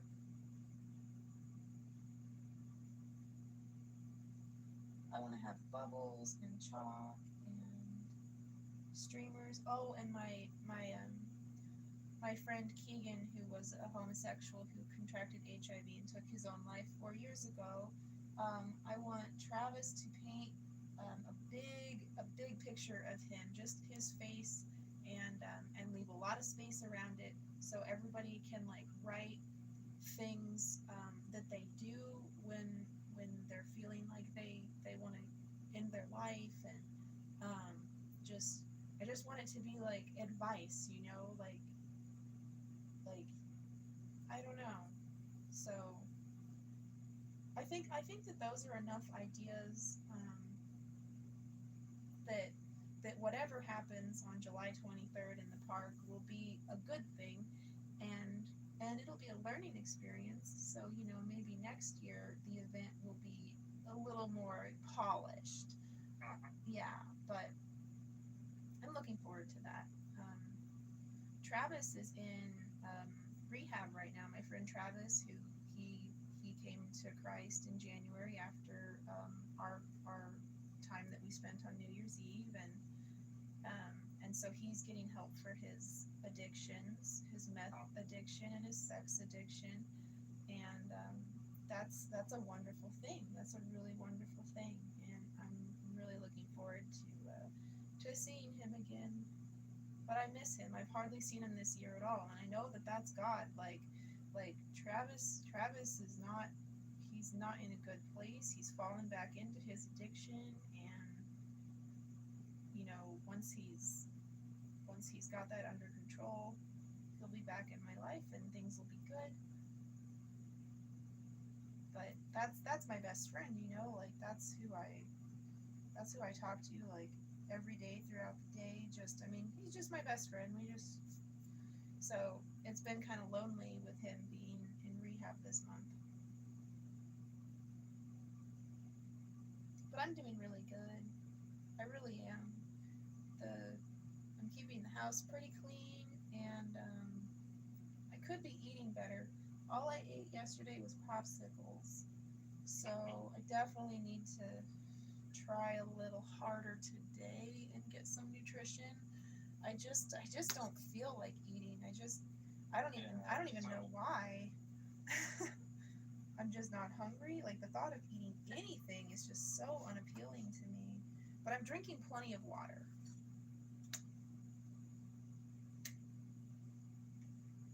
Have you ever done any kind of fast, like a juice fast or anything? Yeah. I used to do the master cleanse, the lemonade, cayenne pepper, maple syrup one, and it, oh my gosh, I mean, it would just be the worst experience until after that third day.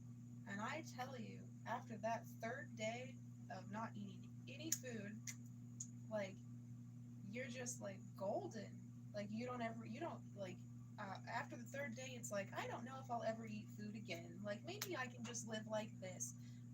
My skin looked amazing. I mean, people everywhere I went, people were like, "You're glowing," and I mean, I'm rather skinny, so people were like, "Surely you're not pregnant," and I'm like, "No, I'm doing the master cleanse diet."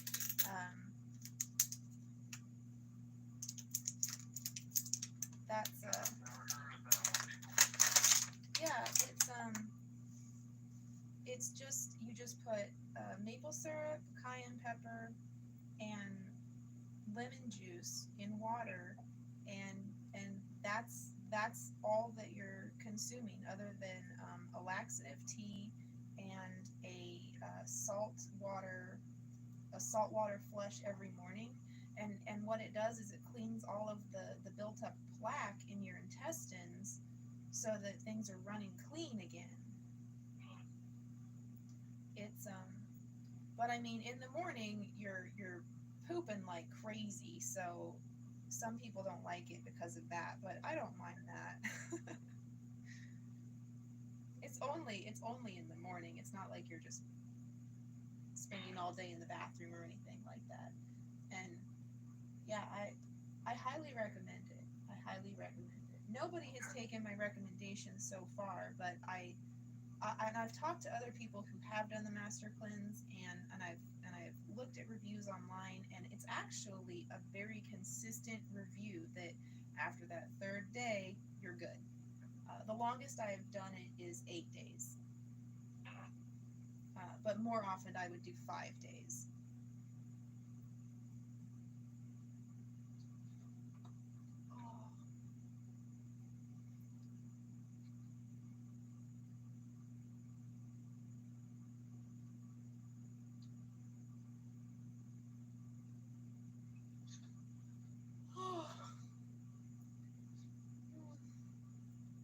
I think I should probably go. My head hurts so bad, and maybe I can take a little nap, but I definitely have to stop talking because my voice is just hurting my head so bad. Your voice doesn't hurt my head, but my voice does. Well, sweetie, I'll let you go. I love you. Okay, I love you too.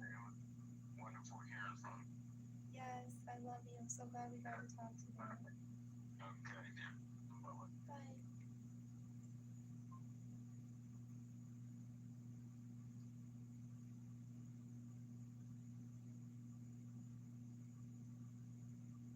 Take the beam out of your eye before talking about the speck in your neighbor's eye. That makes sense.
Okay.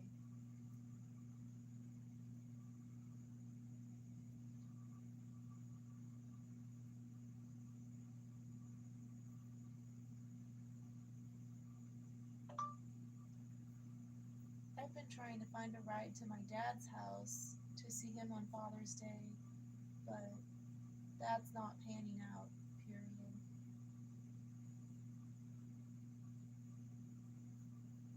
So I'm available, period.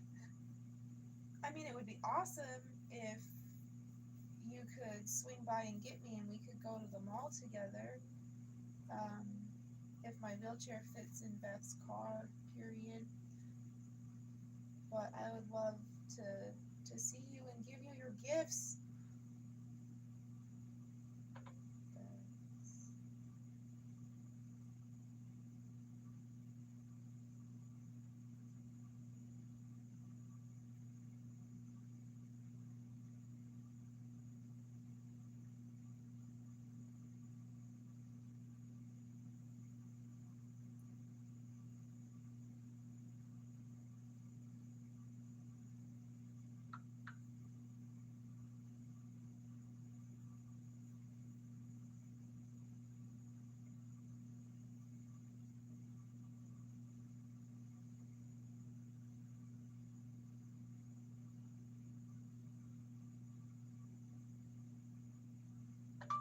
Actually, I have business at Kincaid Retro Zone, period, because I'm planning an event and I want them to sponsor it, period. So I actually need to go to the mall, period. I have a legitimate need to go to the mall. How about that? Ha ha ha.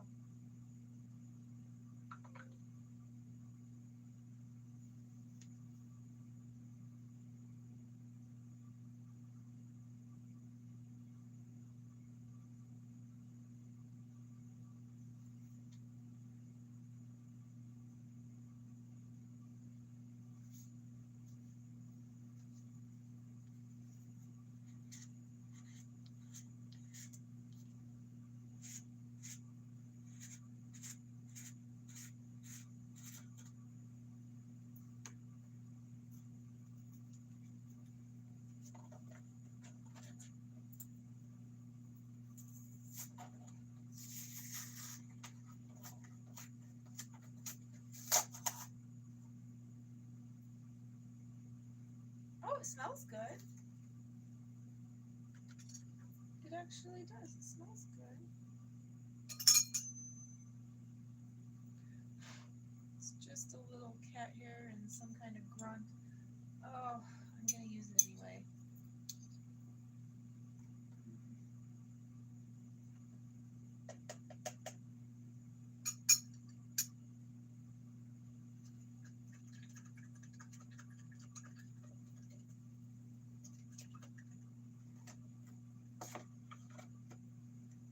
Yeah, I think I'll recover.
Well, it kind of tastes like a popsicle, so I think it's acceptable.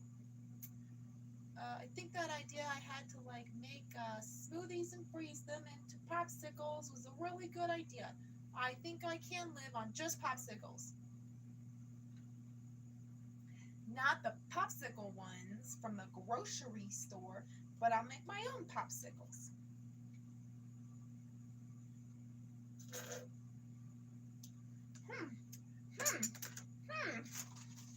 That is good. This is good. What is it? Hey, it's electrolytes. Electra, I'm getting electrolytes. Yeah, no, Electra's totes in the bedroom.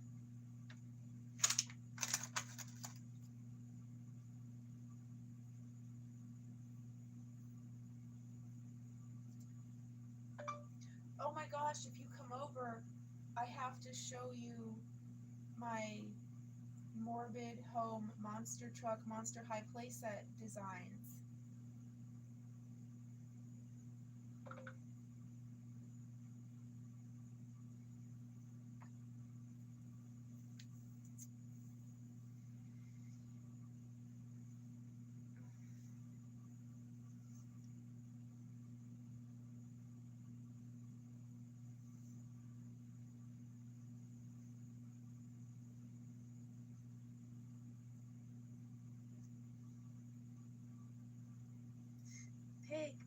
Pick me, yeah.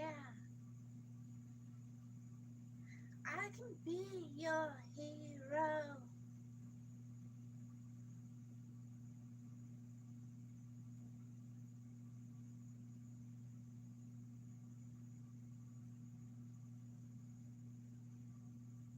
At least, yeah.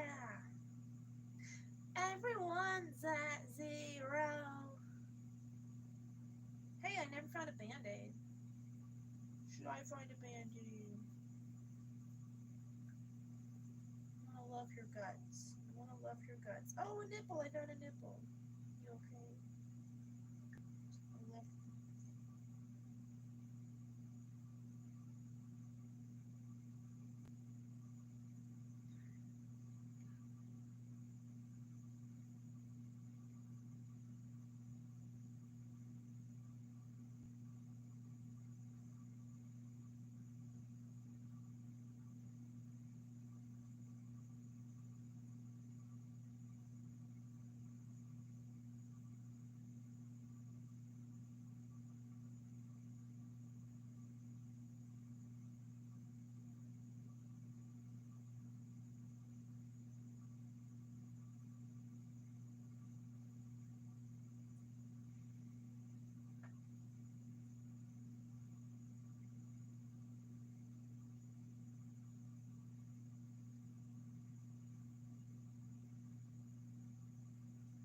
I love you and I love this, but it's bad for my pitch.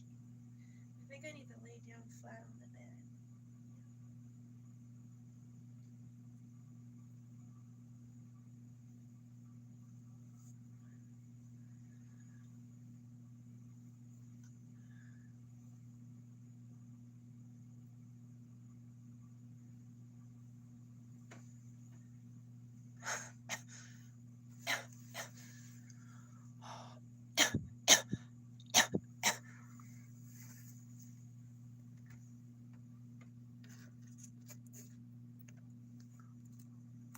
I just want to be able to see my son. I really just want to be able to know what he does when I'm sleeping and see him. Is that? So is this where he would jump up? Yeah, okay. Okay. Is it is it mirrored or I don't know. I can't look at it. Is it still going? Yeah, it is. It's only been 4 hours. My day has only been 4 hours. Oh, and I wet my bed. I didn't pee in it. I just wet it with water. How electrocuted are you gonna get from a phone cable anyway? Right? I'm not worried about it. I want to be electrocuted. I'm jealous of Travis accidentally electrocuting himself. I want to be electrocuted so bad.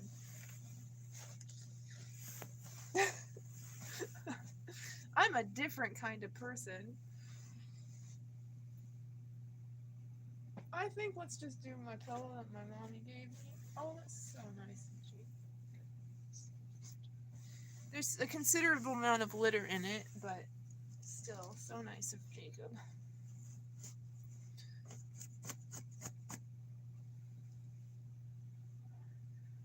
Pillow. Okay. There's a light on. Not ideal, but we will deal. Oh yeah, that feels good.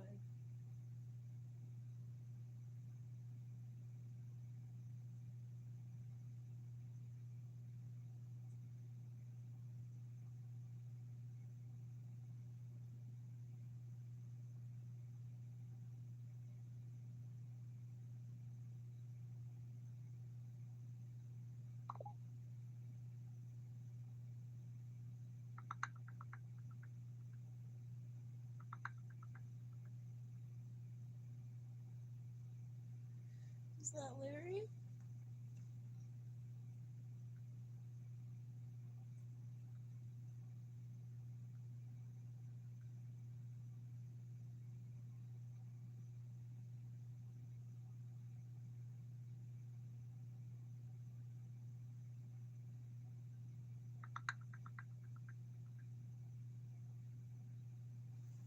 Oh. Blake's tree, I just saw on my phone that you want to send me a message on Instagram as soon as I can get back on the internet, as soon as I'm out of headache watch, I guess. Actually, we're in like headache warning really here. It's really bad, but I'm just used to really bad headaches, so like it doesn't seem like I have a really bad headache, but I do. I just also have worse headaches. But yes, I will accept your message as soon as I can, okay?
Hi, baby. Okay, I'm worried about what's in the queue. I'm sure though it's not gonna like crash and fail to process, right? I'm gonna stop this and resume with my carousel, okay?